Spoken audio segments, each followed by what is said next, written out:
This video is going to cover the topic of assurance and how it relates to an external audit. We're going to cover the definition of assurance, the external audit, the 5 elements of an assurance engagement, and the levels of assurance that can be provided. When we give assurance, we are giving our opinion on something.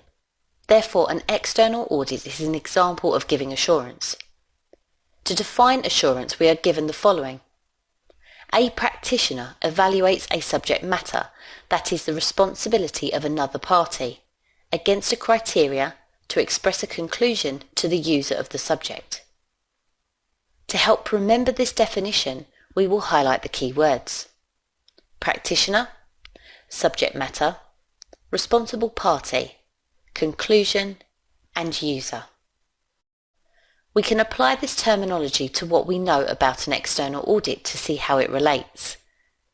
Our practitioner is our external auditor. Our subject matter is the financial statements.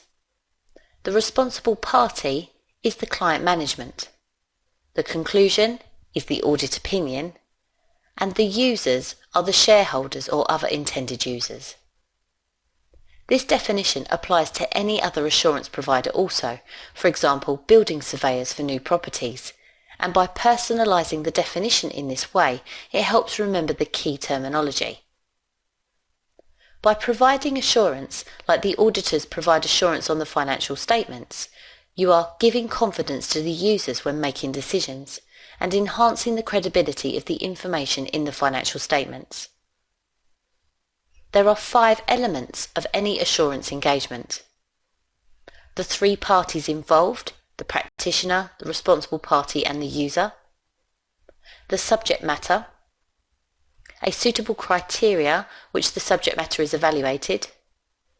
Sufficient appropriate evidence. And a written assurance report.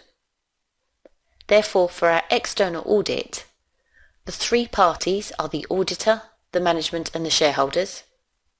The subject matter is the financial statements. The suitable criteria is the applicable financial reporting framework used to prepare the financial statements. Sufficient appropriate evidence is collected by the auditor through the audit procedures carried out and review of the financial statements. And the assurance report is the audit report. Finally, we should review the levels of assurance an assurance provider can give. The IAASB tell us there are 2 levels, reasonable and limited.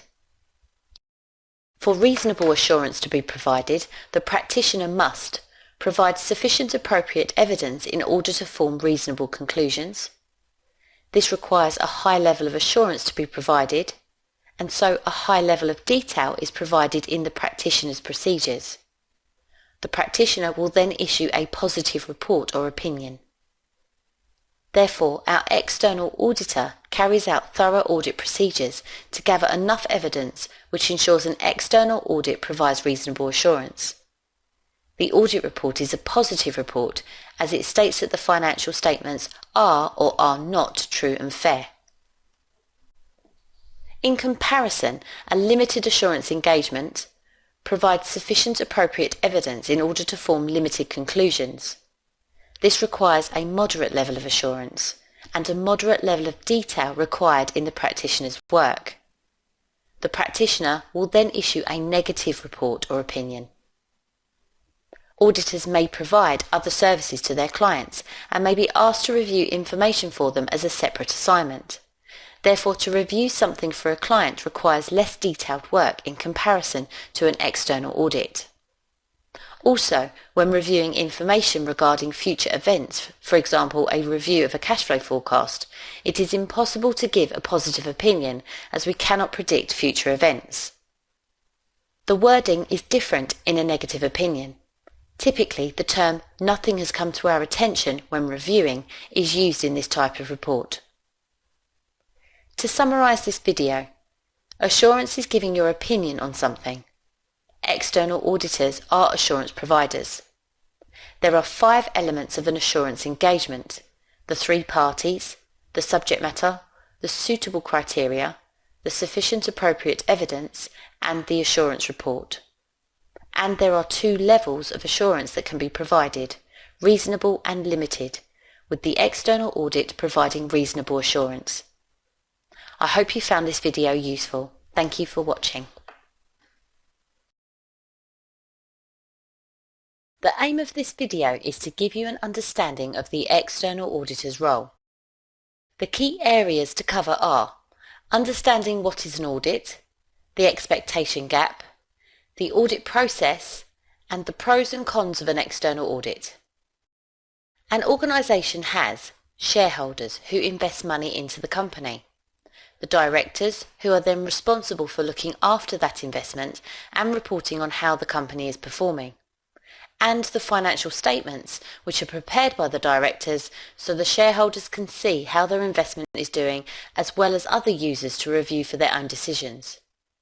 In order for the shareholders to feel reassured that the information they review in the financial statements is prepared properly, it is reviewed by an independent party on their behalf.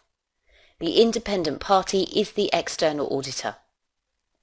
Our external auditor's objective is to review the financial statements and to form an independent opinion. The opinion has specific wording, and the auditor must communicate whether the financial statements are true and fair and properly prepared. This opinion is stated in the audit report. This is prepared by the auditors once all audit work is completed and included within the financial statements when presented. To define the term true and fair, we must first understand that the auditor cannot say the financial statements are accurate. The reason for this is that the external auditor does not review every single transaction in the financial statements, nor do they spend every day at the client's offices and production site observing every single process being carried out. The time the auditor has to complete an external audit means they should take a snapshot of the client's transactions and systems and controls. It is from this snapshot that they form an overall opinion on the financial statements. We say that the auditor reviews the financial statements on a sample basis, as they select samples of transactions to review rather than test them all. Therefore, when an auditor states that the financial statements are true and fair, they are saying that they are factual, they agree with the underlying records, clear, unbiased, and generally free from material misstatements. Material misstatements are errors within the financial statements that, if not corrected, could influence the decisions made on the information given. It is the auditor's role to identify any material misstatements within the financial statements so that they can be corrected by the client before the accounts are published. In terms of reporting on whether the financial statements are properly prepared, they are saying they are prepared in accordance with the applicable reporting framework. The audit report prepared by the auditor will therefore state whether the financial statements are true and fair and properly prepared. There is a misconception of the role of an external auditor. Many users of the financial statements believe the auditors test all transactions and balances. In fact, they test transactions on a sample basis. They believe that auditors should detect all fraud and error, when in fact it is the auditor's responsibility to report on whether the financial statements are free from material misstatements, whether caused by fraud and error. And many believe it is the responsibility of the auditors to prepare the financial statements. This responsibility always lies with the directors of the company, not the auditors. This is known as the expectation gap. Ideally, auditors wish to reduce this gap as much as possible to ensure everyone understands the role of the auditor. For the auditor to form an independent opinion on the financial statements, there will be considerable time spent with the client and reviewing the books and records. To ensure the work is carried out properly, the audit has a standard structure. This audit process can be outlined as follows. Step 1. Acceptance. The auditors must consider before they begin the audit work whether they want to accept a new client or continue the audit for an existing one. They should identify if there are any factors which could cause the auditors problems when working with the client. Step 2. Engagement. If they are happy to continue the external audit work, they will need to ensure an agreement is in place between the client and the auditor. This is known as the engagement letter. Step 3. The plan. Once the agreement is in place, the auditor must then carefully plan the audit and identify any risks and other issues that need to be managed during the audit. Step 4. Assess controls and systems. The auditor must then review the systems and control procedures at the client. The aim here is to identify whether they have strong controls or poor controls. This helps decide how reliable the financial statements may be and the amount of work the auditor should carry out on transactions and balances. Step 5. Substantive testing. This is the testing stage where the auditor performs audit procedures on transactions and balances within the financial statements to identify potential misstatements. Step 6. Completion and review. At this stage, the audit manager will review the evidence collected and the work completed to ensure it is enough to form an opinion. Step 7. The audit report. Finally, the audit partner responsible for the audit will review the audit work and the financial statements and form an opinion on whether the financial statements are true and fair and properly prepared or not. We must understand what happens at each stage of the audit process to fully appreciate the external auditor and the opinion that is formed on the financial statements. External audits are often not viewed fondly by many. The negativity arises for many reasons, but believe it or not, there are many benefits for having an external audit. Here I'm going to identify some of the pros and cons of an external audit to give the argument balance. The pros. By having an independent team review the financial statements, it means they are likely to spot any material misstatements, therefore detecting fraud and error. It enhances the credibility of the financial statements, so users of the information can trust what is given to help make decisions, for example, if looking to give finance for the client. It improves the quality and reliability of the information, which then improves shareholder confidence and the company reputation. Auditors can recommend improvements to systems and controls based on their experiences with similar clients. And their independent advice can also help resolve disputes between management and assist in better decision making from the management team. The cons. They do not test every transaction as they have to use a sample basis, so there could be misstatements in transactions that have not been seen by the auditor. Financial statements include estimates which are difficult to audit as they are subjective and hard to prove. The auditors may have to rely on evidence provided by the client management for some areas if external evidence cannot be obtained. Systems and controls have their own limitations, and the auditors rely on some information provided by these systems. Therefore, to summarise, an external audit is an independent review of the financial statements. There are 3 parties involved: the user of the financial statements, for example the shareholder, the provider of the financial information, the directors, and the external auditor performing an independent review. Auditors form an independent opinion on the financial statements and state whether the financial statements are true and fair and properly prepared. Auditors follow a standard process during the audit to ensure they form the correct opinion. An external audit has limitations, but they enhance the credibility of the financial statements and help improve confidence in the client's operations. I hope you found this video useful. Thank you for watching. This video has been prepared to help understand the topic of ethics. Ethics is an important topic for all accountants, as there is a huge focus on how they behave to maintain the reputation of the profession. Accountants should act in the public interest, and ethics is essentially guidance on how to behave morally and professionally. IFAC, the International Federation of Accountants, issued a code of ethics, which has been adopted by accountancy professional bodies. These ensure the right decisions can be made in any situation. One of the key pieces of information supplied is in the code known as the fundamental principles. Ethics is one of the key areas that auditors must consider when deciding whether they should accept a new client, or continue to act for an existing audit client. An auditor should not act for a client if it will affect their judgment during the assignment. To help remember the fundamental principles, we can use the mnemonic OPIC. We will go through each principle so you can understand the importance of each one. The O is for objectivity. Auditors must be objective when making decisions. This means they must ensure they do not allow bias or other factors to influence their judgment when making decisions on the audit assignment. If auditors remain objective during the audit, then they will be able to make an independent opinion on the financial statements.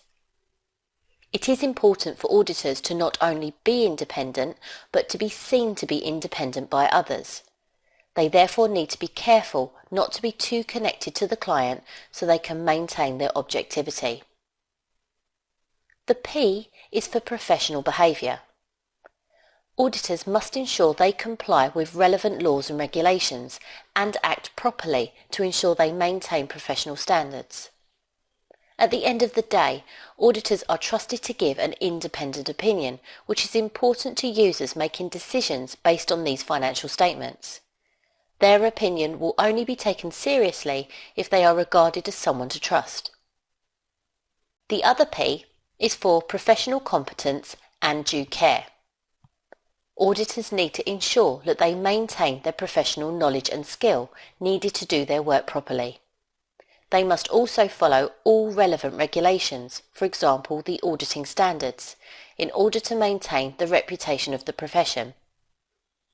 Auditors should not take on work they are not technically competent to do. Just because you have audited one company, it does not mean you can audit all. Each industry has its own regulations and niche reporting requirements that must be understood by the auditor, otherwise mistakes may be made. The I is for integrity. This is probably the most simple principle to define. Auditors should be straightforward and honest in all matters. Those relying on the information auditors provide need to trust them, but they also need to be able to understand the information being presented. Finally, the C is confidentiality. For the business to trust sensitive information being handled by the auditors, they must be able to keep information confidential. No information should be passed to third parties without authority, and lengths should be taken to ensure information is not leaked. Strong controls should be in place within an audit firm to prevent this from happening, such as passwords to access data, restricted access to client information, and training on the importance of confidentiality to the audit team. Therefore, no gossiping about clients. In summary, for ethical standards to be maintained, the 5 fundamental principles should be followed and applied. If auditors do not follow them, the opinion they make on the financial statements lacks the credibility needed by the users of this information. If the auditors feel that their ethics would be called into question when working with a client, they should decline the offer to do the work. If it's an existing client, then they should resign. I hope you found this video useful. Thanks for watching. In this video, we are going to talk about ethical risks relating to external auditors. The aim is to gain an understanding of the practical issues that auditors must consider relating to ethics at the acceptance stage of an audit. There are 3 main areas we need to cover here: threats to objectivity or independence, conflicts of interest, and breaking confidentiality. Each of these issues need to be addressed when they arise and considered at the acceptance stage of an audit to ensure they do not cause problems for the auditor later on in the audit process. Firstly, let's look at threats to objectivity. Objectivity is one of the fundamental principles given in the Ethical Code. We are told that auditors and accountants as a whole should remain objective when making decisions. They should not allow bias and not be influenced by others. However, During an audit, there are many situations where influences could be present, making it difficult to maintain objectivity. These are known as threats to objectivity. We can categorise them into 5 types of threat: self-interest, self-review, familiarity, advocacy, and intimidation. Firstly, we need to understand what each type of threat is. Then I will take you through some practical examples and how the auditor should manage them. A self-interest threat is where the auditor has a personal interest in the client, which could affect the decisions they make on the audit. This could be a financial interest or any other interest that could affect their judgment, which could affect the whole audit, including the opinion. A self-review threat arises where an audit firm may provide other services other than external audits to a client. Other services, such as tax and accounting preparation, could be completed by an individual who then goes on to work on the audit assignment. The issue is that if they were to audit their own work and discover an error, it would be unlikely that they would admit to it, thereby leaving a potential material misstatement in the financial statements. Familiarity threats are when the auditor is too connected to the client, which affects their reaction to things the client does. They can become too trusting of the client's actions, which can affect decisions made on the audit compared to other less familiar clients. Advocacy threat is where the auditors could be representing them in some way or promoting them. This could be seen as holding their hand and lacking objectivity needed to form an independent opinion.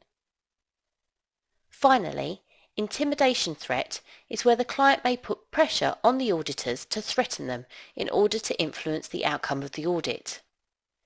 If the auditor identifies any of these threats relating to one or more of their clients, they need to put safeguards in place to reduce the threat to an acceptable level.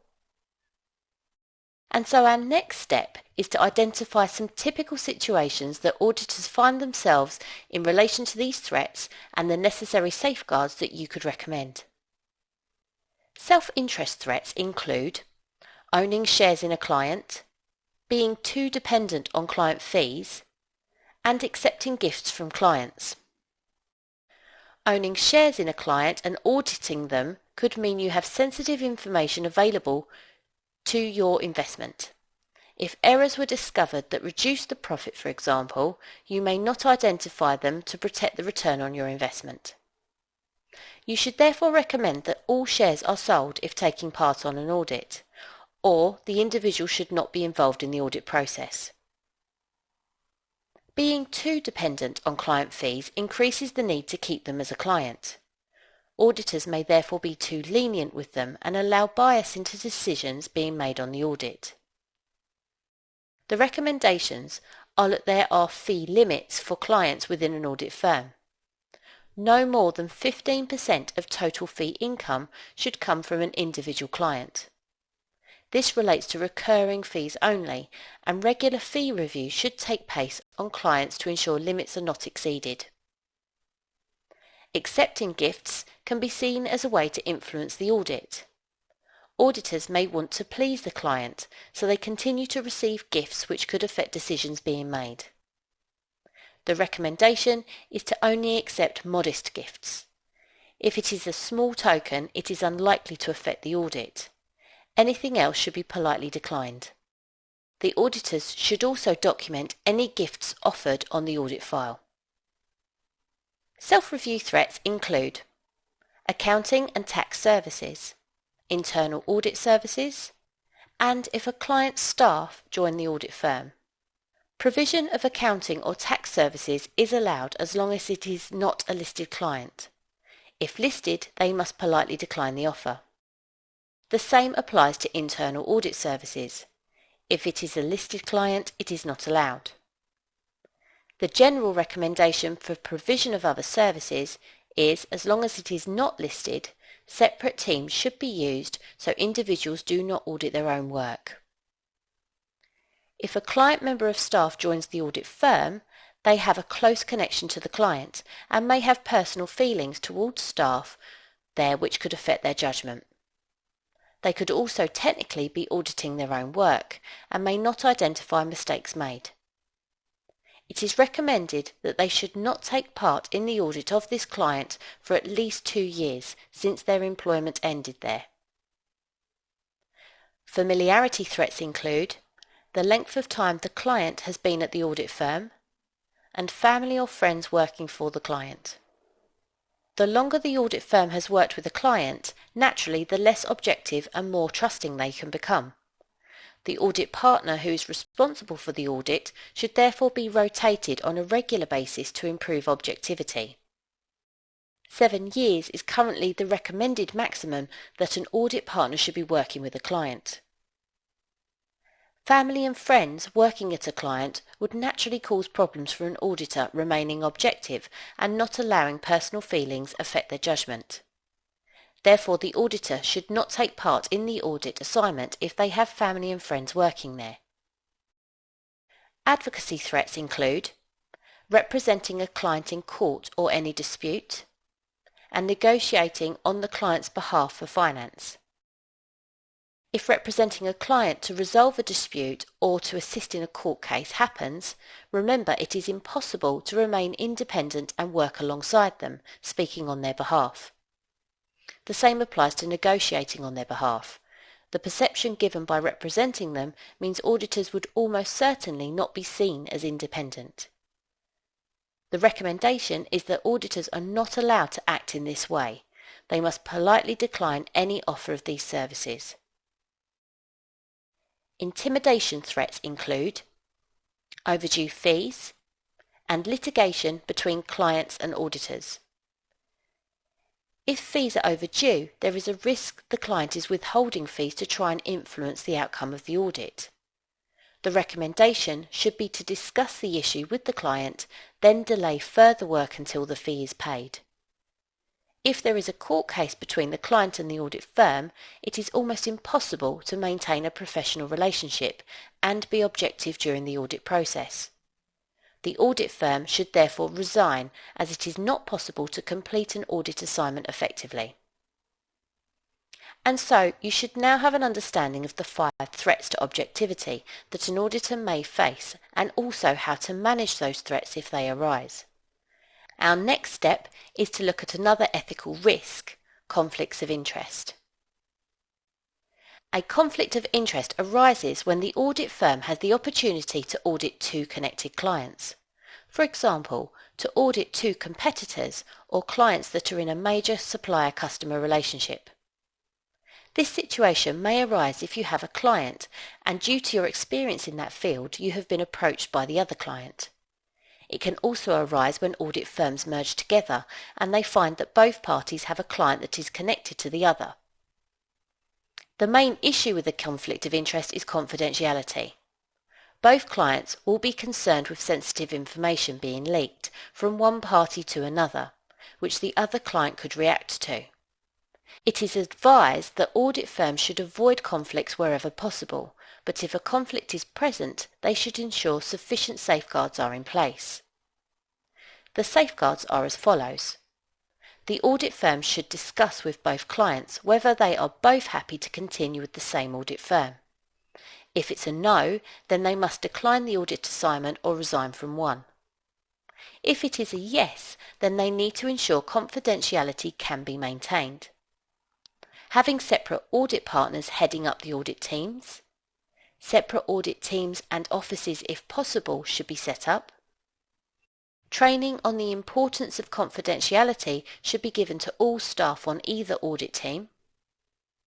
Confidentiality agreements can be signed by the audit staff to enforce the importance of not discussing the client data. If the audit firm cannot guarantee safeguards are strong enough, they should not continue with both audits. The final issue to discuss in this video is breaking confidentiality. We have discussed the importance of keeping client information confidential, and it is one of the fundamental principles from the ethical code which should be followed. However, there are instances where confidentiality can and should be broken. There are three situations with which we can categorise disclosing information regarding the audit client, and they are when the client has given permission to disclose, where there is a legal duty, and where it may be in the public interest. The client may give the auditors permission to disclose information about them to a third party. This may be part of the normal process of an audit. For example, when first accepting an audit assignment, a professional clearance letter is sent to the previous auditors. This asks for any professional reasons why the auditors should not accept the assignment. The client permission must be obtained before writing to the old auditors and responding back to the potential new auditors. Other independent parties may also be approached by the audit firm, including the bank. To confirm the bank balance, the auditors contact the bank asking for a bank report to confirm directly. Again, permission is needed before any contact is made with the bank. There may be a legal duty to disclose information about the client. This could be if there is a concern that they may be involved in any illegal activity such as money laundering. Before any disclosure is made, the auditors must ensure they have sufficient evidence to prove this and should seek legal advice first. The auditors may also be summoned to court to give evidence regarding the client. In this situation, the court takes precedent and they must attend and give the evidence required. The auditor may also find themselves in court defending themselves against a client, for example. In this case, the auditor has the right to provide information about the client to defend themselves rather than be silent. Acting in the public interest is important for an auditor to maintain the reputation of their profession. If they find the client they are working with is doing something immoral, they may decide to disclose this information externally. Examples could include environmental issues such as pollution, or the client not acting in the public interests. Caution must be taken as proving something is in the public interest is difficult. Discussions within the audit firm should include audit partners for additional advice, and even legal advice should be taken before any disclosure is made.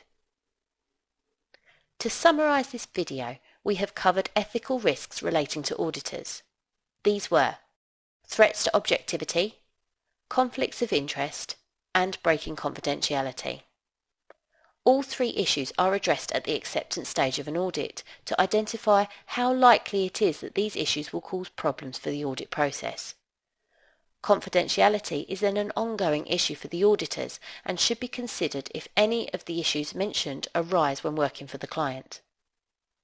If the auditor's ethical behaviour would be affected during an audit assignment, they should consider whether they should continue working on the audit assignment, as ethical advice is in place to protect the reputation of the audit firm and the profession as a whole. I hope you found this video useful. Thank you for watching. This video is going to cover the topic of corporate governance. We are going to discuss the impact corporate governance has on external audits. We therefore need to cover what corporate governance is, what is needed for an organisation to follow corporate governance, the role of the audit committee, and what the external auditor reports on for a listed company. Corporate governance is a set of guidelines that listed companies should follow. It is quite simply advice on how to run your company well. The aim of corporate governance is to allow these companies to operate in the shareholders' interests and help protect their investment from poor management decisions. Globally, there are variations on corporate governance. We are going to focus on the UK version, which is the Corporate Governance Code. The Corporate Governance Code is a set of guidelines that should be followed by listed companies. Many non-listed organisations also follow them as they are deemed best practice. The code gives us 5 main principles. Leadership. That the board of directors are collectively responsible for the success of the organisation and decisions are made fairly. Non-executive directors who are part-time and not involved in the day-to-day activities should assist with decisions made. Effectiveness. The Board of Directors should have appropriate skills and be provided with the relevant information on a timely basis to ensure the right decisions are made. Accountability. The Board of Directors should ensure risks are identified and that strategies are formed while communicating openly with the auditors. Remuneration. Directors' pay should be fair and still be able to attract the right individuals to the role. Pay should not be set by one individual, and no one should set their own pay. And shareholder relationships. Communication should be clear and objectives and any issues should be dealt with on a timely basis. In practical terms, in order for these principles to be implemented, the company must organise the Board of Directors so that responsibilities are shared and decisions are made fairly. Heading up the Board of Directors should be the Chairman and the Chief Executive Officer, or CEO.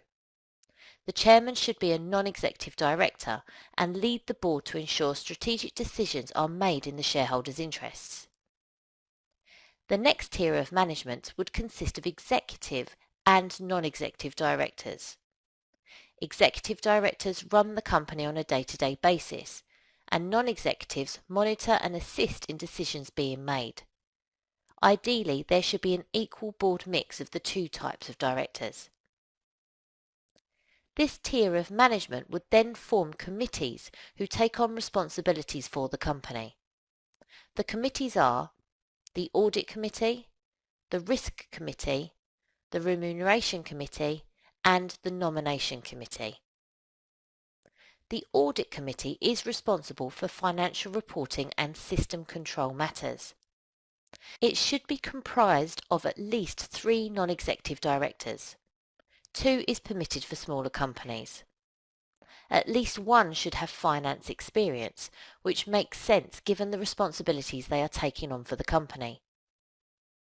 This committee should ensure that they increase confidence in the published financial information.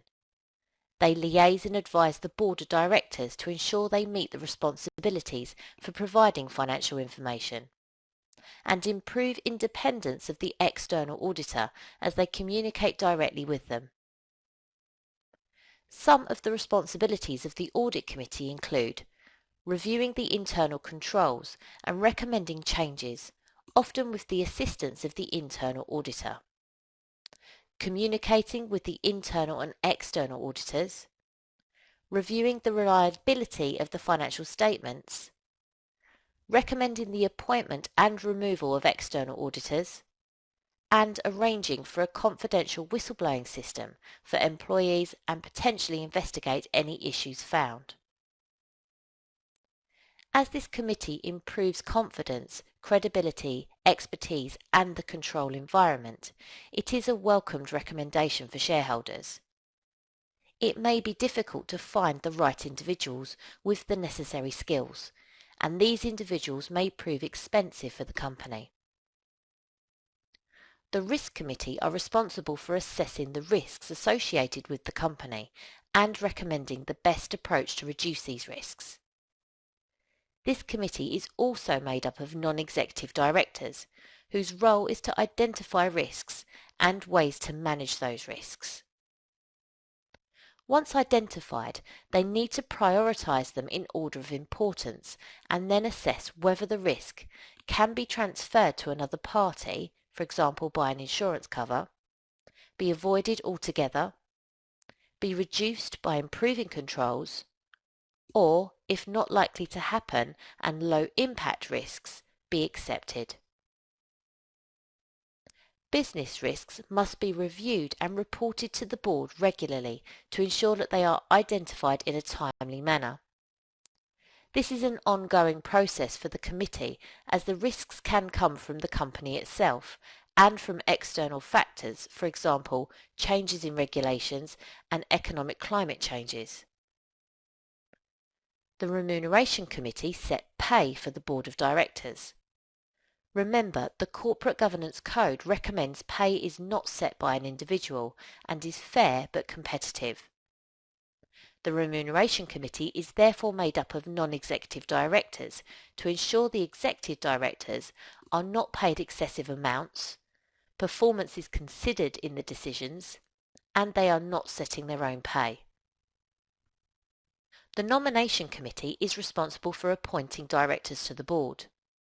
Once again, the board is made up of non-executive directors. This ensures the best person for the role is appointed and reduces the risk of bias in decisions being made on recruitment. Otherwise, personal feelings may be involved when recruiting directors for the company. If a company is listed or wishes to follow best practice, these recommendations should be followed. Listed companies then produce much more detailed financial information in their annual report. It will report on the Corporate Governance Code and whether they have followed all of the principles. The auditors must audit the financial statements, plus they must report and review the compliance of the Corporate Governance Code.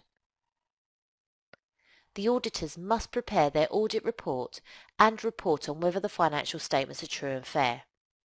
This is based on performing audit procedures and gathering evidence on the systems, balances and transactions of the company. They must also report on any inconsistencies found with the other information in the annual report, including the director's statement. Any concerns with the information provided will also be included in the audit report. I hope you found this video useful. Thank you for watching. This video will cover internal auditors and how they impact on an external audit. To fully understand this, we are going to cover the internal auditor's role, the key differences between an internal and external auditor, how the external auditor can rely on the work of an internal auditor, who requires an internal auditor, and outsourcing the internal audit function to an audit firm. The internal auditor's role can vary depending on the requirements of the entity. They can cover a broad range of activities. Their main aim is to advise management. The internal audit team usually work within and report to the management of the entity. The expected role of an internal auditor includes the review of control activities. This would be a review of the control systems within the entity and would highlight any control deficiencies that may need to be addressed. This will assist in reducing the risk of fraud and error. To examine the timeliness of control information. This will enable management to react appropriately to information received from their systems. The internal auditor will regularly review systems and ensure issues are reported. Value for money audits. This is to identify whether a decision is appropriate for the organisation. This could include a new product, service, or even whether to go ahead with a new supplier. They will review the 3 E's: the economy, the best price, the efficiency, the best use of resources, and effectiveness, the best result, to help decide whether to go ahead with the plan. Identifying business risks. Internal auditors are best placed when reviewing the entity and its control systems to identify potential risks to the company.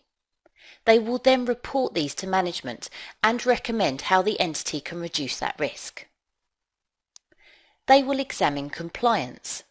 Again, they have the expertise to identify non-compliance of laws and regulations. They can report these to management and assess how they can be avoided in the future. They work with and support the Audit Committee. The Audit Committee is a group of non-executive directors who manage external and internal auditors. If internal auditors report to this committee, they improve independence from the board and also very often improve the effectiveness of decisions made of their work. Finally, they complete special investigations requested by the entity management. This can include fraud investigations, mystery shopper reviews, inventory counts, and asset inspections. Each of these investigations will assist the management in improving the organisation. It is worth noting that internal and external auditors have some key differences. These are independence, scope of work, objectives, reporting, appointment and removal, and whether they are a legal requirement. External auditors must be independent in order for them to form an opinion that will be trusted by the users of the financial statements. Internal auditors, however, work within the organisation and often report directly to the directors. They therefore are not independent from the entity and may lack objectivity when performing their work. The scope of detail of what these auditors do is also different. The external auditor plans and performs audit procedures on the control systems and the transactions and balances within the financial statements. This identifies whether the financial statements are true and fair. Internal auditors, as we have already seen, cover many areas looking at the systems and controls used by the entity. The amount of work will depend on the requirements of management. The objective of the external auditor is to form an independent opinion on whether the financial statements are true and fair. This is provided in a written report at the end of the audit process.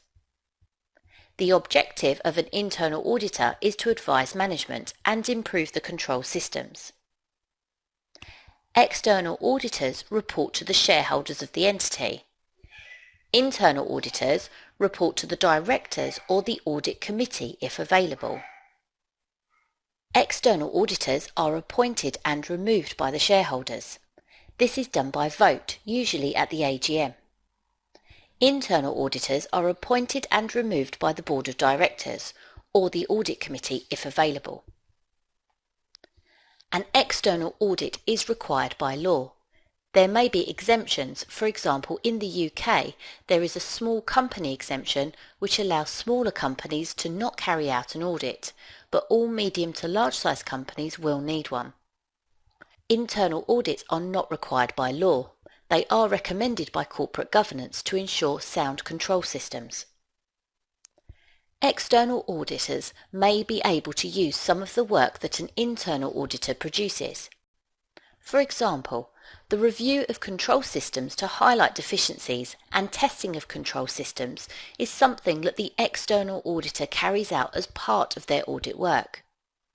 It may be possible to use some of this work with permission so that they can then concentrate on other more complex areas of the audit.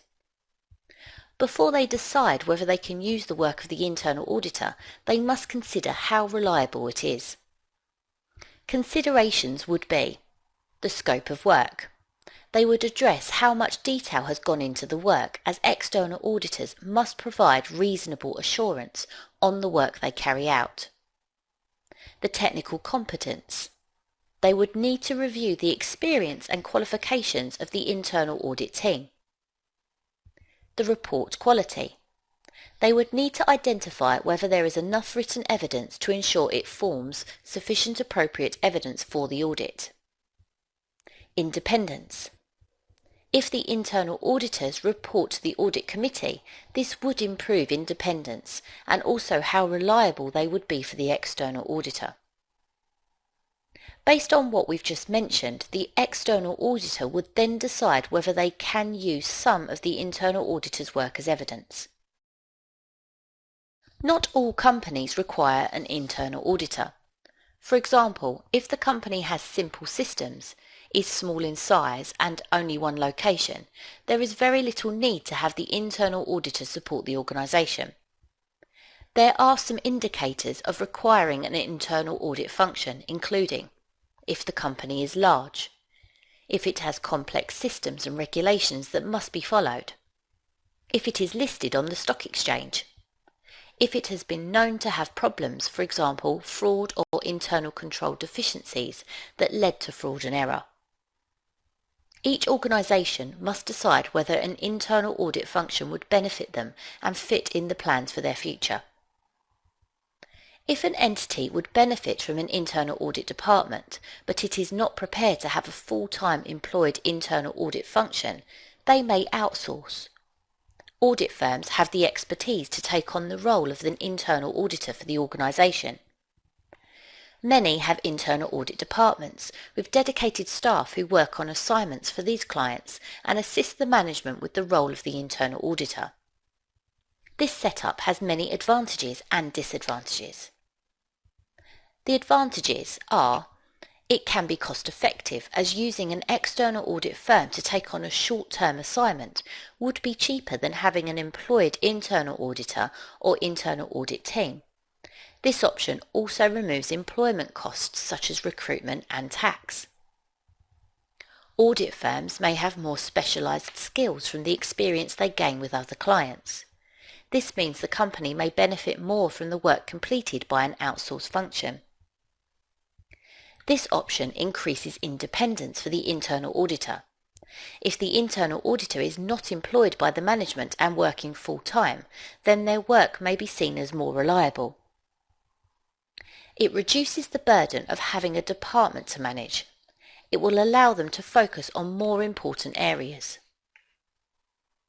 The disadvantages of an outsourced internal audit function are: they may lack the knowledge of the business to fully understand the whole operation. This may lead to them misinterpreting something incorrectly. They can be expensive thanks to the generous charge-out rates issued by the audit firm. Therefore, long-term use may become less cost-effective. They may not be available immediately. Due to other responsibilities, they may not be ready for the client when they need them, leading to delays in decisions. There is a possible conflict of interest if the audit firm carries out the external audit. Many countries will not allow this. For example, in the UK, ethical standards stop external auditors being the internal auditors if they are to place much reliance on the work during the external audit. We have covered lots of areas relating to our internal auditor. You should now understand the varied role of an internal auditor, how they differ from an external auditor, how the external auditor can often place reliance on the work of the internal auditor as evidence, and what they must consider before they do this, when an internal auditor is beneficial for an organisation, and how outsourcing the internal audit function to an audit firm works and what are the key advantages and disadvantages. I hope you found this video useful. Thank you for watching. In this video, we are going to cover what needs to be considered by the auditor at the acceptance stage of an external audit. This is the very first stage in the audit process, and it is in general terms whether they should continue the audit assignment. There are two situations. Either the auditor will be considering whether they continue to act for an existing client, or they will be considering whether to accept a new engagement. Either way, both of these situations will require the same process to ensure the correct decision is made by the auditor. The new audit clients are generally gained by three methods: client request, advertising, and tendering. Clients are often recommended by existing clients and may contact the auditors directly to take on their audit work and other services. Advertising services often results in new clients approaching them. The tendering process often occurs with larger, often listed clients. It is where several audit firms will set up presentations to the potential client to promote themselves as the best audit firm for the assignment. The company will then select which audit firm they were most impressed with. Whichever way the auditor gains a new client, care should be taken as to whether the client should be accepted. There are many considerations as to why they may not want to accept an audit assignment. These considerations can be split into two stages: the preconditions of an audit and any other acceptance considerations. Stage 1 is the preconditions of an audit. If the auditors are not satisfied with the preconditions, then the auditor should not continue any further with the audit assignment. ISA 210 tells us that the preconditions are: is the client following an acceptable financial reporting framework? And does the client management accept their responsibilities? The auditor would need to consider whether the financial reporting framework is appropriate. For example, is it consistent with previous years, as well as if it is appropriate to the organisation? In terms of management responsibilities, they must accept that they prepare the financial statements in accordance with applicable reporting framework, ensure controls are sufficient to ensure financial statements are free from material misstatements, and provide the auditor with all relevant information and explanations necessary to complete the audit assignment. As I mentioned before, if the preconditions are not present, then they should not accept the audit assignment. Once the preconditions have been identified, the auditor must move on to any other considerations that may affect their decision to continue the audit. We will go through each consideration in detail. Professional clearance. If the audit firm has been approached to audit a new client, the best source to identify if there were any issues which may cause them not to accept would be the previous auditors. Therefore, they should write to the previous auditors and ask them if there are any professional reasons why they should not accept the audit assignment. This is known as a professional clearance letter. Professional reasons not to accept may include overdue fees still owing to the previous auditors, breach of law and regulations discovered by the previous auditors, disagreements with management during that audit, and a lack of integrity from management which may affect the auditor's reputation. It is important to review this feedback to ensure a client is not accepted who may risk causing the audit firm to act unethically or unprofessionally. This feedback affects confidentiality as it is discussing client information with a third party. Therefore, permission is needed from the client to write to the previous auditors, and the previous auditors must also get permission in order to respond. If permission is not given, it is unlikely that an audit firm would feel comfortable continuing with this assignment. Auditor considerations. I gather all practical concerns the auditor may have under one heading. They must review the time needed, the skills required, and the fee. The audit firm must ensure it is practical to take on an audit client. Audit firms must ensure that they have the time to complete the audit work properly. If they already have a very busy time of year where a lot of their clients have the same year end, it would not be sensible to take on another client with the same year end and therefore similar deadlines to other clients. This may affect the quality of the audit work provided. They must also ensure that they are able to complete the audit work competently. Just because an auditor can audit one type of business, it does not mean they have the skills to audit them all. Therefore, they must ensure they have the necessary skills and experience to deal with every client. The fee should also be considered. Fees must be based on the amount of work expected from a client. Any contingent fee should not be accepted. The risk of non-payment should also be considered by the audit firm. Audit risk considerations. While the auditors may not yet have access to all books and records, it is important to identify any issues that may indicate audit risk is high. Audit risk is the risk of the auditor giving an inappropriate opinion, and this risk should always be kept to an acceptable level. If there are indications that there is an unacceptable level of audit risk associated with the client, then the audit assignment should not be accepted. Ethical considerations. The auditors need to ensure they maintain their ethical standards so as not to affect their reputation or the reputation of the profession. At the acceptance stage, they must identify if there are any potential conflicts of interest with existing clients. If there are, both clients need to be made aware, and if they are both happy to continue being audited by the same audit firm, then appropriate safeguards for confidentiality must be implemented. The auditors must also identify any potential threats to objectivity. These are self-interest, self-review, familiarity, advocacy, and intimidation. Again, any threats must be identified and they must consider if they can be managed. If not, the assignment should not be accepted. Based on all of these issues, a decision is then made as to whether they should accept or reject the client. If the risks are too high being associated with the client, then they should reject. If they accept, the auditors then move on to the next stage of the audit process, the engagement letter. I hope you found this video useful. Thank you for listening. This video will cover the engagement letter.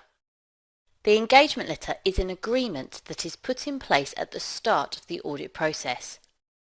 Once the auditor has concluded the acceptance stage and agrees to continue with or accept a new audit engagement, the engagement letter is prepared.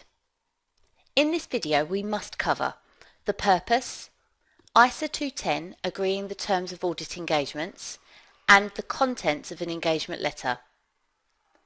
The engagement letter is a way of communicating and agreeing the audit process with the audit client. Its main purpose is to minimise the risk of any misunderstandings between the two parties and reduce the expectation gap. This is the difference between what auditors actually do and what many perceive them to be doing. Explain the audit process and the terms and conditions of the audit engagement, and it acts as a way of both parties accepting the audit process in writing. ISA 210 states that the engagement letter should be prepared, agreed and signed by both the auditor and the client before any audit work starts. The engagement letter contents should be reviewed every year to ensure it is up to date. Any changes in the engagement would mean the engagement letter should be updated. A new engagement letter is not required every year if changes have not occurred. ISA 210 also outlines the contents of an engagement letter. The main contents should include the objective and scope of the audit, the auditor's responsibilities, the client management responsibilities, the financial reporting framework, and the form and contents of any reports used.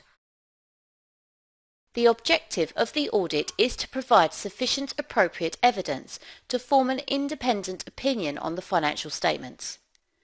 The scope of the audit is to plan and perform audit procedures to audit the financial statements, including the Statement of Financial Position, the Statement of Profit and Loss, Statement of Changes in Equity, and the Statement of Cash Flows. The auditor's responsibilities are to carry out their audit in accordance with auditing standards. They must plan and perform audit procedures to give reasonable assurance on whether the financial statements show a true and fair view. They must obtain sufficient and appropriate evidence to form an independent opinion, and they must communicate any issues, including any deficiencies found in control systems, to management. The client management responsibilities are to prepare the financial statements properly following relevant financial reporting standards. Ensure controls are sufficient to ensure the financial statements are free from material misstatements, and to provide the auditor with access to all relevant books and records, and provide information and explanations required. The engagement letter would also include a mention of the financial reporting framework being followed when preparing the financial statements. For example, International Financial Reporting Standards. Throughout the engagement letter, it will mention the form and contents of reports. For example, the formal written audit report at the end of the audit process will show the audit opinion. Any control deficiencies will also be reported in writing in the form of the management letter or report to management. In addition, other matters may also be included, for example, confirming the use of experts during the audit engagement, the basis of fees, the reliance of some of the internal auditor's work if appropriate, acknowledgement of any specific regulations relating to the audit, provision of additional services, the limitations of an audit, and the timings of any communications during the audit. If the engagement letter is not reviewed every year, the information within it may be out of date. The auditors may provide additional services not included, or the fee basis may have changed. In addition, if there is not an up-to-date signed copy of an engagement letter, then the auditor has not received confirmation that the management accept their responsibilities. This could cause problems later on in the audit, and without an engagement letter, the audit standard ISA 210 is not being followed. I hope you found this video useful. Thank you for watching. This video is going to cover the topic of audit risk. The aim of this video is to gain an understanding of the factors that must be considered by auditors when deciding what is an acceptable level of risk associated with a client. The definition of audit risk is the risk that the auditor gives an inappropriate audit opinion, i.e. there are material misstatements present in the financial statements. Before we go into the practicalities of audit risk, let us ensure we understand what material misstatements are. This is defined in ISA 450 as a difference between the amount, classification, presentation or disclosure of a reported financial statement item and the amount, classification, presentation or disclosure that is required for the item to be in accordance with the applicable financial reporting framework. Misstatements can arise from error or fraud. This is a very wordy definition and difficult to remember. To help remember, we could summarize as follows. A misstatement is the difference between what is in the financial statements and what should be in the financial statements in accordance with the applicable financial reporting framework. These material misstatements, if present in the financial statements, could cause inappropriate decisions to be made by the users of the information. For example, a decision could be made by the bank to give finance to the company based on the financial statements. In reality, if a material misstatement is present in liabilities, causing them to be understated, once corrected, the lender may not come to the same conclusion. If there are material misstatements present and the auditor states in their opinion that the financial statements are true and fair, then their opinion is wrong. This leads to users making incorrect decisions, but also could lead to others questioning the auditor's competence, therefore affecting their reputation and future client relationships. The aim is therefore to keep audit risk as low as possible for every client. Auditors must identify the risks associated with the client at the planning stage of an audit. To calculate audit risk for each client, they use the audit risk model. This is shown as follows. AR, which stands for audit risk, is equal to IR times CR times DR. Each of the three components of audit risk in the model need to be considered by the auditor to decide the level of risk. IR is inherent risk. This is the risk of a material misstatement in the financial statements due to the nature of the client, whether it be the business itself or the industry which they operate within. Inherent risk may be high due to the level of regulation that must be followed by the client. If heavily regulated, there is a stronger risk they may have not followed industry rules and disclosure in the financial statements may be inadequate.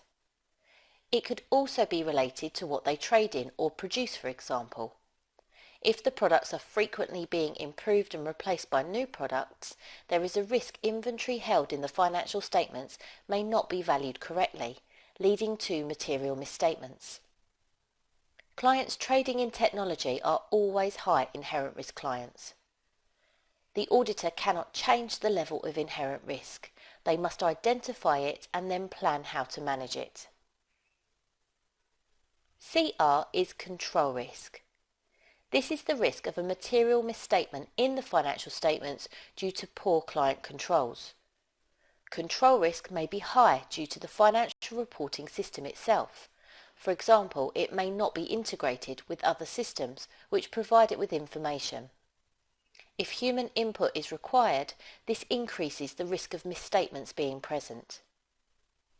Control risk may also be high as the client does not perform adequate control procedures within their business. To give you an example, if the client does not perform a year-end inventory count, it increases the risk of the inventory balance being materially misstated. Again, the auditor cannot change the level of control risk. The auditors can recommend changes for the future. For now, these issues must be identified to decide the level of and type of audit work needed. DR is detection risk. This is the risk of a material misstatement in the financial statements due to the auditor not spotting the error. This is the one element of the audit risk model that the auditor can do something about. The auditor must ensure that their audit procedures carried out during the audit process are able to detect misstatements that could be material. The level of work needed will depend on the client's circumstances. If the client is imposing a tight deadline, it may mean the long working hours could cause misstatements to be missed, or the auditor may cut corners to get the work completed on time and perform less procedures than they should. If the client is new, the audit team may lack knowledge of the business, which could mean they miss something important in spotting a misstatement. So we can see that inherent and control risk cannot be changed. The auditor therefore needs to identify these risks, which will then help them decide what the detection risk level can afford to be. This audit risk model needs to ensure the overall audit risk is kept as low as possible. If the auditors have a tricky client and inherent and control risk are high, then detection risk must be low. The only way to reduce detection risk is to increase the work carried out on the audit. More audit procedures would be needed. More time should be spent on the audit. Sample sizes should be increased, and even more experienced audit staff should be used to help detect material misstatements. If the client is a fairly stable one with no previous or current issues in a non-risky industry, then detection risk can afford to be a little higher. This does not mean the auditor relaxes the rules when carrying out the audit work, as they still must follow auditing standards and ensure they have collected sufficient appropriate evidence to form their independent opinion. What it does mean is that they can afford to test smaller samples of transactions and therefore spend less time on the audit in comparison to a more high-risk client. The audit risk model is key to understanding audit risk. The three components, inherent risk, control risk and detection risk, identify the overall risk of the auditor forming an inappropriate opinion on the financial statements. Remember that the nature of the client's business and industry and the quality of their control systems could cause material misstatements, and these risks must be identified by the audit team at the planning stage. They then need to decide on the level of acceptable detection risk. For detection risk to be low, more audit work and time spent is needed by the audit team. This all then helps decide on the audit procedures needed to be carried out and the key financial statement balances that need most focus. If audit risk is assessed correctly, the audit opinion will be appropriate at the end of the process. I hope you found this video useful. Thank you for watching. This video is going to take you through the practical steps that an auditor follows in order to identify audit risk. We have covered the theoretical understanding of audit risk in another video, and we use this knowledge, just like the auditor does, to find the issues that increase audit risk with a client. Audit risk is the risk of the auditor giving an inappropriate opinion on the financial statements, for example stating the financial statements are true and fair when there is a material misstatement uncorrected. The auditor has the audit risk model to understand and calculate audit risk. They categorise the risks into three areas: inherent risk, control risk and detection risk. The aim is to identify the risks and then plan how to manage these issues to keep the overall audit risk at an acceptable level. ISA 315 requires auditors to perform risk assessment procedures. ISA 200 requires auditors to apply professional skepticism during the audit, including planning the audit.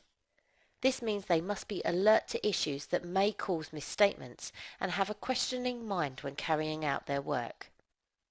Both of these auditing standards help guide the auditor through the planning stage and ensure audit risk is assessed properly.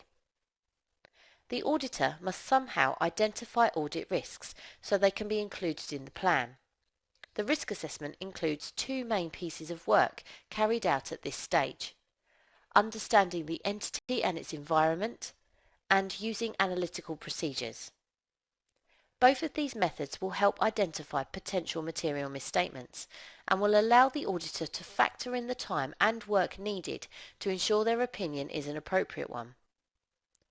When obtaining knowledge of the business, the auditor must gain an understanding of the structure of the organisation, the industry it operates in, as well as any events that may be relevant to the audit. At the planning stage, the auditor will have access to all books and records, plus they will also be able to discuss issues with the client management and staff. Therefore, the three main methods of gathering information about the client are inquiry with management and staff, observation of control procedures carried out, and inspection of important documents and procedure manuals.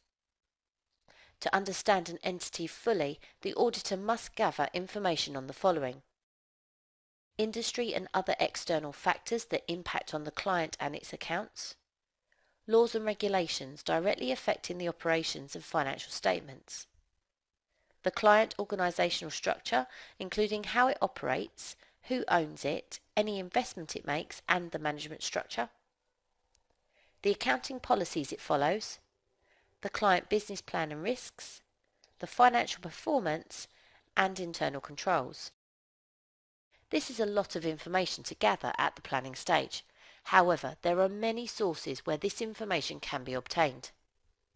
The four main sources of information are within the audit firm, from external sources, from the client, and from the individual auditor. If the client is an existing one, much of the information can be gathered internally within the audit firm. The previous audits will have gained a lot of background information about the client and its structure. Therefore, the previous year's audit files holding the working papers and the permanent audit file will be a good source of information.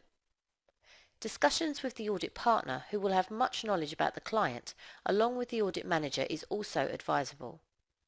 Previous year's audit teams will also be able to assist in the understanding of the client. External sources will give you some independent information about the client. These include Companies House, where information on the structure and financial statements can be found, the Internet and trade press, where auditors may find events relating to the client that may be relevant to the audit and the financial statements, industry surveys, and credit reference agencies will also give relevant information on how they've been performing and their financial position.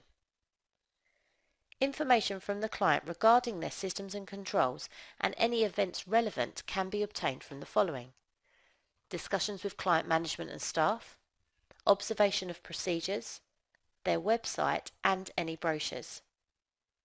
Finally, understanding the client also takes some audit experience.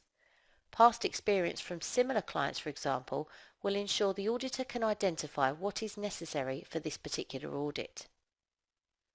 Now we have discussed the work in understanding the entity, we can move into the other key piece of work in identifying audit risks: analytical procedures. The definition of analytical procedures is given in ISA 520 as evaluations of financial information through analysis of plausible relationships among both financial and non-financial data. I like to put it more simply as comparing financial and non-financial data to understand changes. This is an important tool within the audit process and it must be used at the planning stage. Auditors are also advised they must again use analytical procedures at the end of the audit process, at the completion and review stage, and can use it to gather evidence during the substantive testing stage. The purpose of performing analytical procedures at the planning stage is to understand the business the client operates, identify unusual balances and transactions and events that may indicate potential audit risks, and identify potential material misstatements due to fraud and error. The way the auditor does this is to compare the most up-to-date set of financial statements, for example a draft set of financial statements, to the previous year, budgets or forecasts, and industry averages with the use of ratios. Knowledge of ratio calculations is required here, as this accounting tool will help highlight potential issues with the numbers better than just looking at the figures in the financial statements. Ratios can be categorized to review the following: profitability, efficiency, liquidity, and return. Profitability ratios include the gross profit margin, calculated as gross profit divided by revenue multiplied by 100%. Net margin is calculated as profit before tax divided by revenue and multiplied by 100%. And these ratios will give you the proportion of profit to revenue in a percentage form. Efficiency ratios include receivable days ratio, calculated as receivables divided by revenue multiplied by 365 days.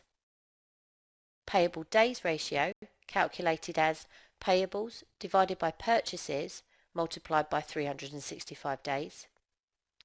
And inventory days ratio, calculated as inventory divided by cost of sales multiplied by the 365 again.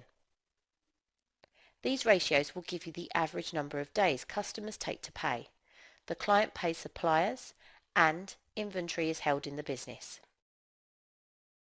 Liquidity ratios include the current ratio, calculated as current assets divided by current liabilities, and the quick ratio, calculated as current assets minus inventory divided by current liabilities. These ratios will show you how comfortably the company can repay its current liabilities. Return ratios, such as the gearing ratio, will show you how much debt is in the business. This is calculated as debt divided by equity, or borrowings divided by share capital and reserves. The auditor can calculate ratios on the current figures in the financial statements and compare them to the previous year budgets and industry averages.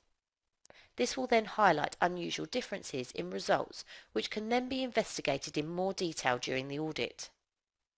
Any unusual results from analytical procedures could be the result of a material misstatement. Therefore, lots of variations in figures and disclosures would increase audit risk. To summarise, to help calculate audit risk, the auditor must identify potential issues that could cause misstatements. There are two main methods the auditor uses: understanding the entity and its environment, and analytical procedures. The less that is known about the client, the more work is needed to ensure the auditor understands fully the potential issues that could cause misstatements. There are many sources where information can be obtained, and the auditor must use those resources available, including talking to and observing the client, staff and management. Review of the financial statements is also important, and using analytical procedures is required as per auditing standards. All of this information obtained from the work we have discussed must be documented in the audit file. This will ensure there is evidence that the work to identify audit risks was in accordance with auditing standards. I hope you found this video useful, and thanks for watching. This video is going to cover the laws and regulations that surround our external auditor. We will need to cover the regulatory body, who requires an external audit, who is allowed to form an opinion on the financial statements, the rights and duties of an auditor, and auditor's appointment and removal. External auditors are regulated to ensure their work is effective, consistent, and their credibility remains intact. There have been historical events such as the collapse of Enron that have caused issues with the reputation of the profession. This has led to tighter controls on what the auditors do when carrying out an external audit. External auditors must therefore follow strict guidance to ensure their work is of the correct standard and maintains that credibility needed so that their opinion is valued. This includes the Code of Ethics, which is guidance on behaviour of the auditor. This is covered in detail in another video. Auditing standards must be followed, which is specific advice on areas of the auditor's work. And corporate law, specific to where they are based and where the client operates. The IFAC, International Federation of Accountants, is a global supervisory body. They are an organisation working on consistency of accountants across the globe.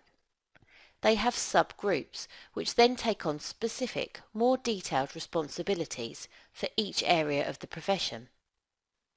The IAASB, International Auditing and Assurance Standards Board, is the group that looks after the external auditor. They have two key outputs: the development of the International Standards of Auditing, or ISAs, of which there are currently 36, and the International Standard on Quality Control, or ISQC, of which there is only currently one. ISAs are published in a book, regularly reviewed and periodically updated by the IAASB.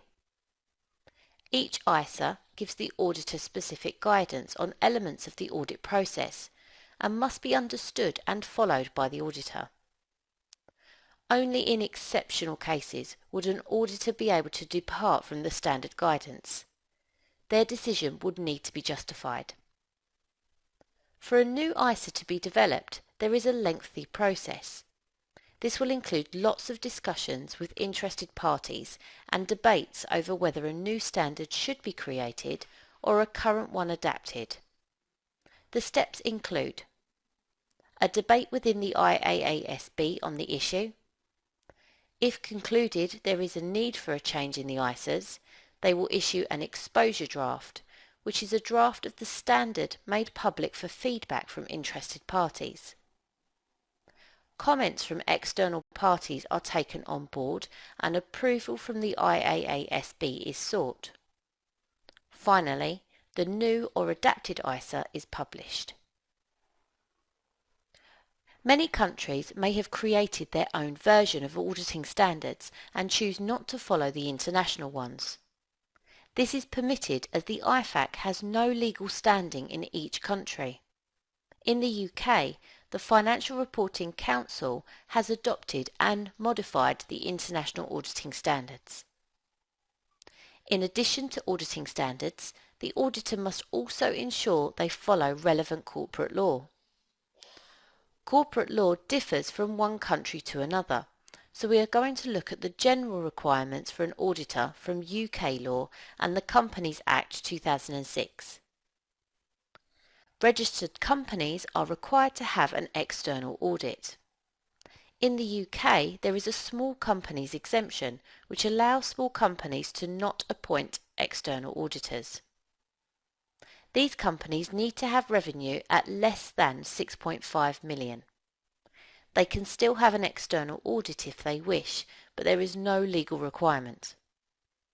This helps small companies, who are often owner-managed and have fewer control systems and staff, to not be burdened with an external audit whose expense often outweighs any benefits. There are no real restrictions on who can be part of the audit team. However, those responsible for the audit and the decisions made on it are referred to as practitioners. These practitioners are required to be a member of a recognised supervisory body, or RSB, and be allowed to be a practitioner by their rules. Examples of these RSBs include the ACCA and the ICAEW. Once a member, they are allowed to form an opinion on the financial statements and sign the audit report. For the auditor to conduct their audit properly, they need to ensure they have everything in place to allow them to do their job. Their key rights are: they must be allowed access to all relevant company books and records. They must be given all information and explanations necessary to complete their audit. They must be informed of when and be allowed to attend any general meetings between the management and the shareholders, including the AGM, and they are allowed to be heard at such meetings. They must also be given copies of any written resolutions of the company. The auditor's duties are to audit the financial statements and form an independent opinion on them, stating whether or not they are true and fair. They must also report on any specific legal requirements relevant to the company being audited. And they must also ensure they follow the auditing standards and their ethical code while carrying out the audit. Auditors are generally appointed by the shareholders. This is usually done by vote, with the majority decision being taken. However, there are some exceptions to the rule. If it's the first year that the audit has been required, or it is the first year the company has been set up, the directors are allowed to appoint the auditors initially.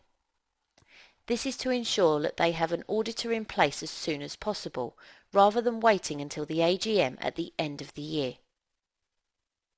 Once the first audit has been completed, it is then the shareholders' right to vote to decide whether to keep or change the external auditor going forward.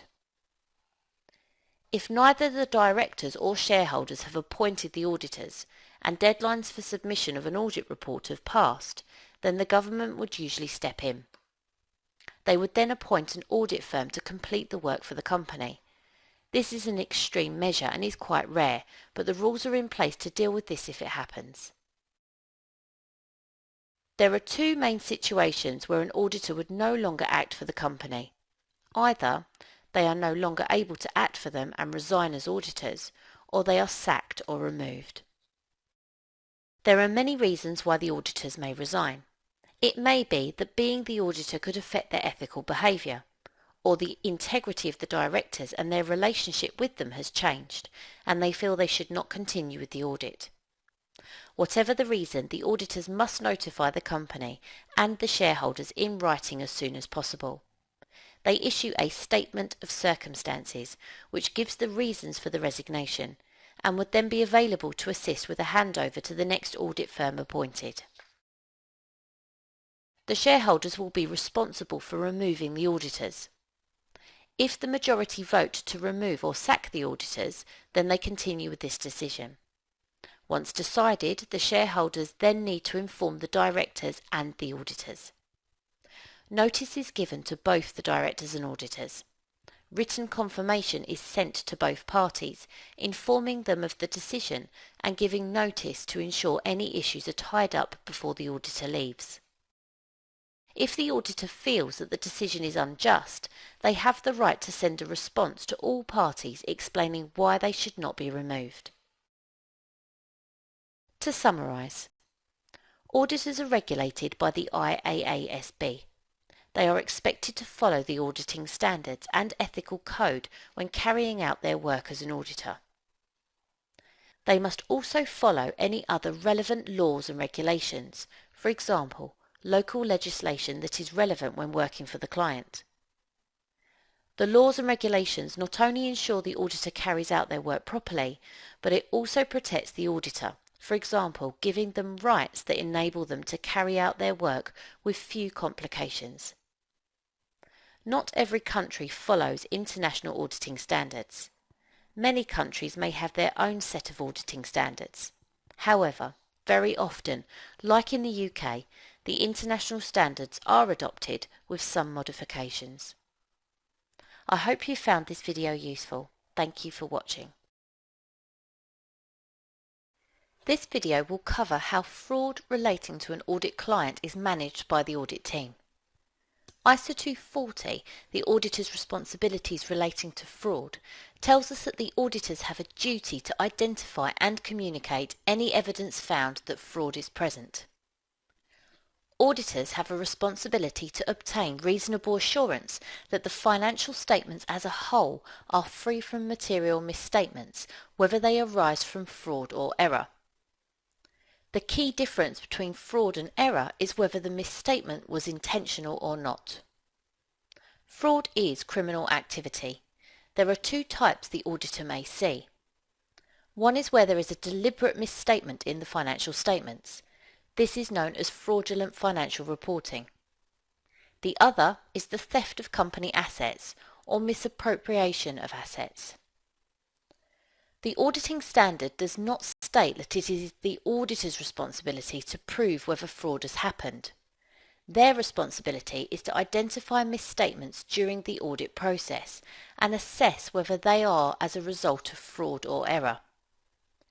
The responsibility for ensuring fraud is not present in the financial statements and the company as a whole still remains with the directors.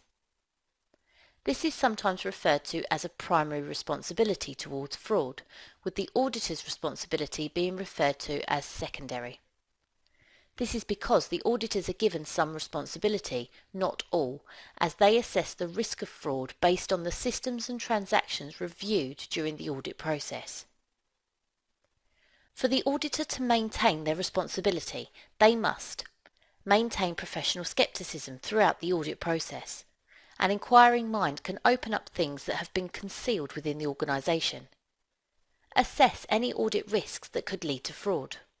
Incentives to commit fraud should be considered, for example, bonus schemes based on profit margins.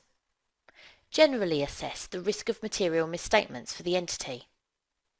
Review how management react to and manage fraud. Talk to management to see if they are aware of any instances of fraud, and gather sufficient appropriate evidence from audit procedures designed to assess the risk of fraud.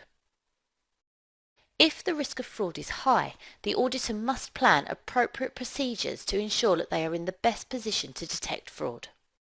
They can ensure more experienced audit staff are available for the audit team. Increase sample sizes.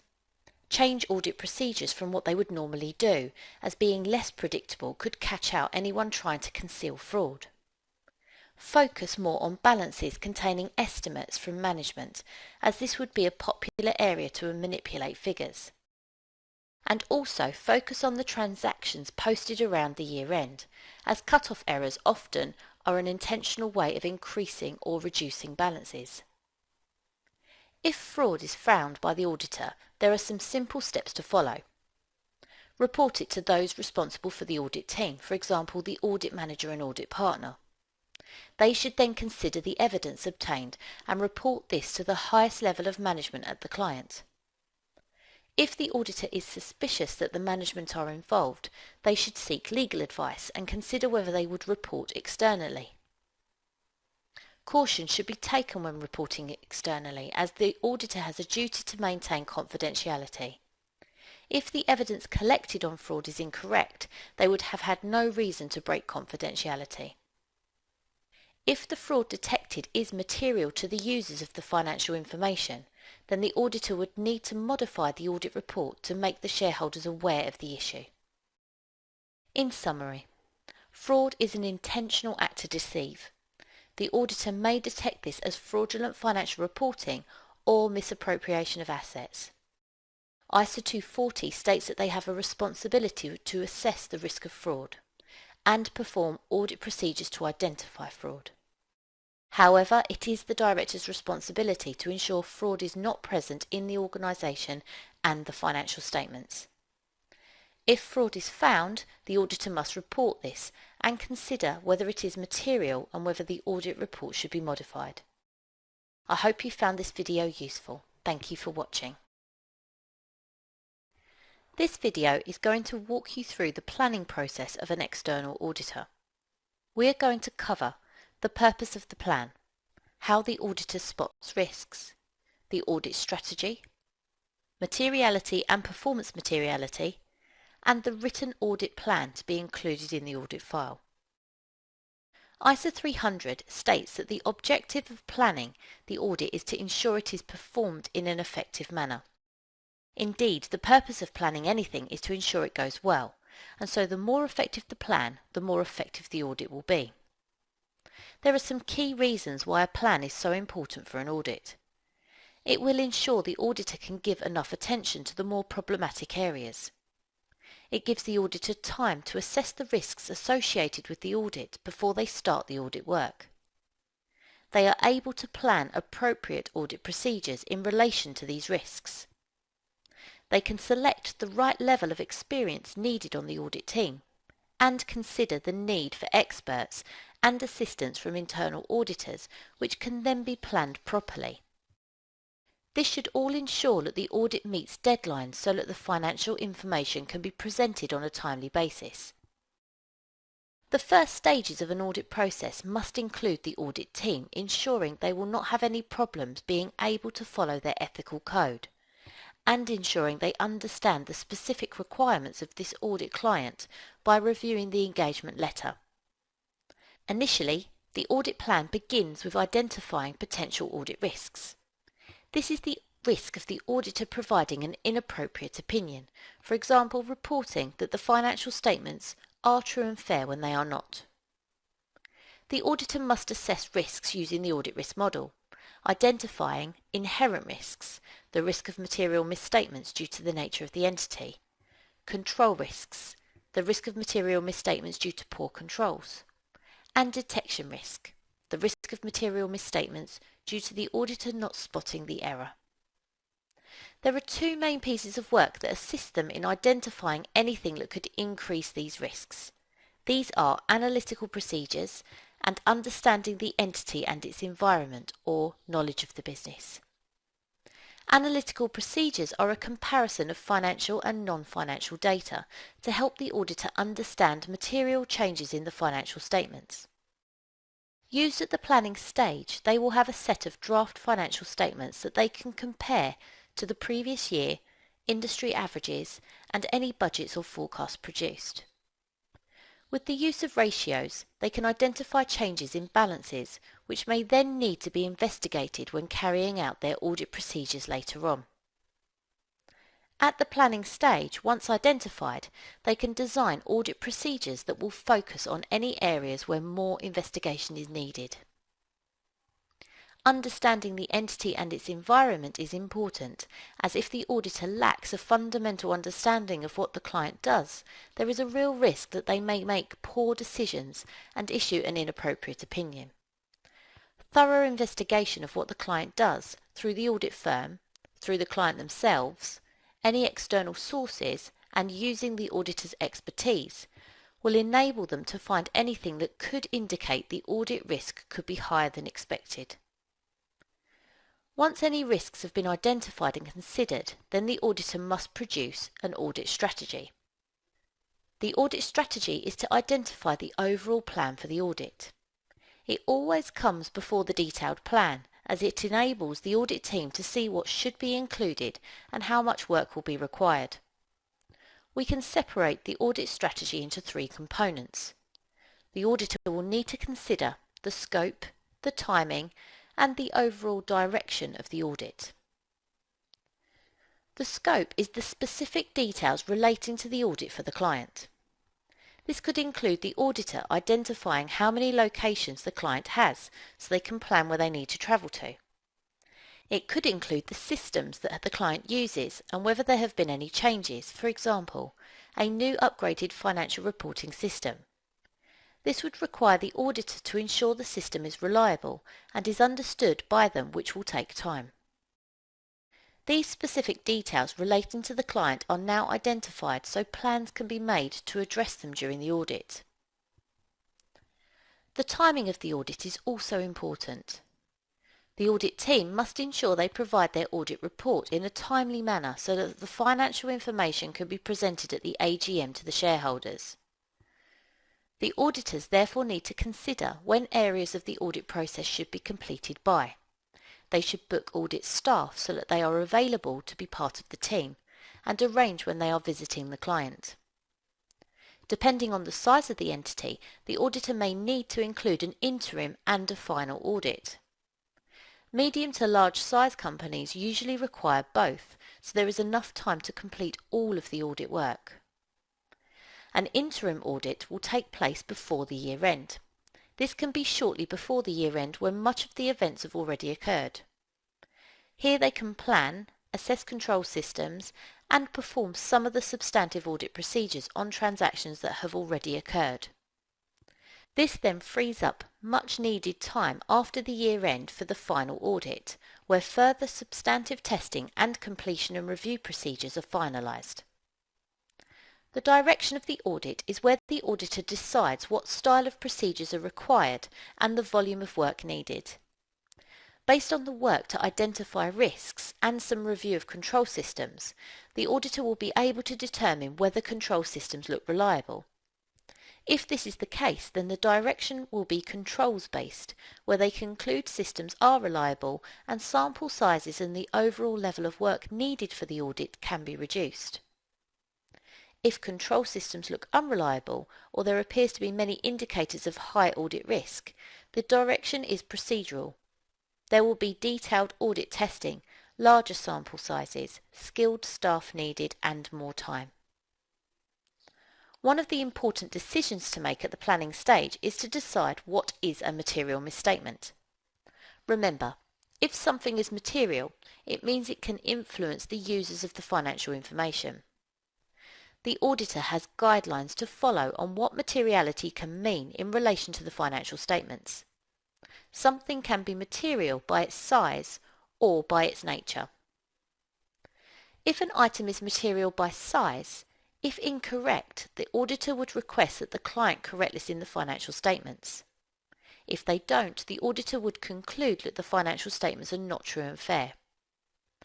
The guidelines on materiality are that an item is material if it is above 5 to 10% of profit, 0.5 to 1% of revenue, and 1 to 2% of total assets.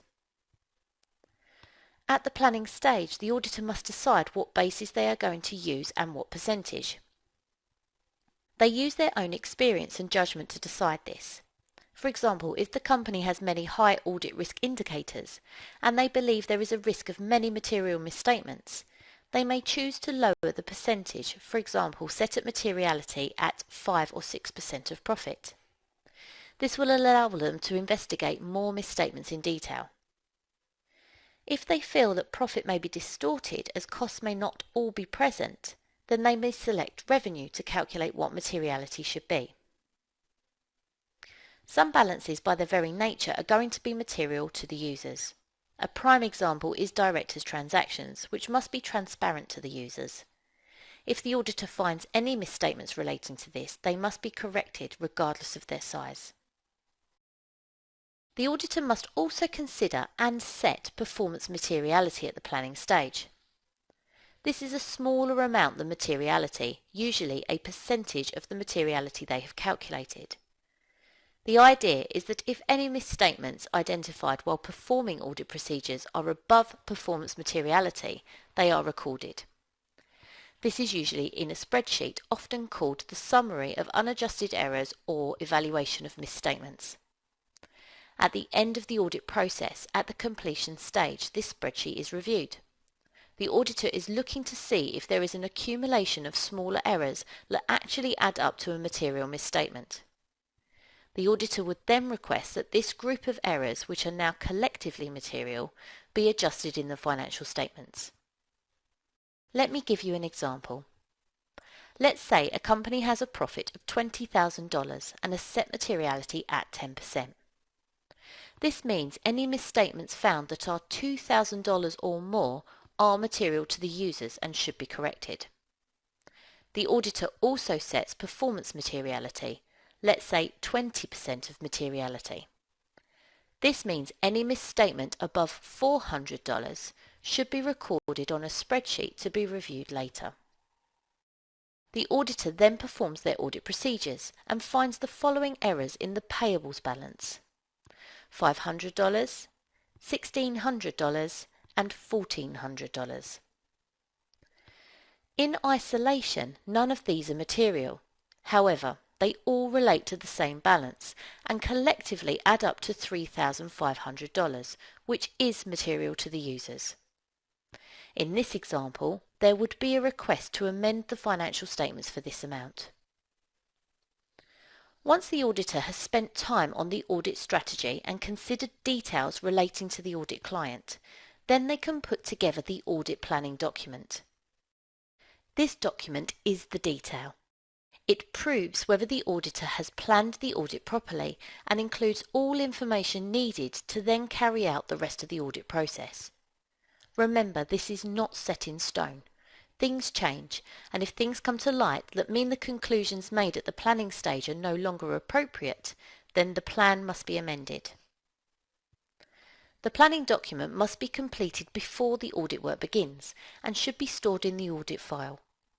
It should include the following: assessment of materiality and performance materiality, details from the analytical review performed at the planning stage, key audit risks, background information regarding the client in understanding the entity, any specific laws and regulations, staff booked for the audit team and budget set, the overall audit strategy, and deadlines set to ensure the audit process is completed on time.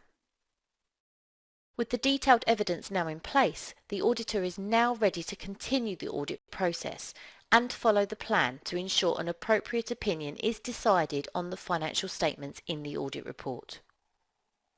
To summarise, we have covered the purpose of the audit plan, some specific reasons, and that overall it is to ensure the audit is effective. That the auditor spots risks relating to the audit by performing analytical procedures and understanding the entity and its environment. They must then decide the audit strategy, where they consider the scope, timing, and direction the audit should take. Materiality by size and performance materiality must be calculated specifically for the client using their judgment and the guidelines set for auditors. And a planning document must be prepared including all of the detailed decisions made for this audit. This plan may not be set in stone and could be amended during the audit process if necessary. I hope you found this video useful. Thank you for watching. This video is going to cover audit documentation. The auditor's objective is to form an independent opinion on the financial statements. In order to do this, they must gather sufficient appropriate evidence, perform audit procedures, and follow auditing standards and ensure ethical behaviour while carrying out their work. Auditors must prove they have carried out their work properly. They must therefore gather as much tangible evidence as possible so they can back up their opinion. ISA 230, Audit Documentation, states that the auditors must ensure they have written documentation that proves that the audit was planned and performed in accordance with auditing standards and any other legal requirements. Helps the audit team plan and perform the audit. Helps more senior members of the audit team direct and supervise as well as review the work completed. Is a sufficient appropriate record of audit work completed to assist in forming the audit opinion. Assists future audits and enables the audit team to prove they did the work. Therefore, audit documentation needs to be detailed enough to ensure auditors can show evidence that the audit was conducted properly. For every audit client, the audit firm will keep files to organise the documentation collected. There will be a current audit file which will store all relevant evidence and documentation relating to the current audit. And there will be a permanent audit file which will store all client-related documentation that would be useful for current and future audits. This would include previous year's financial statements, client organisation structure, key personnel, contact details, and so on. All correspondence must also be stored so there is a trail of evidence that proves that communication between the auditor and the client is effective. For most audit firms, these files are now electronic. This is a more secure option of storing the information needed, plus it saves space in the office, which can reduce administration costs for an audit firm. The current audit file will back up the audit opinion. It should be completed in a timely manner over the course of the audit process, with the finalisation of evidence just after the audit report has been signed. These files must be retained by the audit firm for a minimum of 5 years from the date of the audit report. This enables the auditor to prove what they did. For example, if the client was to take legal action against the audit firm for negligence. The current audit file has 3 main sections: the planning section, audit performance, and completion. The planning section will document all of the considerations made during the planning stage and clearly show the direction the audit should take.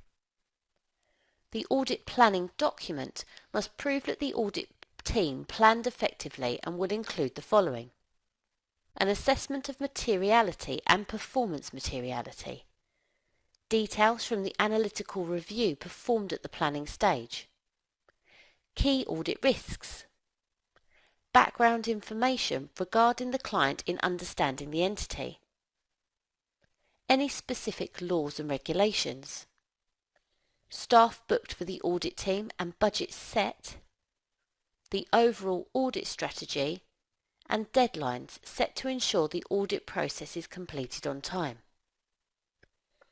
We can see that this is a very detailed document which reflects the importance of the planning stage. If the audit is not planned properly, it may cause significant problems later on in the audit, including possibly forming an inappropriate audit opinion. The audit performance section will include all documentation and evidence collected that relates to the audit procedures carried out. These are the audit procedures carried out on the systems, transactions, balances and disclosures relating to the financial statements. The audit procedures are carried out when the audit team is out at the client. The team must ensure that they can prove this work was carried out properly. Without this work and the evidence collected from it, the auditor cannot form an opinion on the financial statements. For every test carried out, the auditor needs to prepare something called working papers. These are several documents organised to prove the balance in the financial statements is true and fair. To illustrate, let's pick the bank and cash balance in the financial statements. The working papers relating to this will include a lead schedule, backup schedules, and audit programs. The lead schedule is the first document seen in the section for each balance. It will show the total balance which will agree with the balance shown in the financial statements. Therefore, for this example, it would show the total bank and cash figure shown under current assets in the statement of financial position. Behind this will be the backup schedules. These will be individual schedules for each sub-balance, which makes up the total balance in the financial statements. For example, if the client has 5 bank accounts and a petty cash float, there will be 6 backup schedules, one for each individual balance. They will all total to the front lead schedule. Then behind each of these backup schedules will be the audit programs. These are the detailed documents which explain the audit procedures carried out on the balance.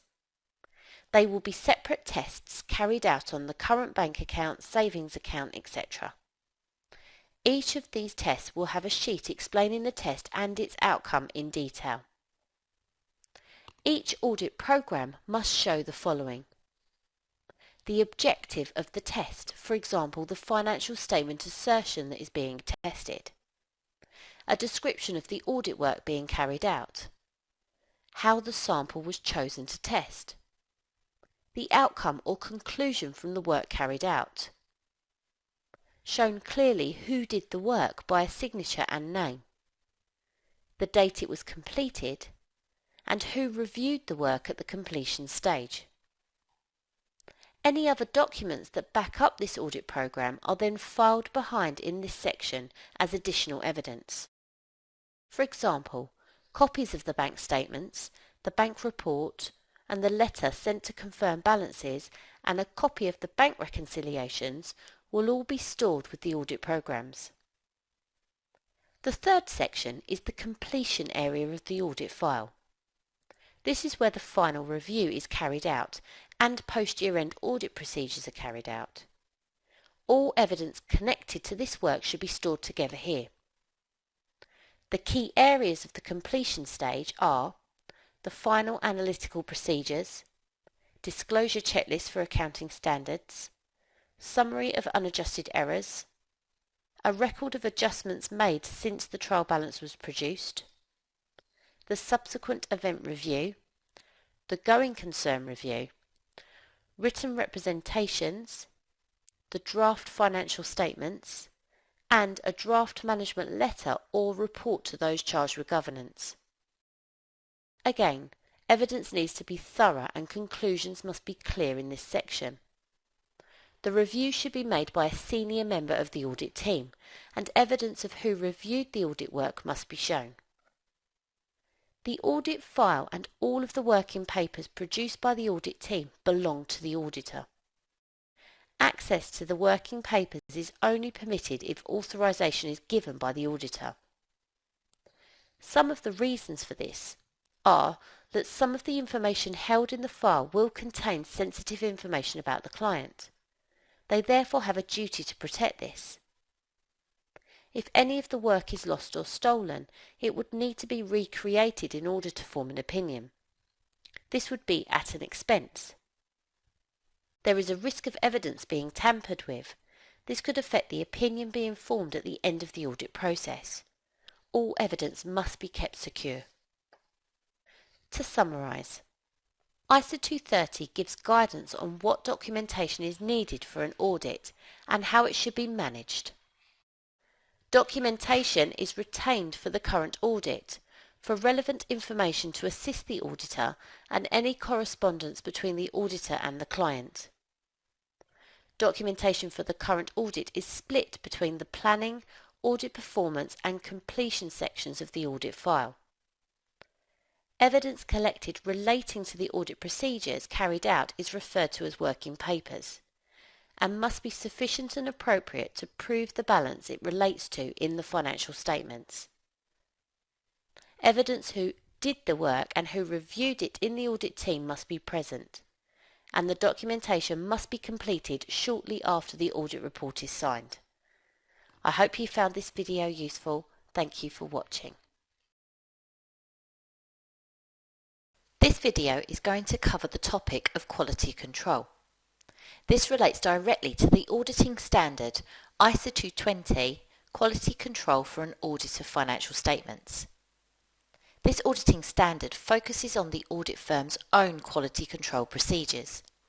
An audit firm has an obligation to ensure they follow professional standards and that their reports are appropriate for the client's requirements. For this to happen, the standard gives a recommended set of policies and procedures that should be carried out. To help remember the key policies and procedures from the standard, you could use Hear Me. The H is for human resources. The audit firm, and in particular the engagement partner who is responsible for the client, should ensure that their audit team is capable. They should assess the competence of the team members to ensure that the audit is performed at an appropriate standard. They should ensure that the audit team has sound knowledge of the client being audited and therefore understands the entity and its environment. However, they must also ensure the technical skills within the audit team are enough to reach appropriate conclusions. The E is for ethical requirements. Quite simply, the audit firm must ensure that they comply with the ACCA Code of Ethics. They must ensure the fundamental principles are followed and that they manage any ethical threats, conflicts of interest or other risks appropriately. The A is for acceptance and continuance of clients. The audit firm must consider whether they should accept every engagement. Once they have accepted the client engagement, they must then review every year to ensure the entity should continue to be their client. The key issue is that the audit firm must only accept clients with an acceptable level of risk. The R is for responsibilities of leadership. The engagement partner must take overall responsibility for the audit team and the audit process. This means that they must also ensure the quality control procedures within the firm are of a high standard so as to follow professional standards accordingly. The M is for monitoring. We have already said that strong policies and procedures should be in place. However, to ensure these are followed, there must be an element of review from the audit firm. The standard recommends two types of monitoring, a hot and cold review.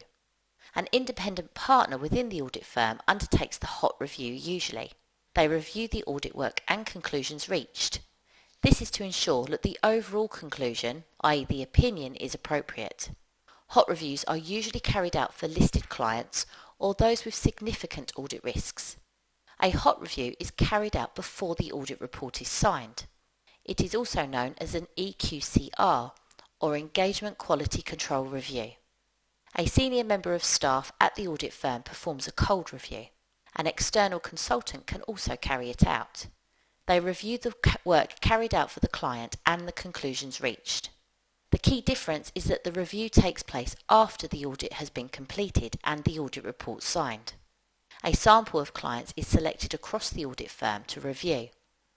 This ensures consistency across audit teams and identifies if there is a risk of non-compliance of professional standards. Finally, E is for engagement performance. This looks at the overall performance of the audit assignments across the audit firm. This is made up of 3 elements: the direction, supervision and review of the audit. The direction focuses on ensuring everyone is aware of the objectives of the audit, knowledge of the client business, the risks and any problems that may arise. Supervision is looking to ensure that the audit is reviewed by someone senior, who can ensure the team is competent and the deadlines are met to provide timely information for the client. The review is to ensure professional standards have been followed, that there is evidence to back up conclusions made, and that the evidence collected is sufficient and appropriate. Each of these 6 components is explained in ISA 220 to enable audit firms to ensure the highest quality of work is performed. This therefore ensures that an appropriate audit opinion is formed on the financial statements for every client. I hope you found this video useful. Thank you and good luck. This video will cover the topic of internal control systems. We're going to look at the auditor's approach to assessing these controls and systems at the client. For us to do this, we need to cover the following: understand what a control is, the objectives of control systems, the limitations of a control system, the auditor's expectation of an internal control system, and finally, what the auditor does or their approach. A control is a procedure put in place to achieve company objectives. For any organisation to run well, it needs sound control systems in place. The key objectives of a control system should be to ensure accurate accounting records, to safeguard assets held by the organisation, to prevent and detect fraud, and to ensure an efficient working environment. There are limitations to internal controls, including human error when making decisions and processing in a system, fraudulent collusion, staff working together to commit fraud, and abuse of authority, those officially making decisions within a system and overriding controls. ISA 315 tells us that auditors must understand the client's internal controls. For an auditor to assess whether a control system is strong or weak, they must have an understanding of what is expected of a control system. To give the auditors a benchmark of what is a good control system, the standard also gives us the 5 components of an internal control system. To help us remember these components, remember it is a crime not to have strong controls. The C is control activities, the R is risk assessment procedures, the I is information systems, the M is monitoring of controls, and the E is environment. The control activities include all of the individual procedures and policies that make up the system as a whole. These control activities within a system will ensure errors and fraud are reduced if implemented and followed properly. Examples of control activities include authorization, regular performance review, accounting reconciliations, segregation of duties, IT controls, and physical controls. Authorization or approval of transactions can assist in preventing non-business related transactions from occurring. It can also assist in areas such as cost control, as if approval is required by management for purchases, then review of the need for these items can be made before the order is carried out.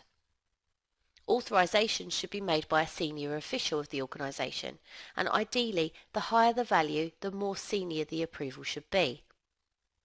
Regular performance review by an organisation will help identify potential misstatements by the client themselves. If the client performs its own analytical procedures, comparing their transactions with previous periods and budgets, they can highlight unusual trends or differences which can then be investigated internally. They can also compare figures to key competitors to keep an eye on their market share and performance. Accounting reconciliations are a brilliant way to identify misstatements in the accounting records. Regular accounting reconciliations ensure misstatements are dealt with on a timely basis and help identify if there is a problem with the control system as a whole. The key accounting reconciliations are bank, receivables, payables and inventory control reconciliations. Differences highlighted from this work is then investigated so that potential misstatements can then be corrected before the auditor arrives to complete the audit. Segregation of duties is the sharing of responsibilities within a control system. Imagine one employee responsible for everything within a control. This increases the risk of errors and potentially the risk of fraud also, as there is no supervision or checking one another's work. To have more than one employee working within the system, sharing the role and even rotating duties increases accuracy. IT controls cover a range of activities to protect the computer systems being used. They also ensure other control activities are managed. Examples include backup procedures of data, software installation and update procedures, security including passwords, sequence checks and batch total checks when posting transactions, and authorization limits to ensure transactions are valid. A good computer system should include these control procedures. Physical controls are present to ensure access into the system and the business itself is authorized. These controls include restricted access such as swipe card or code access into the warehouse, CCTV and alarm systems. Each control activity is in place to protect the entity, which is made up of many control systems. Now we have covered control activities, let's move on to discuss the remaining 4 components of an internal control system. Risk assessment procedures carried out by the client should be to identify and manage potential business risks. The level of risk assessment will depend on the type of organisation, as for example, smaller business with standard systems will have less risks than large, complex, highly regulated businesses. If a business reviews and manages its own risks, it will reduce the risk of misstatements caused by error and fraud. Information systems are an organised system for the collection, organisation, storage and communication of financial information. It includes both computer and manual systems, and the auditor should be able to understand the system and how it works with the help of manuals and staff communication. Monitoring of control systems is important to ensure the controls are working effectively. As an entity progresses, their need for internal controls may change, and therefore the organisation must react to these changes on a timely basis. The internal auditor is useful here, as they are best placed to take on this role. Finally, the control environment. This is the overall environment of the entity. For there to be a strong control environment, management attitude, awareness and actions are important. If the management are enthusiastic about ensuring control systems are strong, this will encourage the entire organisation to have the same attitude. Having an internal audit department in place is an indicator of a strong control environment, as they will be reviewing and implementing control systems as part of their role. Ensuring the correct people work in the organisation is also important, so having good recruitment and training procedures is also a good indicator. Now we have discussed the 5 components of an internal control system that the auditor is looking for, we can now discuss how the auditor reviews these systems to decide whether they are satisfied with their effectiveness. The auditor has a step-by-step approach when reviewing control systems as part of the audit assignment. The aim of the auditor is to assess whether the internal control systems would ensure material misstatements are identified and corrected.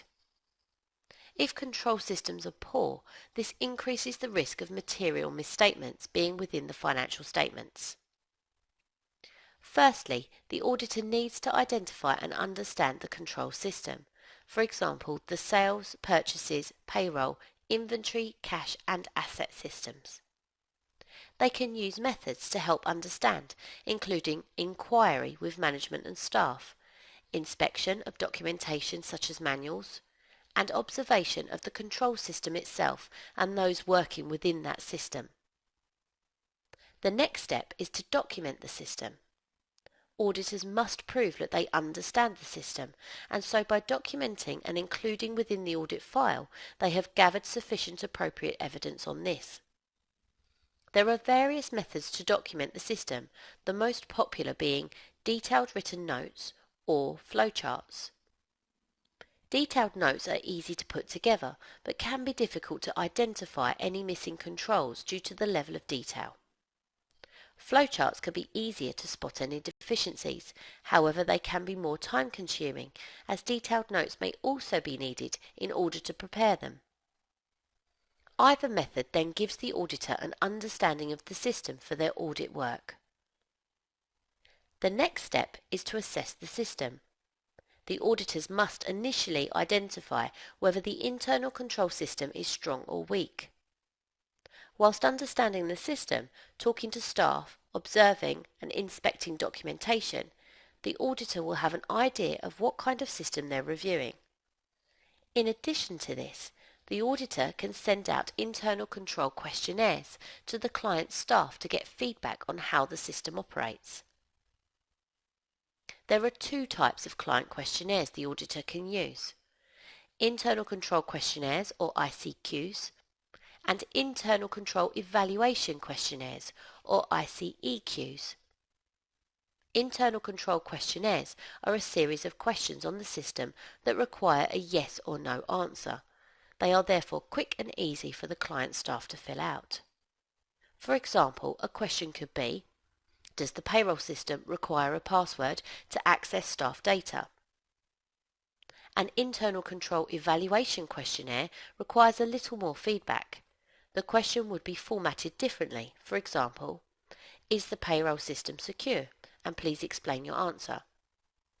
This type of question can therefore give you some more understanding of the system and who operates within it. Auditors would now have an idea as to whether the control system is strong or weak. If the system appears to be strong, the auditor must gather further evidence to prove that they agree with this conclusion. This is in the form of control tests or control procedures. A control test is a test that gathers evidence on whether the system is effective. These tests are carried out by the auditor, and all evidence collected is then filed on the audit file to back up their conclusions.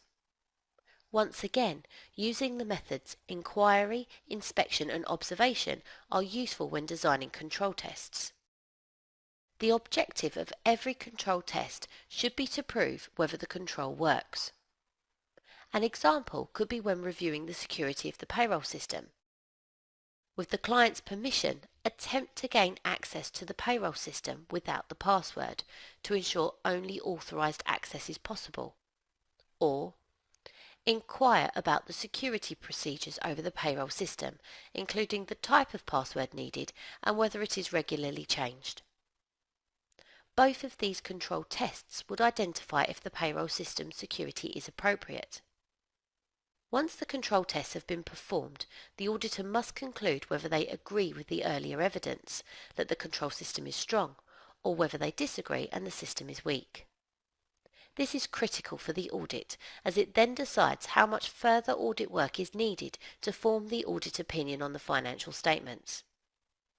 The next stage of the audit process is substantive testing, and this is where the audit tests or procedures are performed to identify if there are any material misstatements within the financial statements. If the auditor has concluded that the internal control system is weak, there is a greater risk of material misstatements present. They must increase the level of substantive testing required. The sample size of transactions being tested would be increased, and more procedures would be designed. This would mean more time spent on the audit also. If the control systems are strong, there is a smaller risk of material misstatements, and therefore no need to test as many transactions. This means smaller sample sizes and less time needed. In addition to control testing and deciding how effective the control systems are, the auditor has a responsibility to report any issues found with the client. If deficiencies in the internal control system have been found, the auditor reports to the client along with recommendations on how to improve the system. This is discussed in more detail in another video. To conclude, internal control systems are in place to achieve company objectives. Control systems have limitations, and so the auditor cannot rely wholly on a strong control system ensuring no material misstatements are present. The auditor is looking for 5 components of an internal control system: control activities, risk, information systems, monitoring and environment. And they follow a step-by-step approach to conclude whether the internal control system can be relied upon. I hope you found this video useful. Thanks for watching. This video will take you through what the auditor does to identify and then communicate internal control deficiencies to the client. We will need to cover the following: how the auditor identifies deficiencies, the management report, and the timing of communicating deficiencies. When performing the audit work, auditors must review the control systems that relate to the financial statements. These can include the following systems: sales, purchases, inventory, payroll, cash and bank, and non-current assets. Each system must be reviewed and understood by the auditor. They then document the system for their own evidence and begin the task of deciding whether the system could cause potential material misstatements. As they are performing this work and testing the systems, they will identify if there are any issues with the way the system operates. Using their skills and experience, they may notice control activities missing within the system that could cause problems. Time taken to understand the system, review documentation, and use internal control questionnaires gives the auditor the opportunity to find deficiencies within the system under review. Here are some examples to help you understand what is meant by deficiencies. For a sales system, the auditor may discover that discounts for customers are manually input onto the face of the invoice by the sales clerk. The issue here is that the discount may be input incorrectly by the clerk. Human error is always an issue when manual input into a system is present. This could lead to misstatements in the sales and receivables balance. This scenario could also lead to the sales clerk inputting unauthorized, inappropriate discounts onto the invoice. For every control deficiency found, the auditor has an obligation to recommend how the entity could improve that control. A recommendation for the control deficiency that we have just discussed could be to have authorized discounts included on the customer account on the system so the invoice is automatically updated with the correct amount. For a purchase system, a control deficiency could be where the warehouse receiving the goods delivered agree the goods received note to the physical goods and then file a copy of the GRN and send a copy to the accounts department. There is evidence of good controls here as they do review the goods received with the goods received note. However, they do not review the original order to see if the goods received are what was originally requested. The goods may have not been ordered and the entity could be invoiced for goods not required. A recommendation would be for every delivery into the warehouse to agree the goods to the GRN and the purchase order before accepting the goods. For inventory systems, a control deficiency could be that they do not mark inventory when it has been counted during the inventory count. If not marked, the inventory could be counted again or missed altogether and not detected, which could cause a misstatement in the inventory balance. A recommendation would be to mark the areas of the warehouse where counting has been completed. This way it will be clearer to see if areas have been missed or to not count them again. For a payroll system, a control deficiency could be the monthly payroll report is not reviewed. If the balances are not reviewed for each payroll run, there could be a misstatement not detected. The recommendation should be to ensure a responsible official, such as the payroll manager, reviews the payroll report and compares the balances to previous months to identify potential misstatements. Evidence of checking, such as a signature, should be present. For cash and bank, a control deficiency could be that the cash is not banked regularly. If cash is held at the business and builds up, it increases the temptation of theft. A sensible recommendation, therefore, should be to regularly bank money. This task should be undertaken by more than one employee, and rotation of duty should also reduce the risk of fraud and error. In a non-current asset system, a control deficiency could be that the request for a new asset is not approved. If not approved, assets could be ordered for personal use, therefore the risk of fraud is higher. All asset requisitions should be approved by a senior official. Decisions on purchasing of assets should be made with the reference to budgets also. Once the auditor has identified control deficiencies, they will then collate them and include within a report to the management of the entity. This report has various terms associated with it. You may hear it called any of the following: a report to those charged with governance, a management letter, and a management report. The auditor has ISA 265 to give guidance on communicating deficiencies. It tells us that significant deficiencies should be communicated in writing to the entity's management. This is usually prepared in a letter or report format.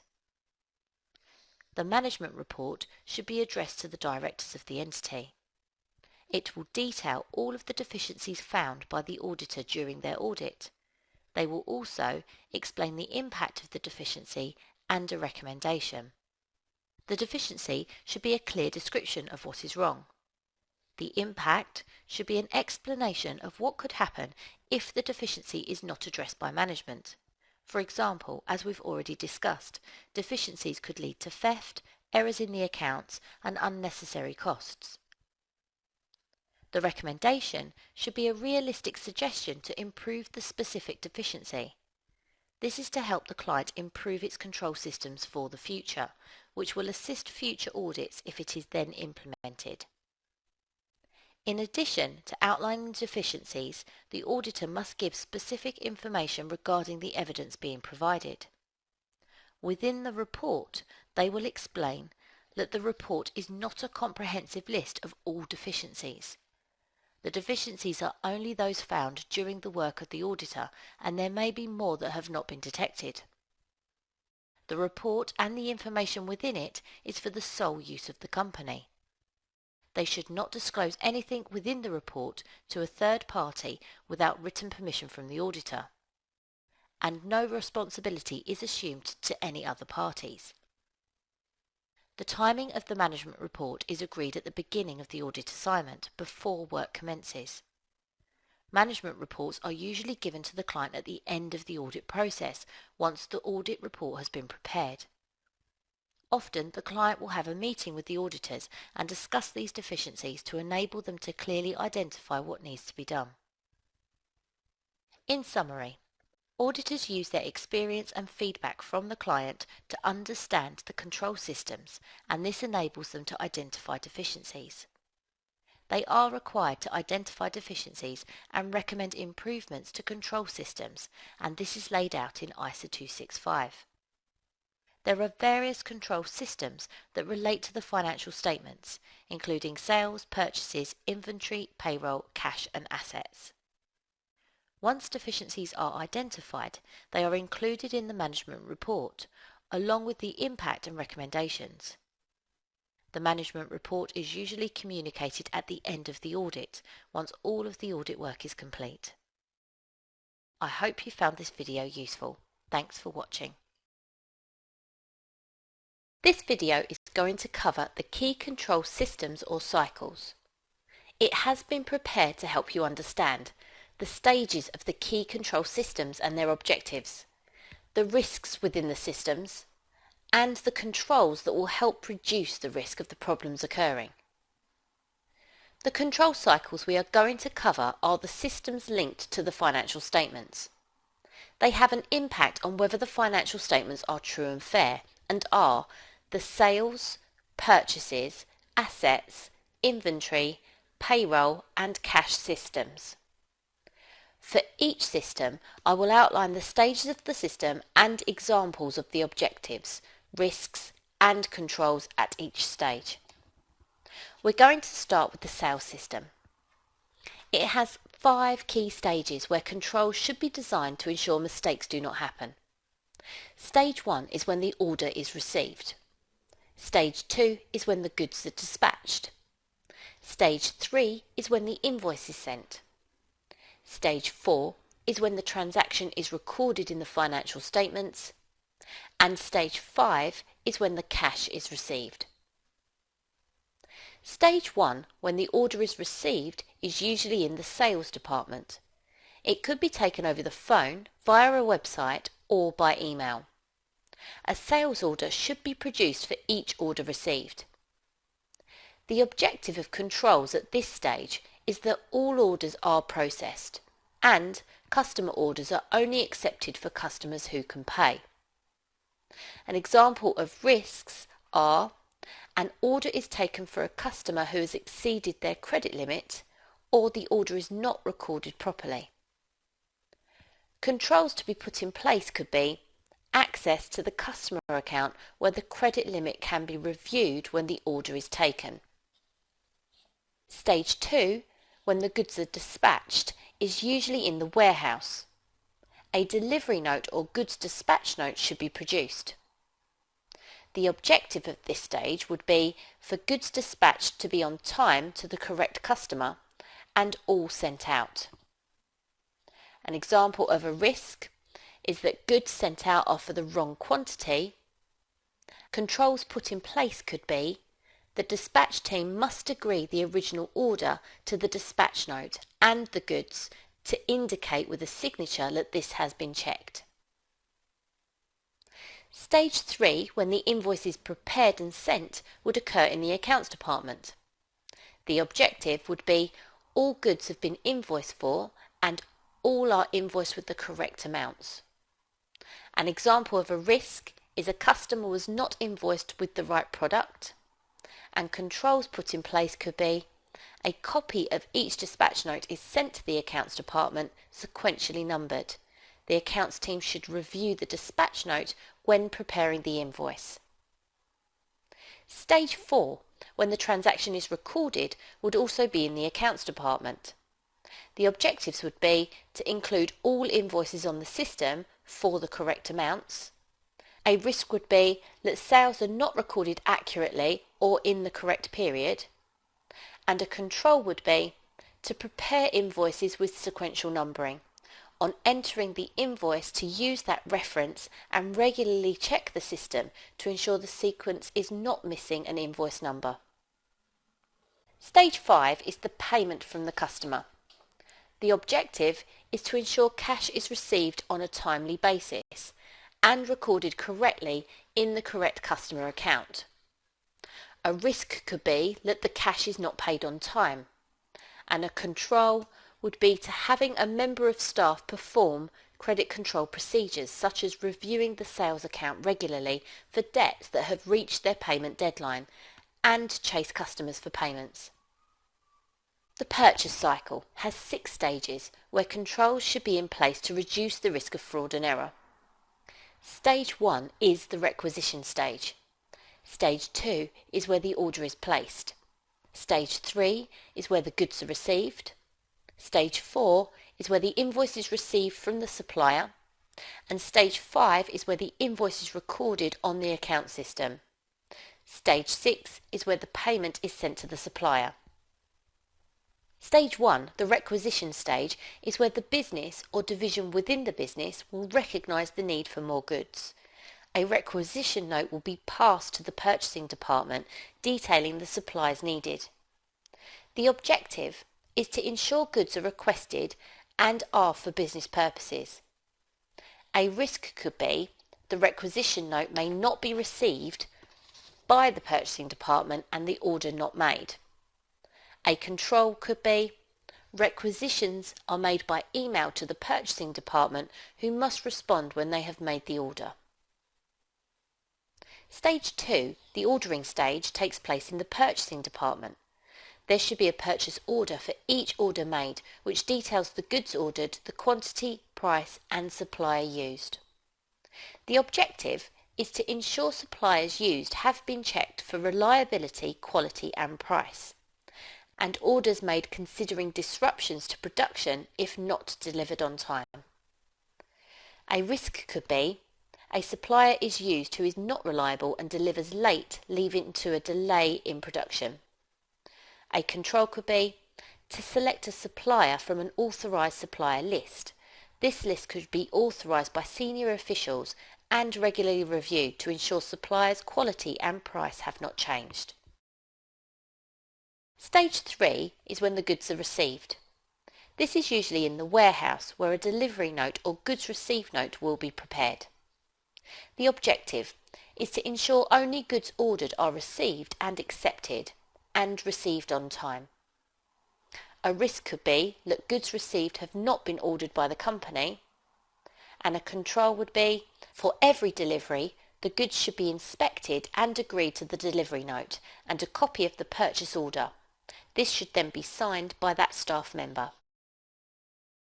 Stage 4 is when the invoice is received. This will be in the accounts department. The objective is to ensure invoices received are for goods received. That is for business purposes and for the correct amounts and products. A risk could be that the invoice is not for goods ordered, and a control would be each invoice received should be matched with the corresponding purchase order and requisition note. Any that have missing orders should be investigated with the supplier. Stage 5 is the recording of the invoice on the accounting system. The objective is to ensure all invoices are recorded and they are recorded accurately and in the correct period. A risk is that invoices may be missed and payables and purchases understated. A control could be ensure each invoice when received is allocated a sequential invoice number. The sequence should be checked regularly on the system to ensure no invoices have been missed. Stage 6 is the payment to the supplier. The objective is to ensure payments are made for the correct amounts, for goods ordered and received, and made on time. A risk could be the payment is not made and the supplier may no longer grant credit. A control could be to have regular payment runs and to review the aged payables list regularly for older debts and ensure they are paid on time. The control system for assets would work in the same way as the purchase system. There would be some additional controls required due to the size of the values being spent on these items in comparison to the standard goods and services. One would be the authorisation of costs. This would need to be approved from a much senior level of management than your standard purchase. The other would be the use of the asset register. This spreadsheet will record all details in relation to the assets in the business, including the date, cost, depreciation, carrying value, location, and disposal date and proceeds. This should be updated and reviewed regularly and compared to the accounting system to ensure there are no errors. The inventory cycle works very much like a cycle. The business will make an order for inventory. The inventory will be received in the warehouse. Sales will be made. The inventory will then be dispatched to the customers, so more goods will be needed and they can make an order for more inventory. We have seen many of the controls already in this process as the inventory cycle is blended with the sales and purchase cycles. Looking more specifically at other inventory controls, what we haven't yet seen are storage controls for inventory and controls over monitoring the amount of inventory in the warehouse, or inventory counting. When the business is storing its inventory, the key objective is to keep it safe and maintain its value. The risks are goods could be stolen, goods could be damaged, and goods may become obsolete. Examples of controls to reduce the risk of theft are increased security such as CCTV, alarm systems and security guards, restricted access to the warehouse, for example limited exits, and only authorised access, for example swipe card access or fingerprint recognition at entry points. Examples of controls to reduce the risk of damage could be practical packaging of inventory items, shelving for organised storage, and training for handling of items. And examples of controls to reduce the risk of obsolescence are a first in first out system for items being dispatched, not to hold excessive amounts of inventory, regular monitoring of aged inventory list for old slow moving items, and special offers potentially to shift items that are not selling faster. The inventory counting process requires tight controls for it to be effective.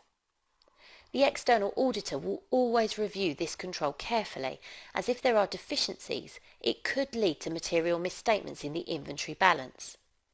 This would affect the statement of financial position and the P&L. If the company carries out a year-end inventory count, the auditor will attend.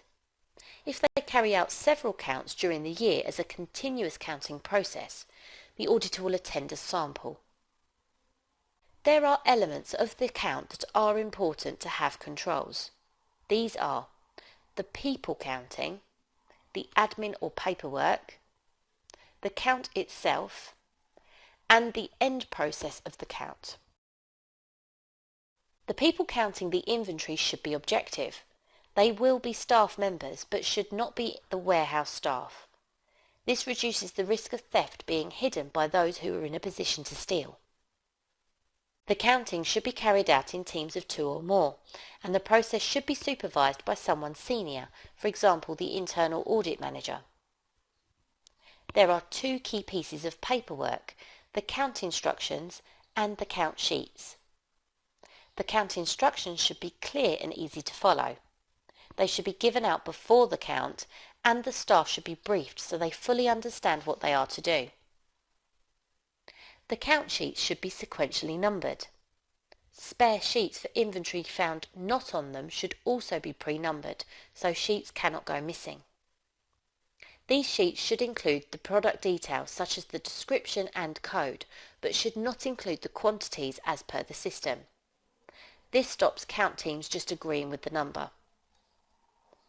During the count sheets should be divided between the teams. The sheets should be signed out so they know who is counting which area. Count staff should inspect inventory for evidence of damage which could affect the valuation and flag this on the count sheets or to the count supervisor. There should be a systematic, organised count to reduce the risk of areas being missed or counted twice. Areas can also be marked once counted to reduce the risk of mistakes. When recording the quantities on the count sheets, they should mark in pen and not pencil. This will identify if any changes are made after the count. At the end of the count, the sheets should all be signed back in and the sequence checked to ensure no inventory sheets are missing. These are then used to calculate the valuation of inventory to include in the financial statements. External auditors would take a copy of the count sheets as evidence before they leave if attending. The payroll cycle identifies important stages where controls should be present. Stage 1 is where fixed and variable data regarding the employees is recorded on the payroll system. Stage 2 is where the calculations are made by the system. Stage 3 is where the outputs from the system are created, such as the payroll report and the payslips. Stage 4 is where the payments are made to the employees and the government. Fixed data regarding employees includes bank accounts, hourly pay, holiday days, etc. Variable data would come from the clock cards or timesheets in the form of hours worked to help calculate pay. This data needs to be kept secure, so locking away this paperwork and only allowing authorised access is important. The other risk is that information is open to manipulation, for example, including fraudulent working hours. Controls to reduce this risk include CCTV over the clock card area as a deterrent, authorization of overtime from a senior official, and supervision of employees. The calculations made by the payroll system must be monitored regularly as there is a risk of misstatements. The software used should be up to date and regularly checked for updates. Having updates via the internet reduces the risk of these being missed, for example. Also, regular checks on calculations. Taking samples and recalculating the pay and deductions would identify if the system is working properly. The system itself should also be secure. Ensuring only authorised access is permitted will avoid the risk of individuals changing pay or setting up fake employees. Therefore, secure password access is important. The payroll report and the payslip should only be accessed by those authorised to see them. Therefore, locking payroll reports away is a good control, and sending payslips straight to employees' home addresses would avoid this information getting into the wrong hands. The payroll report should be reviewed by the payroll manager. Comparing to previous months, the previous year, and budgets will identify if something looks unusual. Evidence that this has been carried out, such as a signature and date, would enforce the control. Finally, Stage 4 is the payments. Payments to employees and the government must be made on time. Therefore, setting deadlines for submissions such as overtime should be in place. The correct amounts must be paid and only to valid employees. Therefore, having a senior official, such as the payroll manager, review this information from the payroll report and the payment sheets will reduce the risk of an incorrect payment. Cash controls are our final system to review in this video. The stages of a cash cycle are: Stage 1, a payment for an item is requested. Stage 2, the payment is authorised. Stage 3, the payment is made and receipts come in. Stage 4, all movement in cash is then recorded in the books and records. The objective for controls over cash are: to ensure cash is kept to a minimum at the company premises. Payments and transfers can only be made with authorisation from a senior official. They are for business purposes only. Cash is protected from theft and banked regularly.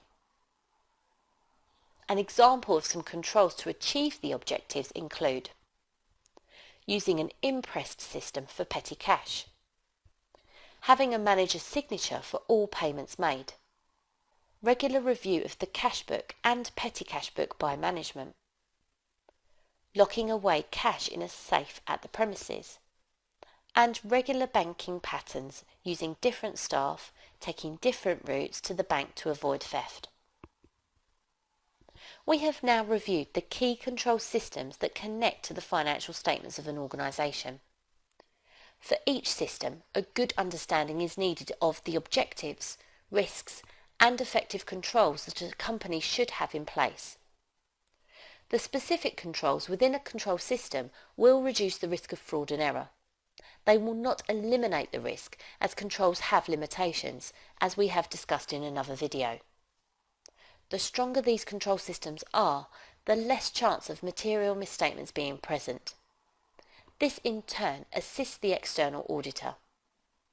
Audit risk will be reduced, making it more straightforward to form their audit opinion. I hope you found this video useful. Thank you for watching.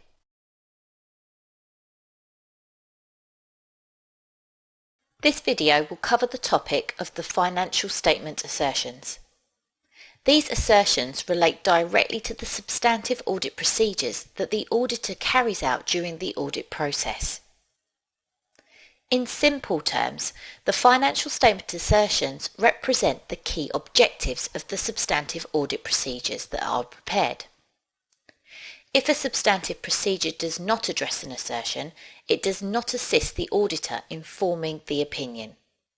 The overall objective of the external auditor is to decide whether the financial statements are true and fair and properly prepared. True and fair can be described as free from bias, free from material misstatement, and factually correct. The auditor should also ensure the accounts have been prepared using an appropriate reporting framework. We look at this when we look at the auditor reviewing the financial statements as a whole. However, when the auditor reviews the financial statements in detail, it is more difficult to relate the term true and fair to the individual balances and transactions that make up the whole set of accounts. How can they see whether a balance is true and fair? Therefore, to assist the auditor in planning audit procedures that review whether the balance is free from material misstatement, they are given the financial statement assertions. These are outlined in ISA 315. To help remember the assertions, I use CRAVE POC. The C is for completeness, the R is for rights and obligations, the A is for accuracy, the V is for valuation and allocation, and the E is for existence. Then the P is for presentation, the O is for occurrence, the C is for classification, and the final C is for cut-off. The assertion completeness is to ensure that all transactions and events recorded are present in the financial statements. Audit tests would be designed to identify if anything has been missed. An example would be reviewing the bank balances, including overdrafts. There is always a greater risk of items being missed in liabilities, and so the auditor requests a bank report to be sent directly to them from the bank confirming all balances. This will include any loans and overdrafts held at the year end. This will help confirm the completeness of bank and loan balances in the financial statements. The assertion rights and obligations is to ensure that ownership and responsibility of assets and liabilities is reviewed. Audit tests would be designed to identify if assets are owned by the entity and liabilities owed. An example would be the auditor inspecting invoices of assets purchased in the year to ensure they are in the company name. Accuracy is to ensure that all transactions, balances and other items have been accurately recorded. Audit tests are designed to identify individual misstatements. An example would be to select a sample of sales invoices and recalculate the balances. The valuation and allocation assertion is to ensure that items in the statement of financial position are in the correct place and at the correct values. Audit tests are designed to identify if the valuation is reasonable and if accounting standards have been used appropriately. An example would be performing analytical procedures on the depreciation charge for non-current assets, comparing the treatment to previous years and industry methods. Existence is to ensure that items in the statement of financial position actually exist. Audit tests are designed to assess whether assets are being used within the business. An example would be to physically inspect a sample of assets recorded in the asset register.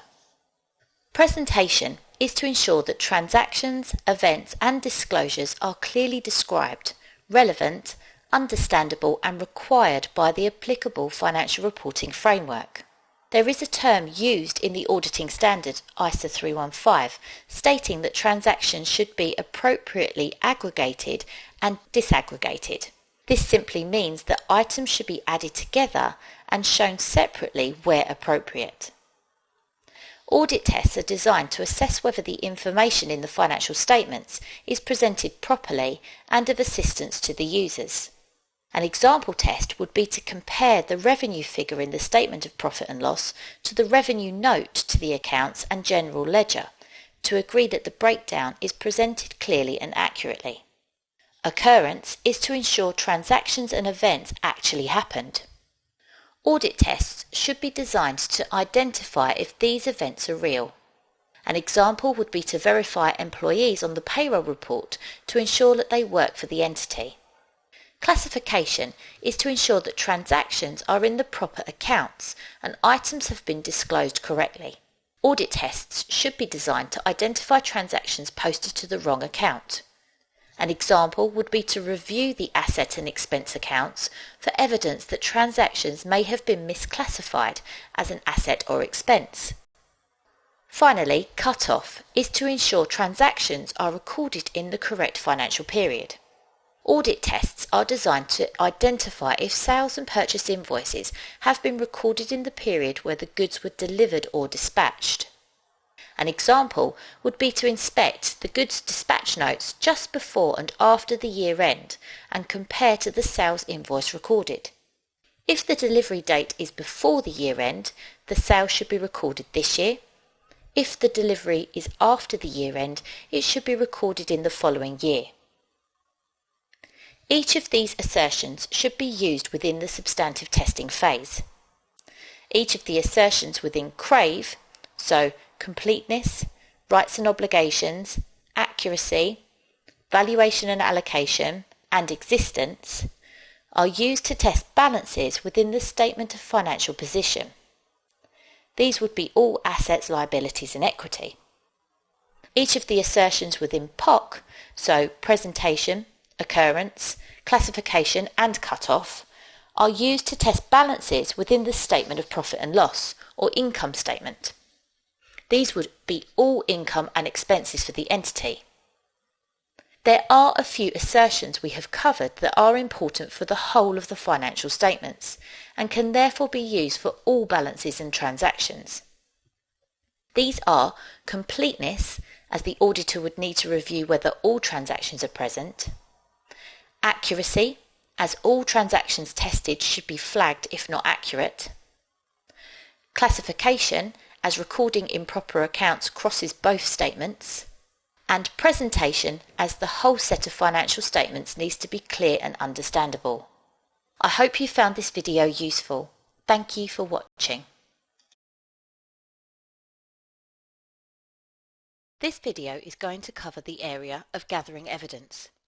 For us to understand the process of gathering evidence during the external audit assignment, we will need to cover which audit procedures gather evidence, the objectives, the quality of evidence required, the methods available, sampling, and conclusions made from the evidence obtained. The external audit is made up of many audit procedures or audit tests. Each test will gather evidence to help the auditor form an opinion on the financial statements. The two main areas of audit procedures are controls procedures and substantive procedures. There is a clear difference between the two, and to be successful in an exam question which asks specifically for controls or substantive procedures, you must be confident with the differences. Control procedures are procedures which identify whether the control systems being reviewed actually work. Substantive procedures are procedures which identify material misstatements present in the financial statements.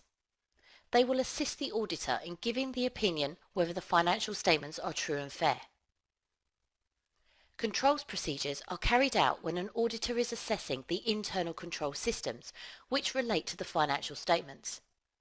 The auditor has a responsibility to identify whether the control system is strong or weak. The system should then be tested by the auditor to gather evidence to back up their conclusion. An example would be when an auditor is reviewing the payroll system. A control identified could be if the payroll system has restricted access with the use of an encrypted password. A control procedure could be, with permission from the client, try to gain access to the payroll system without knowledge of the password. This procedure would not discover a material misstatement in the financial statements, but it does test whether the control the client has told you about works effectively. Substantive procedures are carried out in the main after the controls have been assessed. The level of substantive testing will depend on how reliable the control systems are, as the more reliable the controls, the less likely there will be material misstatements. The main aim of the auditor is to identify material misstatements and ensure the financial statements are true and fair. The objective of substantive procedures is broken down into the financial statement assertions. These are completeness, rights and obligations, allocation and valuation, existence, cut-off, occurrence, classification, and accuracy. Crave Coker can assist in remembering these assertions. Every substantive test must achieve at least one assertion in its objective. These financial statement assertions are covered in more detail in another video.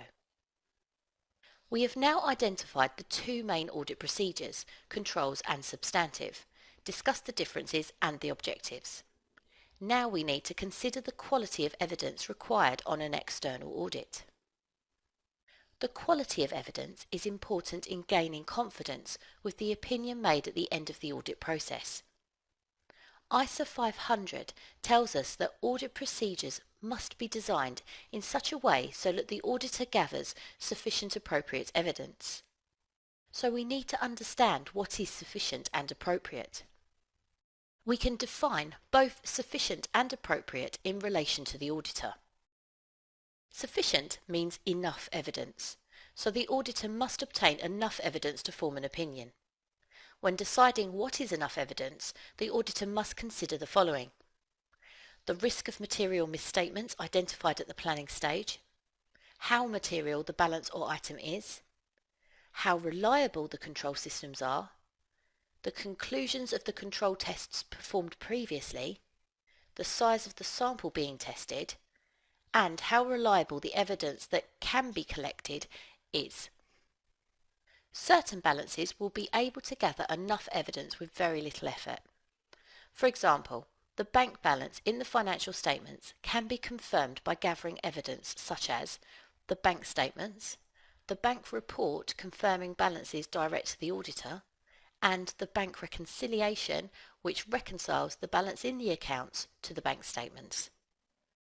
Other balances will require much more evidence to be obtained before the auditor is satisfied that it is sufficient. The term appropriate can be explained by splitting it into two areas. For evidence to be appropriate, it must be relevant and reliable. For evidence to be relevant, it must achieve the objectives. For example, evidence collected must achieve the objective of the audit procedure that gathered the evidence. If we're looking at control procedures, the evidence collected from these procedures should identify whether the control system operates effectively. If looking at substantive procedures, the evidence must achieve at least one of the financial statement assertions. Remember that these assertions help ensure the auditor can conclude whether the financial statements are true and fair. For evidence collected to be deemed reliable, it needs to be the best possible evidence that could be obtained in the circumstances. Evidence must be trusted so it can be used to form the audit opinion. Therefore, ideally, evidence should be independent, obtained directly by the auditor, if obtained from the client, then from a strong control system, written and in its original form. If auditors can obtain evidence that represents all of the points we've just mentioned, then very little else needs to be obtained for that area. There will be areas of the financial statements where this is difficult, and then more types of evidence will then need to be collected. Now we have covered the quality of evidence, we must discuss the methods available to the auditor to gather this evidence. When designing audit procedures, there are methods available that should be used by the auditor. ISA 500 gives 8 methods that can be used to design audit procedures for both controls and substantive testing. Analytical procedures. This is the comparing of data in the financial statements to gather evidence on whether there are possible misstatements. Inquiry. Talking to the client staff and management will ensure explanations are obtained to help form conclusions. Inspection. Inspecting documentation that confirms balances and transactions in the financial statements, as well as control procedures. Observation. Observing processes at the client to understand and review reliability. Recalculation. Recalculating transactions and balances for accuracy. Confirmation. Written confirmation of balances and transactions in the financial statements. And reperformance. The auditor carrying out a procedure the client has performed to see if they did it right. Each method can be used to design audit procedures, and the most appropriate method should be selected. The next area of gathering evidence is choosing the transactions which should be tested. Sampling is defined in ISA 530 as the application of audit procedures to less than 100% of items within a population of audit relevance, such that all sampling units have a chance of selection in order to provide the auditor with a reasonable basis on which to draw conclusions about the entire population. This requires auditor judgment and skill. There is always going to be an element of risk that a transaction not selected will contain a material misstatement. This is known as sampling risk. The auditor must ensure the sample size selected is sufficient enough to reduce sampling risk to an appropriate level. They must also ensure the sample chosen represents the whole population of transactions. The auditor decides on an appropriate method they should use to choose the sample to test. Again, the auditor has a number of options to choose from, and these options can be categorized into two headings: statistical sampling methods and non-statistical methods. Statistical sampling methods generally are where the auditor has not influenced the selection of transactions. Random selection and probability theory are the common examples of choosing a sample in this way. Any other method would be categorized as non-statistical sampling. Methods commonly used by the auditor to select samples are random number tables, which select the transaction numbers on the list to choose; systematic selection, where the transaction is selected across the population using an even pattern, for example, every 10th balance chosen; block selection, where transactions are selected from one period in the financial year, and cut-off testing is an example of this; monetary unit selection, where the largest balances and transactions are selected to test. If mistakes are found, they are more likely to be material; and haphazard methods. These are any other methods that could be used by the auditor to select transactions. The auditor should be careful not to allow bias. Gathering evidence for the audit is critical in forming an opinion on the financial statements. Auditors identify what type of evidence is needed from the objectives. The auditor will either be gathering evidence via control procedures to test whether controls work, or via substantive procedures to test whether there are material misstatements in the financial statements. They must consider the quality of evidence that is required and available to them. This will depend on what is being reviewed, but they must ensure evidence collected is sufficient and appropriate. There are 8 methods available to them which they design their audit procedures around. And the auditor must also decide on the size of the sample of transactions to test, as well as the method of selecting the sample to perform the audit procedures. Statistical or non-statistical is acceptable. Once the evidence has been gathered and the audit procedures performed, the auditor must then review what they have found. If, for example, misstatements have been found, they must decide whether these are material or not. If material, they could be misleading to the users of the accounts if they remain. The auditors therefore ask the client to amend the financial statements. If not material, they must record on a spreadsheet, often called the Summary of Unadjusted Errors. All of these smaller errors collected could accumulate into a material misstatement, and so the spreadsheet can be reviewed at the end of the audit for evidence of this. I hope you found this video useful. Thank you for watching. This video will cover the audit of smaller entities and not-for-profit organisations, or NFPs. The aim is to identify how the audit would differ when reviewing the two entities' financial statements. Auditors must be capable of auditing the entity under review. Having experience in auditing a smaller entity or a not-for-profit organisation such as a charity is important. If they miss something important, they may issue an inappropriate opinion in the audit report at the end of the audit process. The ethical code states that one of the fundamental principles that should be followed is professional competence.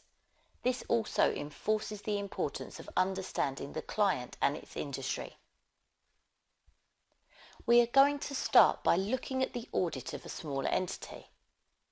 This entity may not even require a statutory audit in some countries. Smaller entities are given an exemption from audit in the UK, for example, but they may still request an audit if they feel it benefits them. The reasons for not requiring a statutory audit are: the shareholders are often the directors of the entity, operating and managing their own business, and so there is less concern about whether their investment is being looked after. They may have only a few members of staff. This makes the disruption of the auditors coming in more of a burden on the company. Audits are expensive. This cost may outweigh any benefits an audit would have for the company. Control systems may be limited. With fewer resources, the systems may be more straightforward and not requiring expert advice from the auditor. If a smaller entity requires an external audit, the auditors would ensure that they have the correct audit team in place with the experience needed to conduct the audit properly. An audit of this kind has advantages and disadvantages. Some advantages are that it can be relatively low audit risk. If a business operates in a straightforward field that is easily understood by the auditor, there will be fewer transactions and therefore more time to review the business more thoroughly. In some audits, it may even be more effective to test 100% of the transactions. The shareholders run the company. With direct control, the management will have full understanding and responsibility for the organisation and can assist the auditor effectively. They may be met with less resistance from management because of this. The systems will often be straightforward and easier to understand, and this makes the assessment of control systems and their reliability easier. Some disadvantages are: due to the direct control of the company by the shareholders, they are in a position to manipulate the figures in the financial statements or hide personal expenses. Simple systems can often be manual. This increases the risk of human error, which needs to be addressed by the auditor and identified. Due to limited staff, there may be a lack of segregation of duties. Having one staff member responsible for an entire control system can increase the risk of fraud. They may not be very formal in their communications. Documentation on systems may be limited. Minutes of board meetings may be non-existent. This limits the amount of written evidence the auditor can obtain from the client.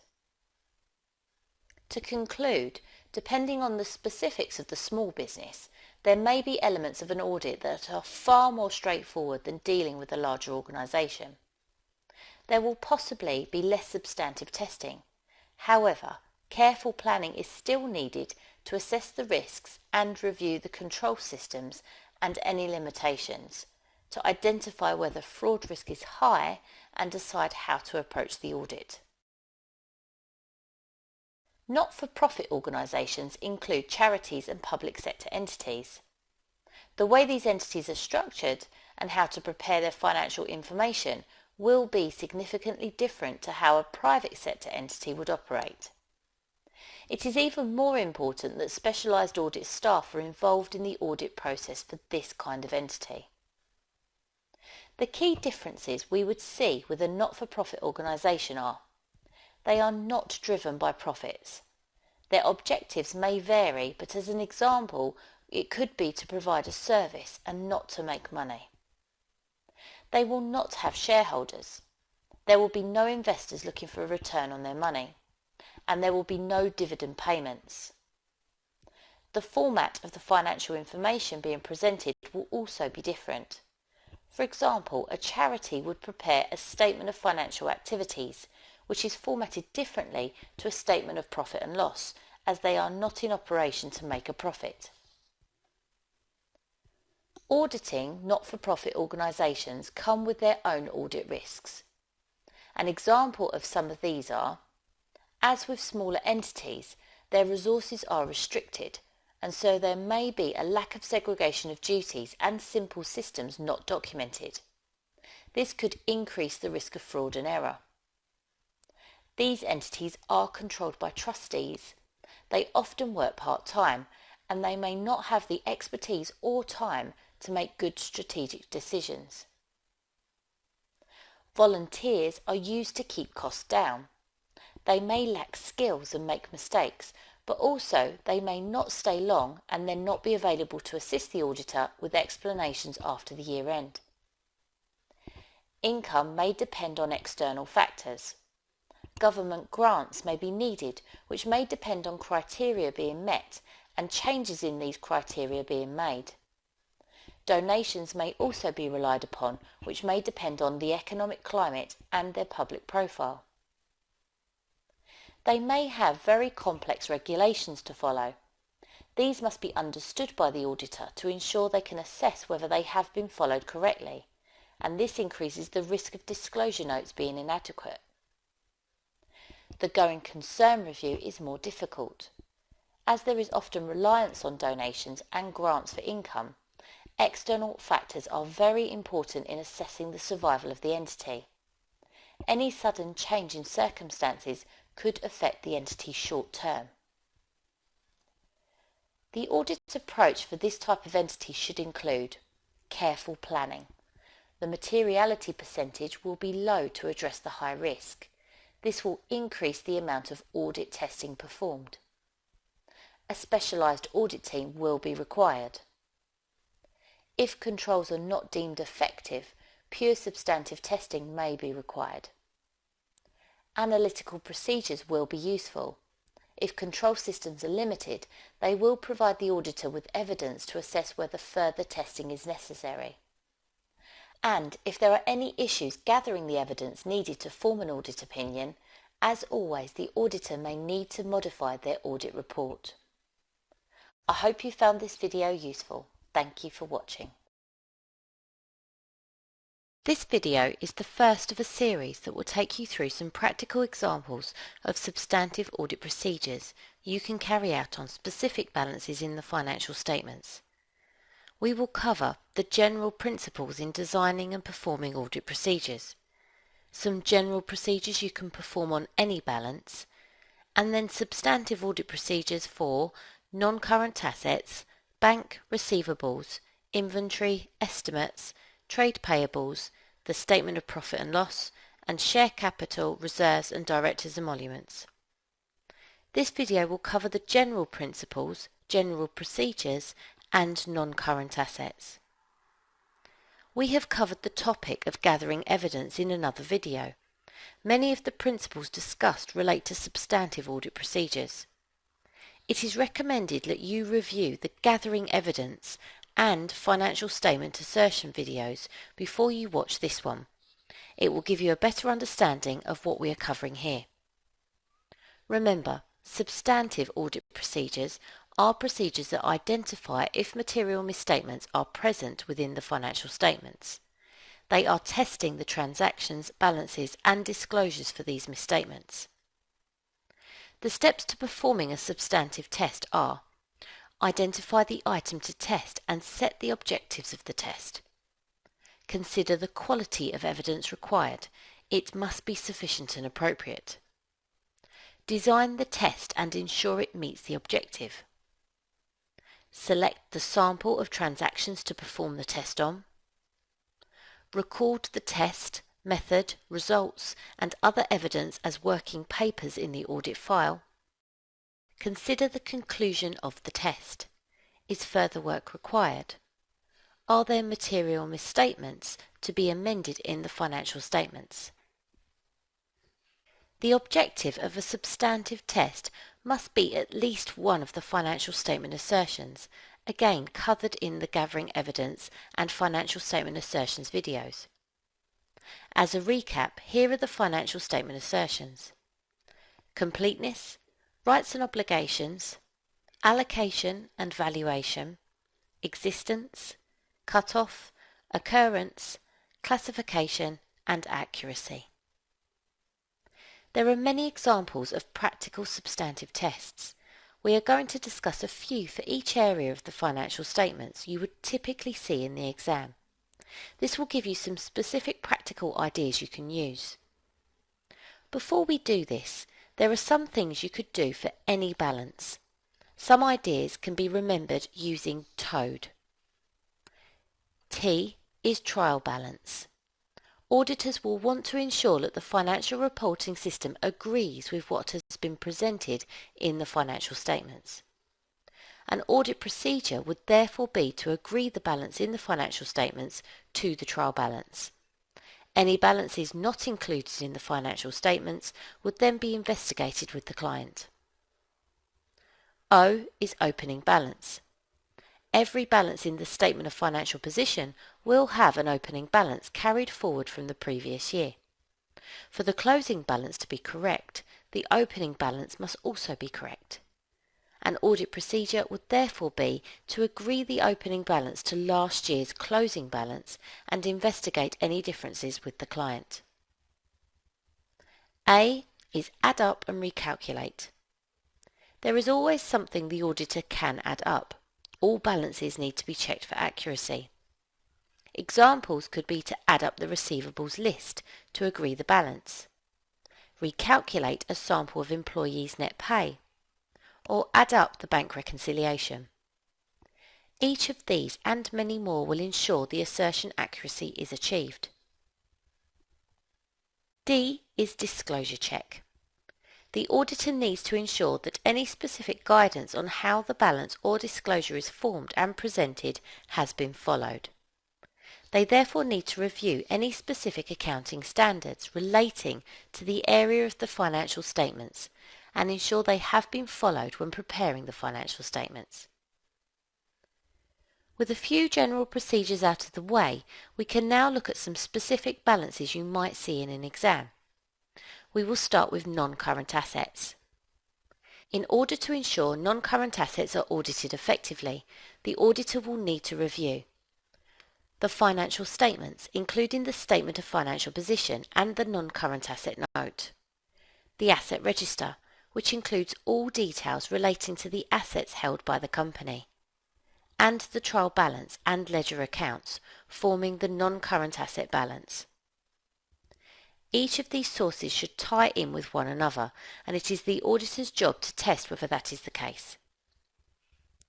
Non-current assets key assertions to be verified are completeness, rights and obligations, valuation, and existence.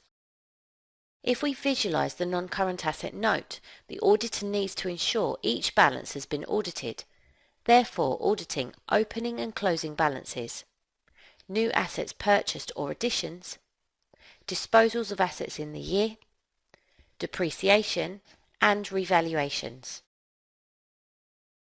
Audit procedures for opening and closing balances include agreeing the opening balance to last year's financial statements, adding up the non-current asset note to ensure the auditor agrees with the closing balance shown, and agree the closing balance for non-current assets in the note to the balance shown on the statement of financial position.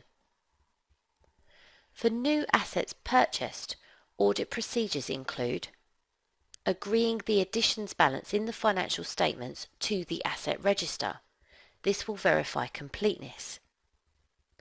Adding up the additions in the asset register to ensure they agree with the total in the financial statements. This also verifies completeness. And for additions in the year, trace to the invoice to agree the amounts recorded and whether the invoice is in the company name. This verifies rights and obligations. For disposals in the year, the auditor should obtain a list of all disposals of assets made in the year and agree to the asset register to ensure that they have now been removed. They can agree disposals to documentation, for example sales receipts and bank statements, to prove that they were disposed of, and review the profit or loss on disposal and agree with what has been recorded in the statement of profit and loss. These verify existence and accuracy. Depreciation must be audited by recalculating the depreciation charge for a sample of assets, reviewing the accounting policies to see if the treatment being used is consistent with prior years, and inspecting the budgets for capital expenditure to see if plans for disposals and new assets mean the depreciation methods are appropriate. These will help you verify valuation and accuracy. The revaluation of assets must be carefully reviewed. Some ideas for procedures would be to inspect the valuer's report and agree the amount concluded by them with what has been recorded in the financial statements. Review the methods used by the valuer described in their report and ensure they agree with what is required by the accounting standards for revaluations. The key for an auditor is to gather as much sufficient appropriate evidence when performing these types of audit procedures. Remember that the more written, detailed, independent evidence they can collect, the better. Each audit procedure must verify at least one of the financial statement assertions that is key to the balance being audited. I hope you found this video useful. When ready, move on to the next video, which covers the audit of current assets.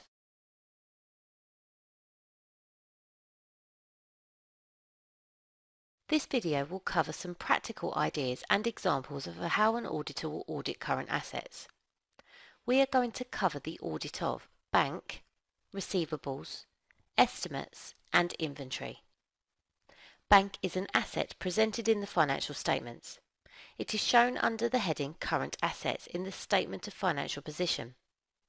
The key assertions that should be verified are existence and valuation. The evidence that the auditor would obtain to audit the bank balance can be referred to as the 3 Bs. These are the bank statement, the bank report, and the bank reconciliation. The bank statement is a piece of independent evidence. It will show all movements in the bank balance during the period that can be agreed with the movements in the cash book. It can also be used to agree the balance used in the bank reconciliation and make sure it agrees with the bank records. This evidence verifies existence and valuation. The bank report is written confirmation from the bank. It is sent directly to the auditor from the bank and so is a brilliant piece of evidence as it is independent, direct, written and in its original form. The bank report confirms all of the bank balances held by the client for the year. It will also confirm any balances of liabilities held by them, so it will assist the audit of that area of the financial statements also. The auditor should ensure the bank accounts have been included in the financial statements by agreeing the bank accounts of the trial balance. The balance itself may not agree due to timing differences, and so they should also agree the balances to any bank reconciliations prepared. This verifies existence, valuation, and also completeness. The bank reconciliations will show the differences between what the cash book states as the bank balance and what the bank states as the balance for each bank account. If the client prepares these, the auditor must inspect them and ensure the movement between the balances is not due to a material misstatement. One of the first procedures is to cast or add up the bank reconciliation to ensure there are not arithmetic mistakes. They should also ensure the balances agree to the bank statement, bank report and cash book. They would then audit the timing differences. Any payments that have not yet cleared the bank are unpresented checks. The auditor would need to verify that all of these payments have been included correctly and so would usually agree the amounts on the bank reconciliation to the check stubs and cash book. Ensure none of the payments are missing or belong in the following period. and inspect the bank statements after the year end to ensure the payments have now cleared, investigating any that have not. Then any uncleared receipts would be audited. They would need to agree that all uncleared receipts on the bank reconciliation are in the cash book, ensure that there are no missing receipts from the cash book, and inspect the bank statements after the year end to ensure the receipts have now cleared. The next balance to review is the receivables balance.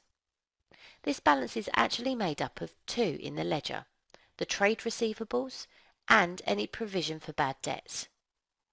We therefore need to look at some practical ideas how to audit not just receivables, but the estimate that is the provision included.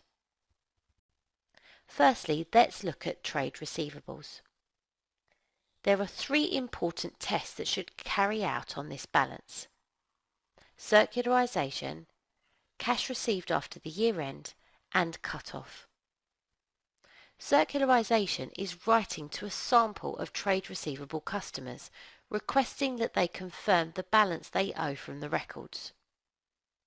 This is a great independent piece of evidence, as the letter is sent from the client requesting that the information is sent directly to the auditor.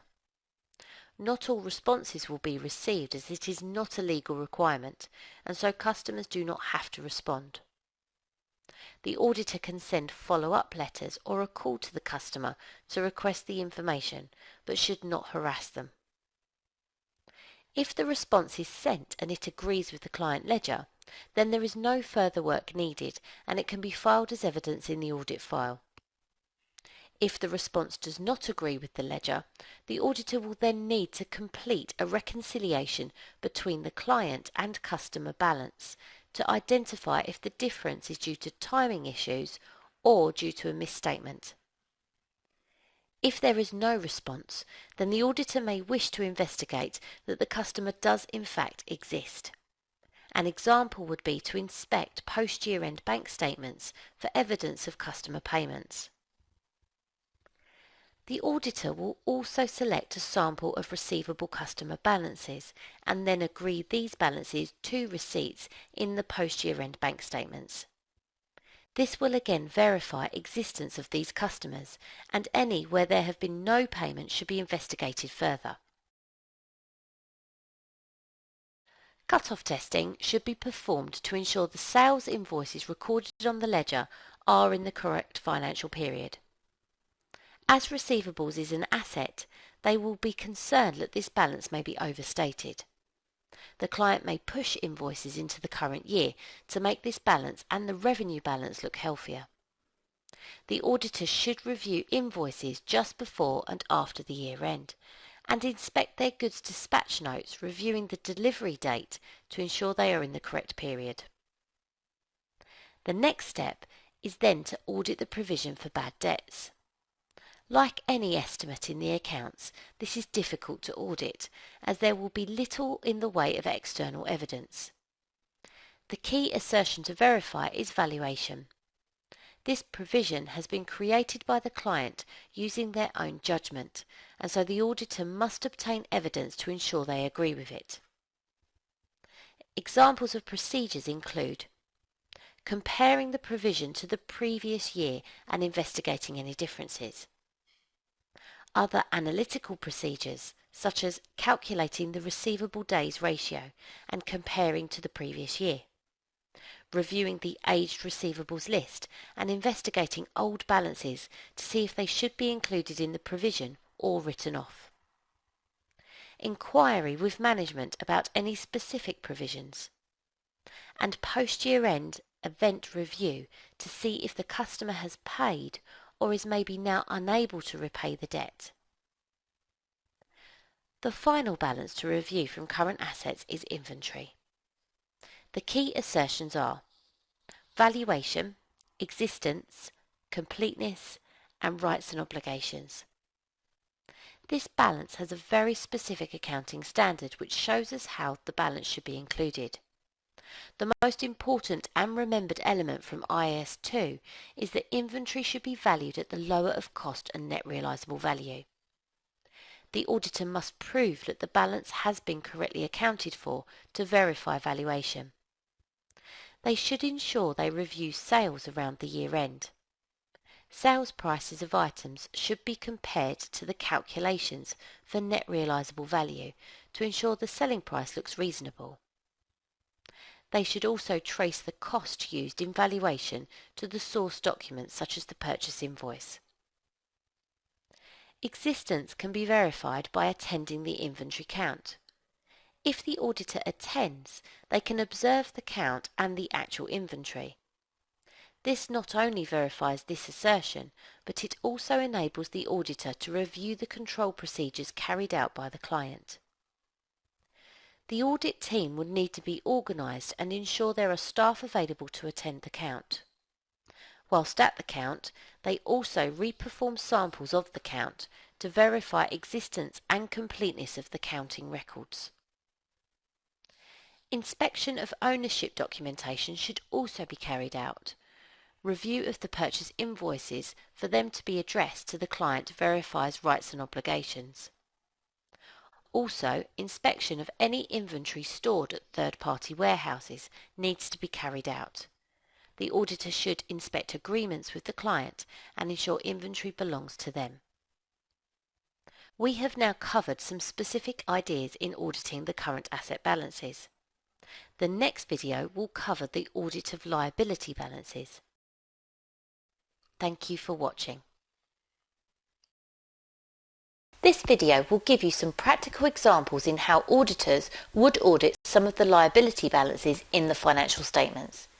We are going to discuss the audit of accruals, provisions, other payables, and trade payables. Auditors must assess the risks associated with balances being materially misstated at the start of the audit when planning their audit procedures. The concern with liabilities is that the client may have understated the balance to make the business look healthier and more liquid than it is. With this in mind, the key assertion being tested is completeness. Other important assertions to verify are rights and obligations and valuation. The accruals balance will have been prepared by the client based on costs that may have not yet been invoiced in the year but belong to the current year. The auditor should obtain a breakdown of the accruals balance and ensure it adds up, and agrees with the accruals balance in the financial statements. In addition to this, analytical procedures are useful here. As this is a balance where estimates have been used and judgments made by the client, it is open to manipulation. Therefore, key analytical procedures include comparing the accruals balance to last year and investigating differences, and review invoices dated after the year end to identify if the cost belongs in the current year. Anything found should then be recorded as evidence and discussed with the client for possible amendment. Provisions may be included in the financial statements. The client needs to ensure they have followed IAS 37, Provisions, Contingent Liabilities and Assets, correctly. It is the auditor's job to review the evidence and decide whether a provision should be included. Provisions could arise from events such as potential compensation payments from court cases. Remember the rules from the standard. If there is a remote chance of the client suffering an outflow of resources, then there should be nothing included in the financial statements.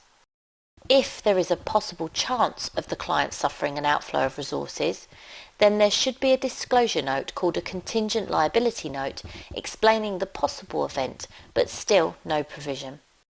If there is a probable outflow of resources, then a provision may be included in the financial statements and a disclosure note explaining the balance. There are 3 criteria that must be met for a provision to be allowed. There must be a present obligation due to a past event. There must be a probable outflow of resources. And there must be a reliable estimate. The final criteria is the sticking point. The auditor must gather evidence to be satisfied that all 3 criteria are present if a provision has been included. They must inspect correspondence, for example from the company lawyer, and also discuss the event with them. They can inspect any other external evidence, such as press reports, if it relates to a court case. They must then obtain evidence on the estimate of costs and ensure it is from a reliable source. This can be a lawyer, but must not be an estimate from the client management. Other liability balances include sales tax, employee tax, payroll, and bank overdrafts. For each of these, there is a piece of external evidence that can help verify the balance in the financial statements. The bank statement. Agree each of these balances to the bank statement as the payment should be shown after the year end. If not found, or if it does not agree, the difference should be discussed with the client. The only exception is the bank overdraft. This may not completely agree with the bank statement, as there may be timing differences. The same procedures will be applied to this balance as we have already discussed in the second video in this series looking at current assets. The bank reconciliation will also play a part in verifying the bank overdraft balance, along with the bank report. Trade payables is the total balance of all outstanding balances owed to trade suppliers. This could be a significant balance with many transactions, and therefore several audit procedures will be carried out on many transactions selected. Audit procedures will include cut-off testing, reconciling supplier statements, post-year-end invoice review, and some analytical procedures. As the payable balance is made up on purchase invoices, it is important to ensure that the invoices have been recorded in the correct period. The auditor must therefore review the invoices posted just before and after the year end, where the risk of misstatement is high. The procedure would be to identify the invoices posted just before and after the year end, compare them to the goods received note, review the delivery date, and ensure the invoice is posted in the correct period. If the delivery date is on or before the year end, the purchase and liability belongs this year. If not, it belongs in the following year.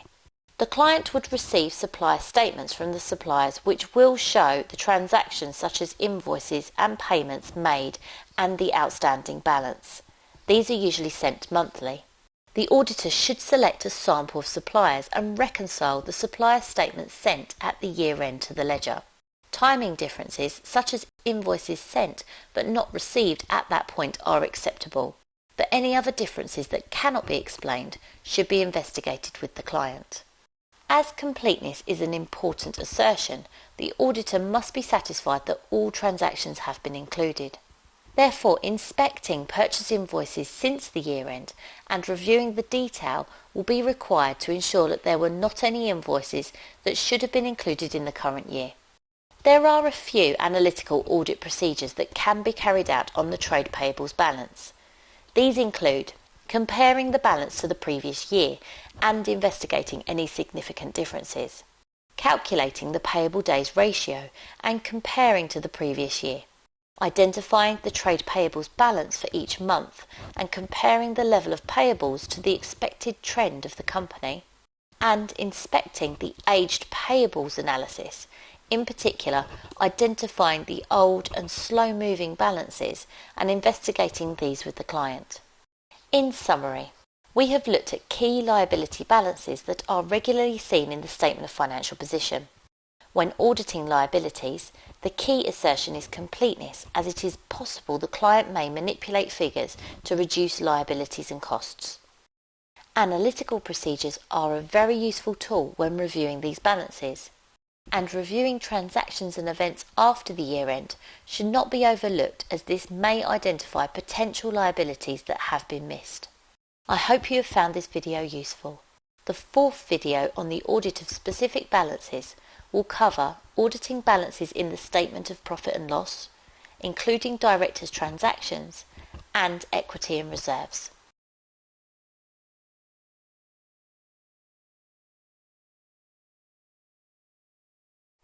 This video will cover some practical ideas in how to audit the following areas of the financial statements: the statement of profit and loss, directors' emoluments, and the equity and reserves area. Each of these areas have some specific issues which need to be addressed by the auditor. Remember, much of the transactions in the statement of profit and loss have already been tested via the corresponding debit or credit balance that was included in the statement of financial position. Whether it be payroll, revenue, purchases, or any of the expense accounts, there will already have been some evidence collected that we have already seen. The key assertions for the statement of profit and loss balances are cut-off, occurrence, completeness, classification, and accuracy. The additional audit procedures that should be carried out on these cost and revenue balances would include some substantive analytical procedures and some specific audit work to ensure the assertions are verified. For the payroll balance, a few specific audit procedures include: for a sample of employee balances, recalculate the deductions such as the tax and investigate any differences. Agree the net pay as per the payroll records to the bank statements and cash book. And agree total wages and salaries from the payroll system to the trial balance and the financial statements. Analytical procedures for payroll include proof in total of the wages and salaries balance. This is where the auditor will estimate the balance from the information obtained from the client, such as average wages and the percentage pay rise, and compare it to the actual balance. Any significant differences will be investigated. Also, comparing the current year balance to the previous year will also identify potential misstatements if significantly different. The revenue balance substantive tests include: for a sample of invoices, recalculate the sales tax and discounts for accuracy. Agree a sample of customer orders to the dispatch notes and invoices to ensure they were recorded. And inspect credit notes issued shortly after the year end and the supporting documentation for evidence that they were relating to actual sales and not created to overstate revenue. Analytical procedures would include comparing the revenue balance to the previous year, calculating and comparing gross profit margins to the previous years, and comparing the balance to budgeted figures. The purchase and other expense balance procedures include inspecting purchase orders and agreeing these to the goods received notes and invoices recorded, recalculating sales tax and discounts on a sample of invoices, and agreeing the balance on the ledger to the trial balance and the financial statements. Analytical procedures include calculating the operating profit margin to compare to the previous year and investigating any significant differences, and comparing each expense account to budget to identify anything to investigate further. Directors' emoluments are reviewed for accuracy. Remember that the auditors regard any directors' transactions as material by nature and so must be satisfied that the transactions and disclosures are accurate. An example of audit procedures would be obtain the detailed list of directors' transactions which shows the split between wages, bonuses, pensions, etc., and cast it to ensure all of the totals are correct. Inspect payroll records and agree the balances to the list.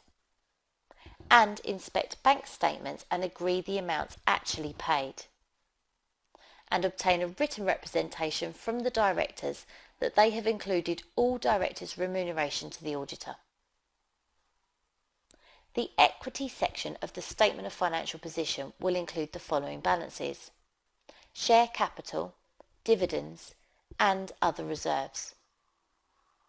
The financial statements will also include the statement of changes in equity, which will show the movement in these balances from the beginning of the year.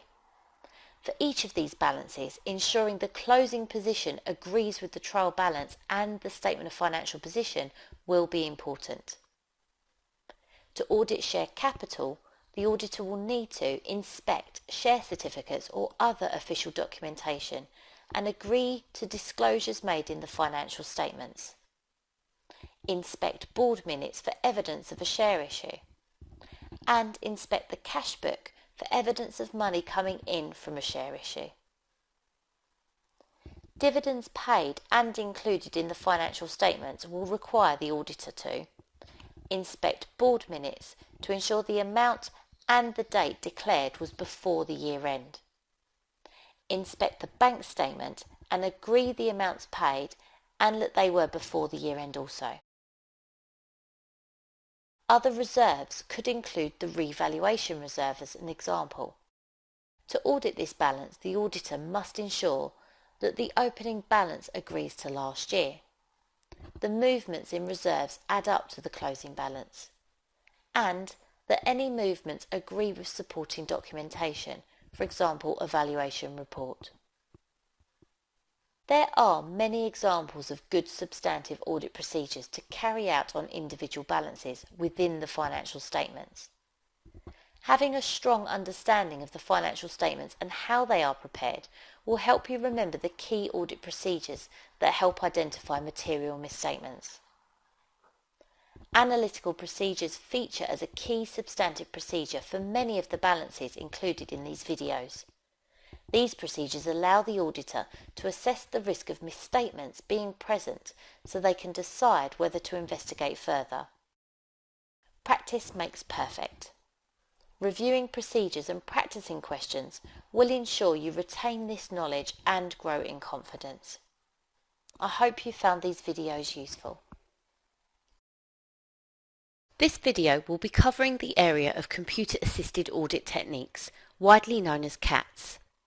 When gathering evidence and performing audit procedures, the external auditor can often use computers and special techniques.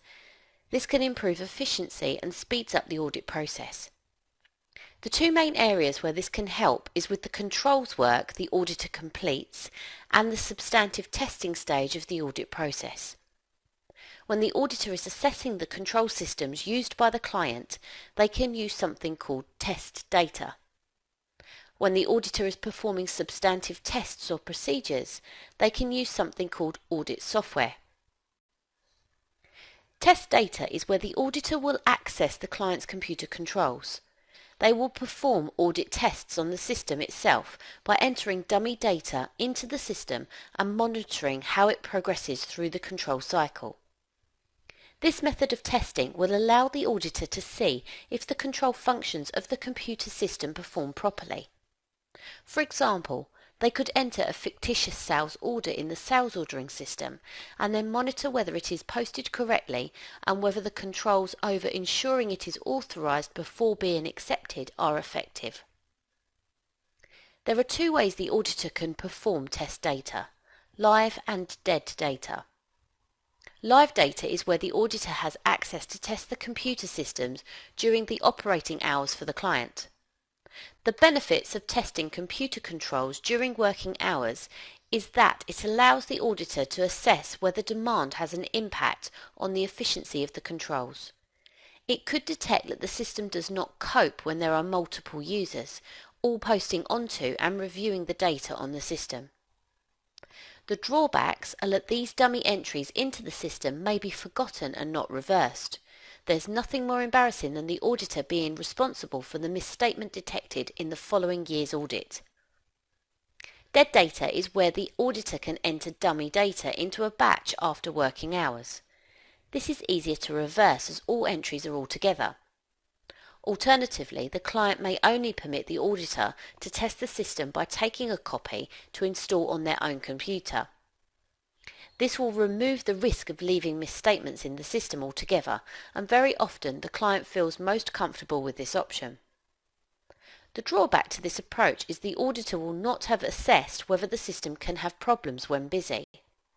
However, this is still an effective way of testing the computer system controls. This is a cheap way of testing the computer controls of a client, as it only requires the auditor and their skills. Without test data, the auditor is only testing the controls around the paperwork that is produced from the system, plus any manual control systems the client may have. Therefore, this method ensures there is a thorough review of the entire control systems that relate to the financial statements, and not just some of it. Our other method of CATS is audit software. This assists the auditor at the substantive testing stage, where the auditor is performing audit procedures that help detect potential material misstatements. Audit software is a piece of software that is used by the auditor. There are many variations of this software around. Each of the larger audit firms have designed their own versions. They may also have bespoke audit software for clients with complex financial data.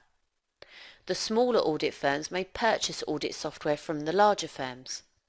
We just need an understanding of how generally audit software works.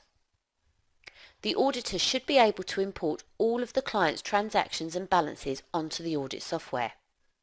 Now they hold all of this data, the audit software is programmed to perform some audit procedures on it. Some of the procedures that can be performed are analytical procedures, selecting samples, checking calculations, and exception reporting. The audit software would be programmed to calculate ratios. At a press of a button, it can produce the results needed to compare to previous year's results, budgets, and industry averages. The auditor can then investigate unusual results with the client to decide whether potential material misstatements may have occurred. The audit software can select samples of transactions to perform audit procedures. This is a systematic method of selecting the sample, as it requires no influence from the auditor in choosing the sample to test. Audit software can also check calculations. It can be programmed to add up transactions to agree balances in the system and recalculate other transactions, for example VAT calculations. The software allows more of these calculations to be performed, as it works faster than an audit team member with a calculator or an add list. It also reduces the risk of human error on the audit. The software can also be programmed to produce exception reports. It can highlight unusual trends in the financial information that has been imported. It can also detect balances that look unusual. An example would be producing a list of balances on the receivables ledger that have credit balances, suggesting overpayments or possible missing invoices. These balances and transactions detected by the system can then be investigated by the auditor with the client for potential material misstatements. Audit software has many benefits, including it can save time on the audit due to automatic procedures being carried out by the software. It can then also save on labour costs for the audit assignment. And it also reduces the risk of human error due to the software automatically performing some of the audit procedures. Drawbacks include the expense. If a bespoke system is needed, or if the audit firm has to purchase the software, this can be very expensive. They therefore need to ensure the benefits of using the software outweigh the price. Clients are often apprehensive allowing their system to be connected to the client's system when importing the transactions. There is a risk of data corruption when carrying out this process. As the auditor is now holding all transactions and balances on the software, there is a risk that this data could be leaked, and therefore confidentiality would be a concern. Strong security controls are required. To summarise, CATs are computer-assisted audit techniques. They assist with assessing control systems at the clients by performing test data. They also assist with performing substantive audit tests using audit software held by the audit firm. CATs ensure the transactions and systems are tested more thoroughly. They also potentially reduce costs and speed up the audit process. I hope you found this video useful. Thank you for watching. This video will discuss how the external auditor relies on the work of others. We must understand who the auditor would rely on and why, considerations made before reliance is placed, and relying on evidence from service organisations. During the audit process, the auditor must ensure they obtain sufficient appropriate evidence. In order to do this, they may need to obtain evidence from individual parties who can then back up the auditor's findings to ensure they come to an appropriate opinion on the financial statements. This may be due to a lack of technical knowledge on a matter, or it is the most efficient way of obtaining evidence. We can split when auditors rely on others into two groups: when the auditor uses their own expert, and when they rely on the client's experts. Auditors may use their own experts in the following situations: using a property valuer to verify property figures in the financial statements, bringing in an inventory expert to assist with valuing specialist inventory such as jewellery, experts to assist with work in progress values in the financial statements, and legal advice on provisions made for any legal cases connected to the client. When an auditor uses their own expert, they must assess their competence and independence from the client. If they're going to rely on their work, they need to ensure they will still be able to form an appropriate independent auditor opinion overall.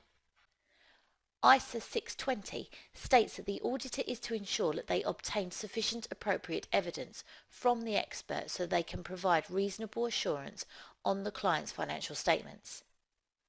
In order for the evidence to be adequate for the audit, the auditor should review qualifications, experience and membership to any professional bodies, and review any connections with the client to identify any business or personal relationships with them. This is to ensure objectivity will not be affected. Any use of an independent expert should be communicated to the client before work begins. This is usually laid out in the engagement letter, so both parties agree to the terms of the audit at the start of the audit process. Auditors may also wish to rely on experts used by the client in operating their business and preparing the financial statements. This could be relying on the client's lawyer's documentation for assessments of legal provisions and disclosure in the financial statements, or relying on the internal auditor's work to assist with the external audit. The internal audit department would be a fundamental part of the entity's control system. They also carry out procedures on the control systems connected to the financial statements, identify deficiencies and implement changes. The external auditor must also assess control systems for deficiencies. This helps them plan whether controls can be relied upon and decide the level of substantive testing needed. Therefore, the type of work the auditor could rely on would be tester control, risk assessment, and any special investigations such as fraud investigations. For any experts used by the client, care needs to be taken before the auditor can go ahead and rely on any of their work as evidence. The auditor must consider the following: the scope of work. The auditor should review the level of detail put in by the client expert. Remember, the auditor must provide reasonable assurance on the financial statements, and therefore there must be sufficient detailed work carried out by the expert. If the work is not sufficient, the auditor will need to carry out further work or gather further evidence on this area. Technical competence. The auditor must assess whether the expert has the required technical competence to carry out the quality of the work required. The auditor should review qualifications and experience of the expert to assess whether reliance can be placed. Report quality. Evidence collected is fundamental in forming an independent opinion. If sufficient appropriate evidence cannot be obtained, the expert cannot be relied upon wholly. For example, it may be that the internal auditor communicates much of their findings with presentations or discussions with the Board of Directors. Ideally, auditors want detailed written evidence, and without it, they may still need to carry out further work themselves. Independence. If used by the client themselves, independence is unlikely. In many cases, the internal auditors are employees. However, If an audit committee is formed of non-executive directors and they liaise with the internal auditors, then independence from the board is improved. The less independence the expert has from the entity, the less reliance can be placed on their work. Finally, let's look at the considerations the auditor makes on relying on a service organisation used by the client. This is an outsourced function the client has used instead of having a fully functioning department employed by the business. A popular example is the payroll department being outsourced to a skilled payroll company. If the client outsources one of its functions, such as payroll, the auditor must understand the service organisation and assess the risk of material misstatements, decide on the level of audit testing and design audit procedures appropriate in identifying potential material misstatements, and consider visiting the service organisation. Advantages of the client using a service organisation include increased expertise and skills which potentially reduce material misstatements, and increased independence from directors which improves reliability. Disadvantages include being able to obtain information on a timely basis which may be difficult. They may not be allowed to perform audit work at the service organisation, and this could lead to not being able to obtain sufficient appropriate evidence which would affect the audit opinion.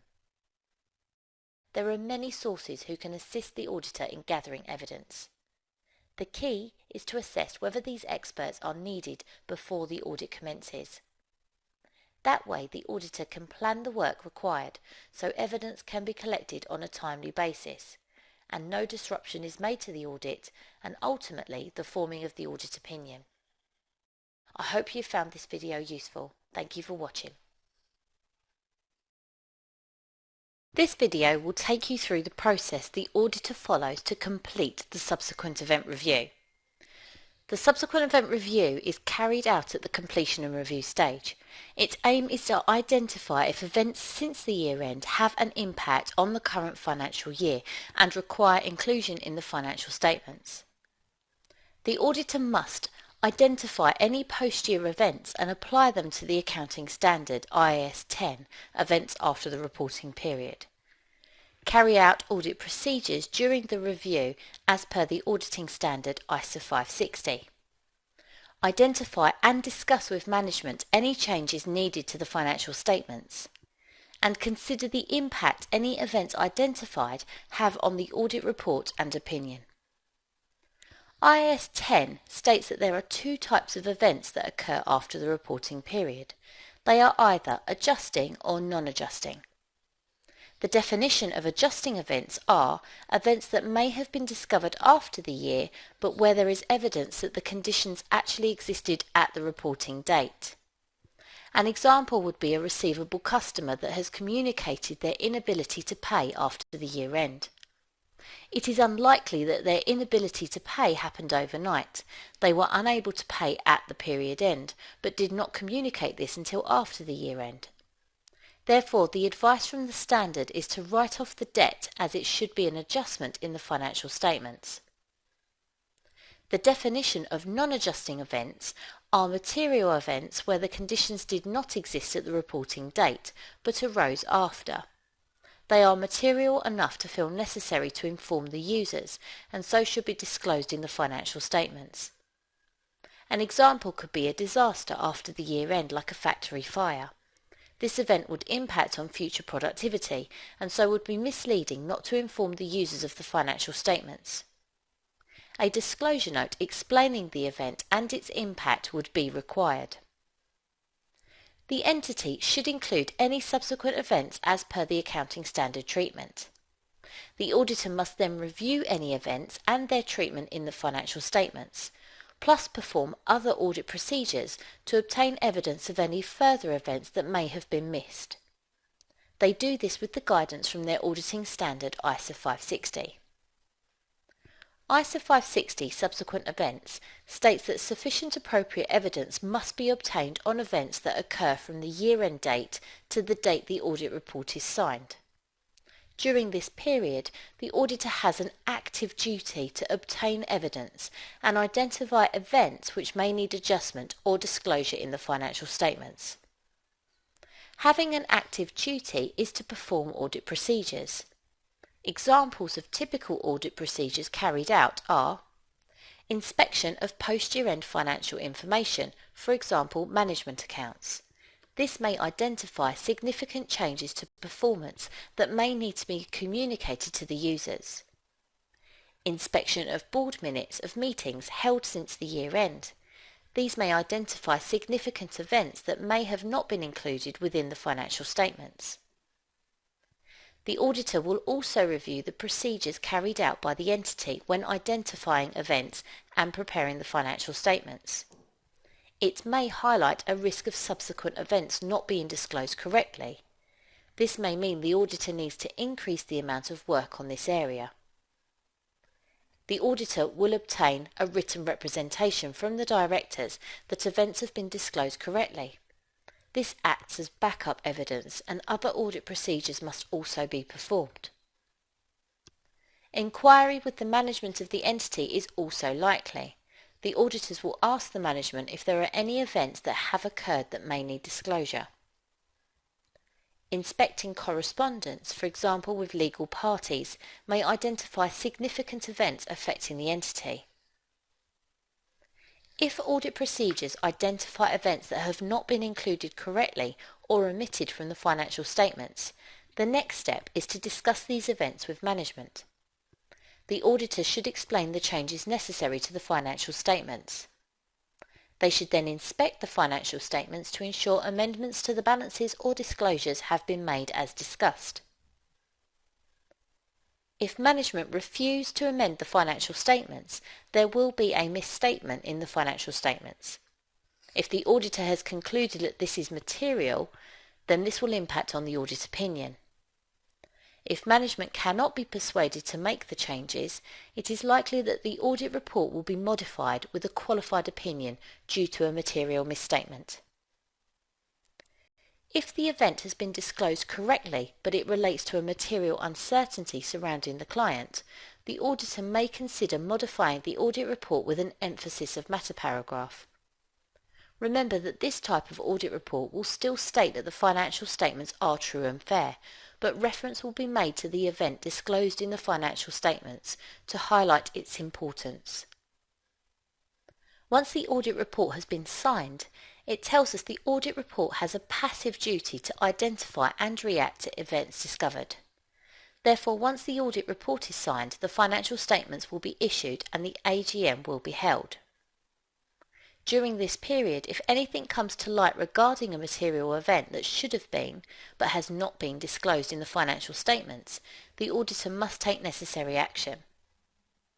Remember, the auditor has no obligation to perform audit procedures during this period. If they become aware of an event at this point, they must first discuss the event with the management and explain the changes needed to the financial statements. They must then perform audit procedures to identify whether the changes have been made correctly. The auditors must then officially withdraw their audit report. Remember, this would have been prepared based on the financial statements before the event was discovered, and so a new audit report needs to be issued to take into consideration the event that has come to light. If the management have made the changes to the financial statements, the auditor will issue a new audit report with the new date signed. They will also modify it with an emphasis of matter paragraph that highlights that the audit report has been reissued. If management refuse to make necessary changes, the audit report should be modified with a qualified opinion due to a material misstatement. This information must be communicated by the auditors to ensure the users are aware of the events not disclosed. I hope you found this video useful. Thank you for watching. This video will cover the going concern review. This forms part of the completion and review stage of an external audit. The aim of the going concern review is to ensure the auditor has considered whether the client is likely to continue in the foreseeable future, and whether they have prepared their financial statements, including appropriate disclosures. The entity must decide when preparing their accounts whether they believe they will continue to trade in the foreseeable future, for example within the next 1 to 2 years. Based on their decision, the format of the financial statements will change. If yes, then they will prepare their financial statements using the normal or going concern basis. This is how we see most financial statements being prepared. If they are not sure, maybe due to financial difficulties, then they should prepare on the going concern basis but with additional disclosure. This disclosure should then explain the uncertainties to inform the users. If they believe they will no longer continue, for example if they have decided to close the business or it is impossible to continue trading, then the financial statements will be prepared using the breakup basis. It is the director's responsibility to assess their ability to continue when preparing the financial statements. They should therefore review this using the cash flow forecasts and budgets, considering finance needs and sources of finance, and their profitability. With the financial statements now prepared demonstrating the client's perception of their business, it is the auditor's responsibility to review them and decide whether they agree with the basis. ISA 570 states that the auditor must identify if the financial statements are being prepared using the appropriate basis. The only way they can do this is to perform specific audit procedures that will obtain evidence on the client's ability to continue. This is left to the end of the audit to ensure that events since the year end can also be reviewed, as these may have an impact on their foreseeable future. The auditor should look for indicators of going concern problems. For example, indicators include imminent bank overdraft reviews by the bank, slow payments to suppliers, failure to pay staff, customers not paying or significantly slower to pay, defaults on loan payments, tax payments missed and fines, industry or competitor changes, loss of market share, net current liabilities, net cash outflow, and making losses. The auditor should perform audit procedures to obtain evidence that supports or questions the decision made by the directors on their going concern basis. The evidence that will typically be obtained will be correspondence from external sources, board minutes, post-year-end accounts, cash flow forecasts, loan agreements, written representations, and inquiry with management and company lawyers. Correspondence should be reviewed to identify any possible issues that have not been highlighted by management. Customer correspondence should be reviewed to identify problems with customer relationships and if any big customers are no longer trading or no longer trading with the entity. Supplier correspondence should be reviewed to identify if suppliers are supplying on time with credit or if there are any problems, for example if the entity is not paying on time. Bank correspondence should be reviewed for evidence such as if a bank overdraft review is due, which could indicate cash flow problems if it is in use. And tax correspondence would be reviewed for evidence of non-payment, fines and penalties. Board minutes would be inspected to identify discussions on any issues that could cause problems for the entity.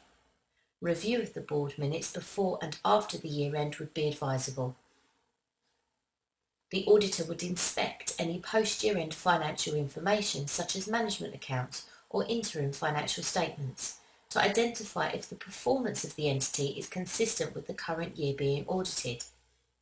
It may highlight if revenue and profits have fallen or if there are large sales of assets just after the year end. Any of these issues should be discussed with the client if detected.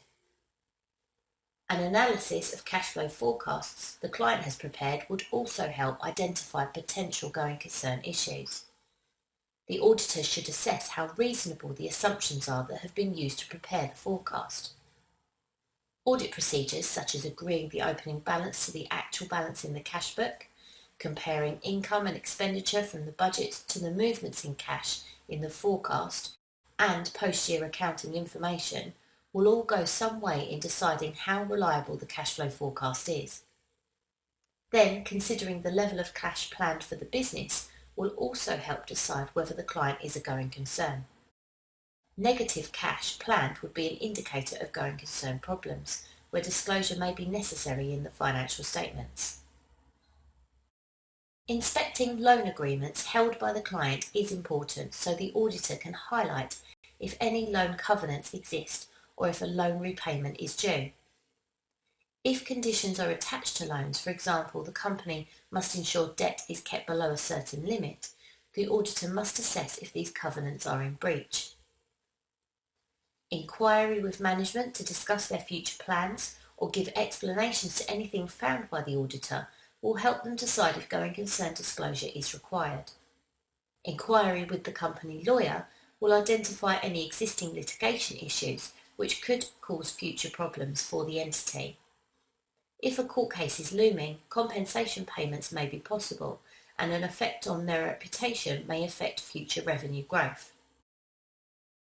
Audit procedures such as these mentioned will assist the auditor in gathering evidence to decide whether they agree with the going concern basis used. If in agreement with the client and the entity is a going concern, there is no further work needed.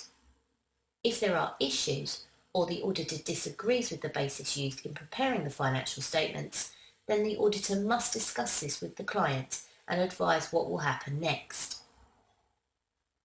Firstly, if the auditor believes the entity has a going concern problem and disclosure is necessary, as long as disclosure is adequate in the financial statements, then the auditor can issue an unmodified, unqualified opinion. However, the audit report should be modified with an emphasis of matter paragraph to highlight the uncertainty and make reference to the disclosure included in the financial statements. If disclosure is needed and the client refuses to include anything in the financial statements, the auditor should discuss the impact this will have on the audit and the audit report. From the auditor's perspective, if they believe disclosure is required, then without it there is a material misstatement. The audit report would be modified with a qualified opinion. This is likely to be an adverse opinion and the basis of opinion paragraph explaining the uncertainty to the client's future. In this video we have covered the aim of the going concern review, how going concern affects the financial statements and the director's responsibilities, the auditor's responsibility towards going concern disclosure, the typical indicators of going concern issues for the entity, the typical audit procedures carried out by the auditor to establish whether the client is a going concern, and finally, the conclusion of the auditor's work in this area and how it affects the audit report and opinion. I hope you found this video useful. Thank you for watching. This video will explain the purpose and practicalities of written representations. Written representations are written confirmations of certain matters from the directors to the auditors. It is a form of evidence to assist the auditor in forming their independent opinion. They are often also referred to as the letter of representation, but both terms mean the same thing. The purpose of written representations as evidence is to obtain confirmation that management have fulfilled their responsibilities in preparing the financial statements. This includes preparing the financial statements in accordance with financial reporting frameworks, providing relevant explanations, information, books and records to the auditor, and including all transactions and events within the financial statements. Written representations also act as supporting evidence of matters that the auditor feels necessary to form sufficient appropriate evidence. This could be if required by auditing standards, or if there are areas of the financial statements that are more challenging to gather on, for example balances that contain estimates or judgment decisions made by the directors. Guidance is given from ISA 580, written representations. For there to be enough evidence to form an independent opinion, the auditor must obtain a written representation statement from the client management. As written representations are client-generated, they may be subject to bias and are therefore not the most reliable forms of evidence to obtain. This is why the auditor requests this at the end of the audit process, so they can evaluate the evidence collected so far and ensure that, with the written representation, evidence as a whole is sufficient and appropriate. When written representations are obtained, if they are not consistent with the evidence collected so far, the auditor must consider whether the representations are reliable, whether audit risk, the risk of giving an inappropriate opinion, is higher than first planned, and if the audit procedures completed so far are enough, and whether further testing is needed. If deemed unreliable, the auditor may decide they can no longer continue the audit engagement. It will also potentially affect the audit opinion, as if not reliable, there will be not enough sufficient appropriate evidence, and so a disclaimer may be issued. If the management provide a written representation to the auditor with no inconsistencies, then the auditor will be satisfied that, as evidence, this will assist forming the audit opinion. If the management refuse to provide written representations, steps should be followed by the auditor. Firstly, the auditor should discuss with management the reasons why they will not provide written representations. They should also explain the importance of them to the client. They should then consider whether client management integrity is impaired and whether other evidence gathered internally from the client may be unreliable. If the client will still not provide the written representation, then the auditors do not have sufficient appropriate evidence. They will therefore modify the audit report with a disclaimer stating that they are unable to form an opinion. The format of the written representation can vary. It can be a written statement prepared by the client, or it can be a letter or statement prepared by the auditor and then finalised by the client on headed paper. Either way, the written representation must be signed by a senior member of the management of the client, for example, the Chief Executive or the Chief Financial Officer. The written representation must be signed on the same date that the financial statements are authorised. This should be before the audit report is finalised, as the opinion needs to take into account the content of this evidence. To conclude, we have covered written representations are evidence required by the auditor. Their purpose is to confirm matters of importance by the directors and also back up areas where evidence has been difficult to obtain. Guidance on this evidence is from ISA 580. They are not always the most reliable evidence, and the client may refuse to provide this written representation. The auditor must consider the impact any issues regarding representations have on the audit report, and if obtained, ensure they are prepared, dated and signed before the audit report is prepared. I hope you found this video useful. Thank you for watching. We are going to cover the completion stage of an external audit in this video. The aim is to outline the components of this important stage so you have an understanding of the work required. The audit process so far has seen the following completed. The acceptance stage, where the auditor considered whether they should accept the audit engagement. The engagement letter, where the client and auditor agreed the terms of the audit assignment. The planning stage, where any audit risks were identified and a strategy formed, documenting a plan needed to complete the audit properly. The assessment of control systems, where the auditor identified any control deficiencies and tested controls for their reliability. And the substantive testing stage, where the auditor completed audit procedures to identify any material misstatements within the financial statements. The completion and review stage is where most of the audit work has been completed, and it is now time to review what has been done and finalise any outstanding issues the auditor may have. There are several specific pieces of work that must be completed at this stage. Each one is of importance to the auditor. These include the overall review, the evaluation of misstatements, subsequent event review, going concern review, and obtaining written representations.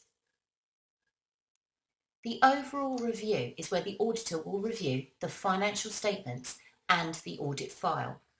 Here, the auditor should ensure that both the financial statements and the audit file are complete and consistent with one another.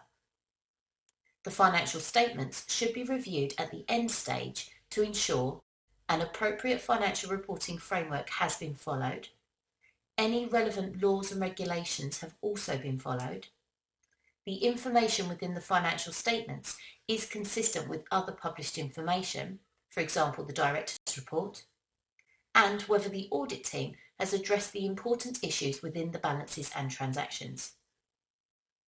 Analytical procedures are used at the completion stage to ensure the financial statements have been reviewed thoroughly. These procedures must be carried out by the auditor, and it is one last attempt to ensure sufficient appropriate evidence has been collected on any changes or unusual events included within the accounts. The audit file is reviewed at this final stage to ensure the evidence collected is sufficient and appropriate. At the completion stage, they must ensure the evidence will support the audit opinion that will be formed. The documentation within the audit file will be reviewed to identify whether the audit was planned properly, whether auditing standards have been followed, has sufficient appropriate evidence been gathered, and if conclusions made are appropriate. This work is usually carried out by the audit manager, reviewing the work of the audit team. A disclosure checklist may also be used in many audit firms as a prompt to ensure the audit team has considered all that is necessary and that there is evidence collected in the audit file. In addition to reviewing the audit file and financial statements, the auditor must also review the misstatements that were collated during the audit process. At the planning stage, the auditor decides what is going to be a material misstatement, for example, 6% of profit. Material misstatements must be detected by the auditor so they can highlight to the client for amendment. All misstatements detected are usually recorded on a spreadsheet during the course of the audit. At the completion stage, the auditor should evaluate these misstatements to see if there is a material misstatement that should be amended in the financial statements. Remember, this could be an accumulation of many small errors within a balance that add up to a material misstatement. All misstatements identified, with the exception of very small ones, are discussed with the client for amendment. If any are not amended by the client, the auditor must assess whether the remaining errors are material to the users. This should be reviewed individually and in aggregate.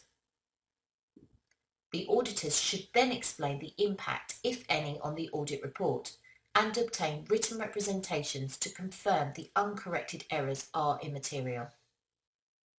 As well as the overall review and the evaluation of misstatements, the auditor has some specific audit procedures to carry out at the completion stage. Subsequent event review is one of these areas to cover. This is where the auditor reviews events that have occurred or come to light since the year end. They must consider whether there should be amendments made to the financial statements. This process reviews whether the accounting standard IAS 10 has been followed correctly by the entity. The standard states that material events after the reporting period should be included in the current period's financial statements.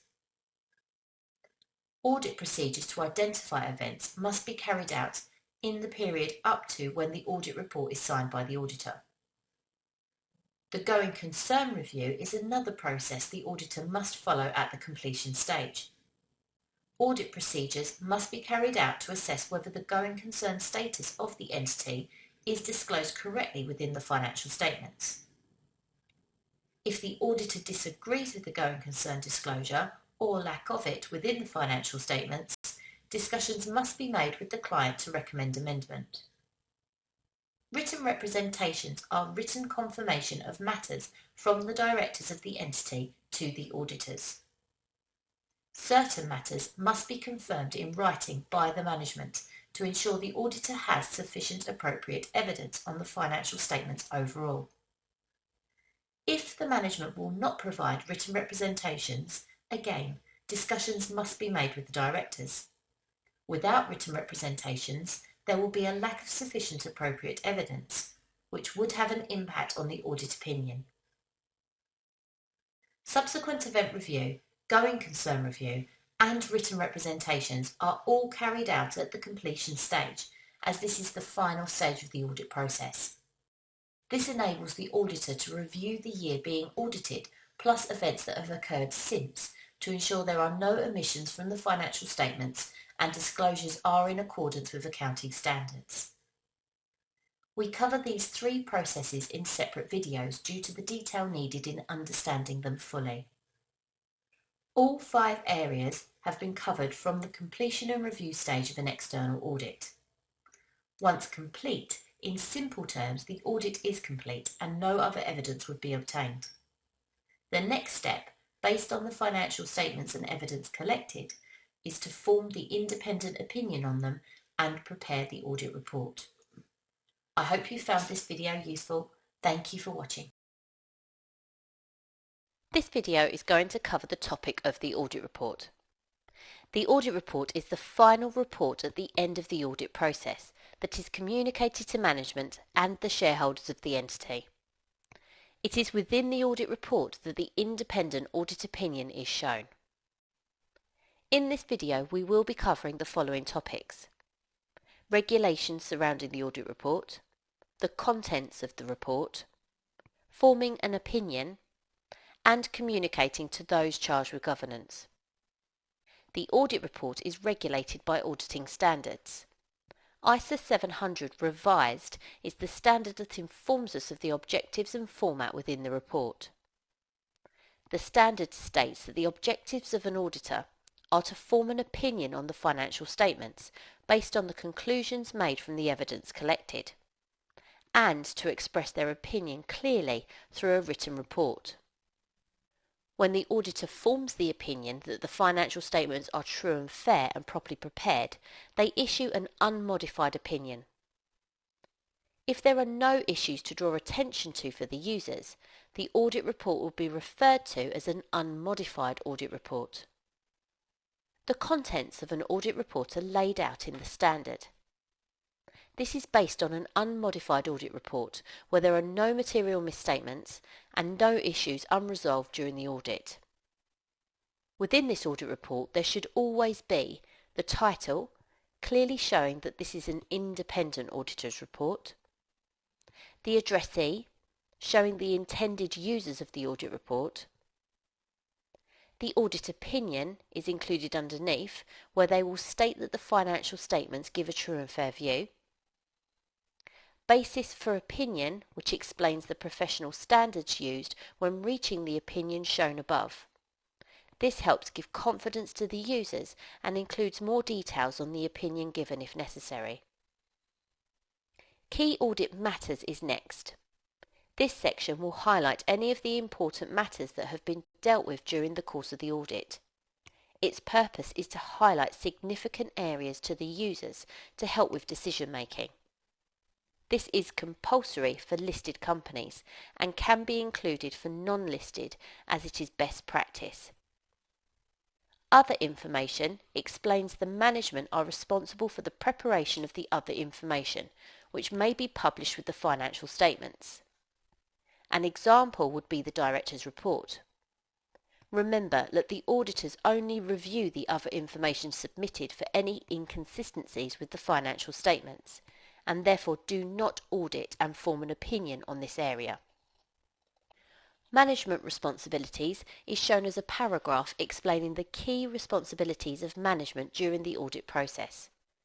Remember, they must prepare financial statements free from material misstatements, using good control systems in accordance with relevant accounting standards. Auditors' responsibilities are also included in a paragraph, explaining that they must form an opinion on the financial statements based on sufficient appropriate evidence collected through audit procedures. The audit was conducted in accordance with ISAs, and the audit was planned and performed to provide reasonable assurance on whether the financial statements are free from material misstatement. Other reporting responsibilities would be included underneath this, if there are other responsibilities to report under local legislation and regulations. Finally, at the very end would be the engagement partner's name, signature, and address of the audit firm carrying out the audit and the date the audit report was signed. We have now seen what would be included in an audit report if the auditors conclude that the financial statements are true and fair. However, when concluding an audit, it may not always be appropriate to state this, and there may be complications that need to be communicated. The forming of the audit opinion is usually made by the audit or engagement partner, based on all of the evidence collected and discussions made with the audit team and the client. The format of the audit report may therefore change depending on what they conclude. The audit partner initially needs to decide whether the financial statements are true and fair. That will be a simple yes or no. If it's a yes, then as we've mentioned before, with no unresolved issues and the financial statements being true and fair, then the audit report is unmodified with an unmodified audit opinion. Another term you may see used is an unqualified opinion, and this is just another term for an unmodified opinion. Okay, going back to the audit partner. What happens if the audit firm have concluded that the financial statements are not true and fair? Well, next they need to ask themselves why. It will either be because there is a material misstatement still within the financial statements, or there is a lack of sufficient appropriate evidence obtained during the audit process. For each of these issues, the auditor must modify the audit report with what we call a qualified opinion. The auditor then needs to decide whether the matter is material or material and pervasive. Material means the matter is important to the users. This is based on the auditor's judgment, referring also to the guidelines given on materiality. For example, an item is material if it is greater than 5 to 10% of profit, 0.5 to 1% of revenue, or 1 to 2% of total assets. Material and pervasive means the matter is very significant to the users. In simple terms, it means the matter is so fundamental it makes the financial statements unreliable. Focusing on if there is a material misstatement.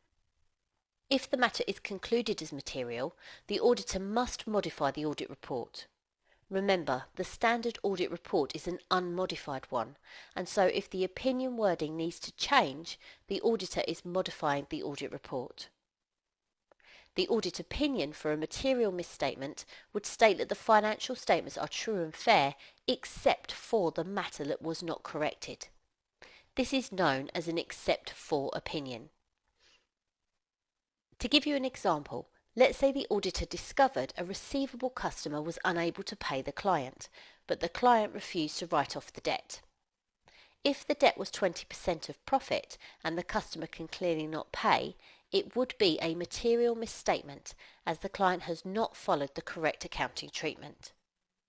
If the client refuses to amend the financial statements, the auditor must modify the audit report with a qualified opinion due to a material misstatement. As it's material, the opinion is an except for opinion.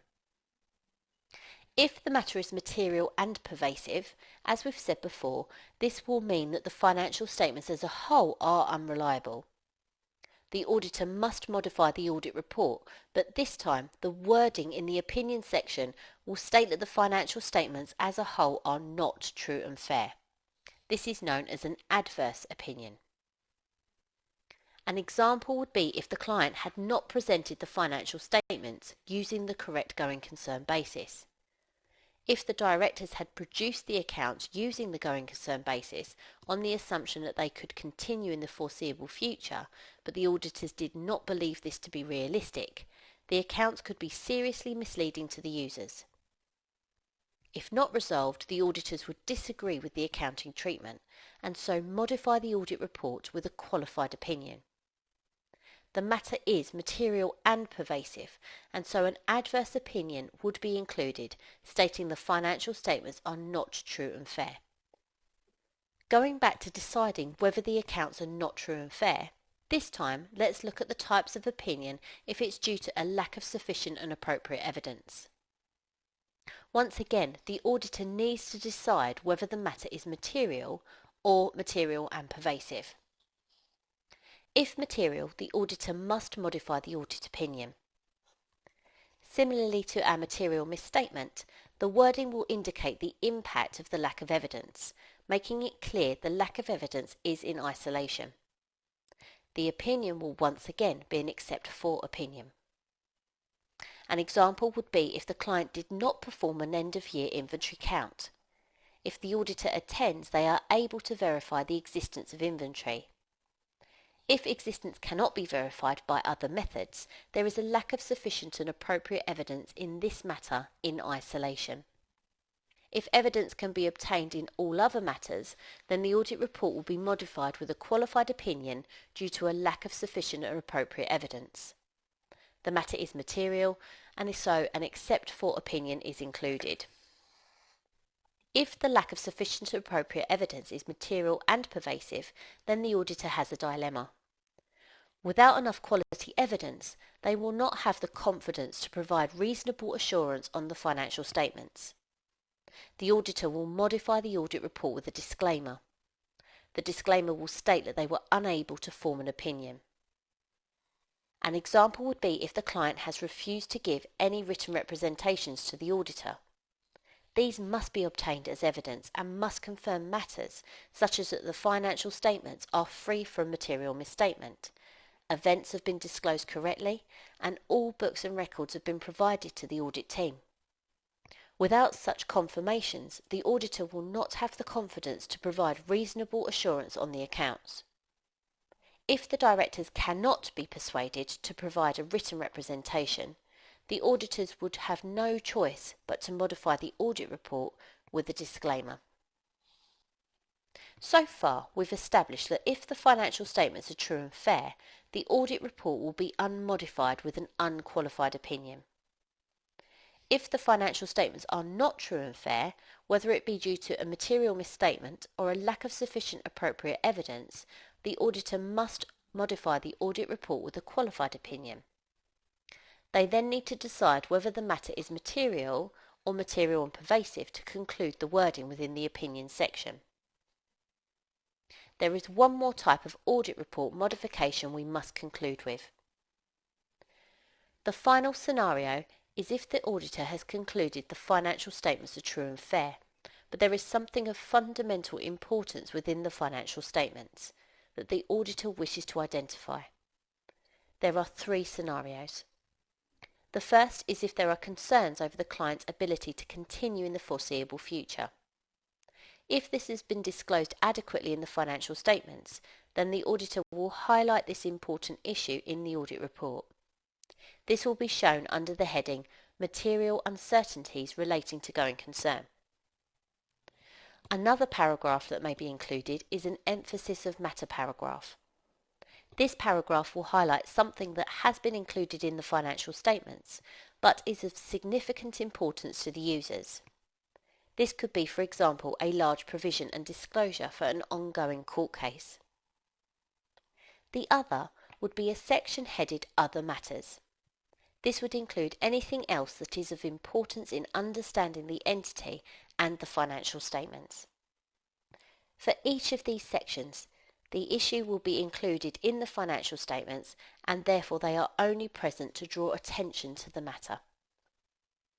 Communication to those charged with governance is outlined in ISA 260 and ISA 265, where it highlights the formal communication of issues between the client and the auditors. The first formal communication is the engagement letter, where the agreement of responsibilities and the outline of the auditor's role is documented and signed. The next formal communication is the management letter, where any issues found, including deficiencies in control systems, are documented. Any recommendations are also included in this report and usually communicated at the very end of the audit process. The audit report, as we have now seen in this video, outlines the overall independent opinion made on the financial statements. This report is included with the finalised accounts and presented at the AGM for the shareholders to review. If there are potential modifications to the audit report, these should be discussed as soon as possible with the client before the audit report is signed. I hope you found this video useful. Thank you for watching.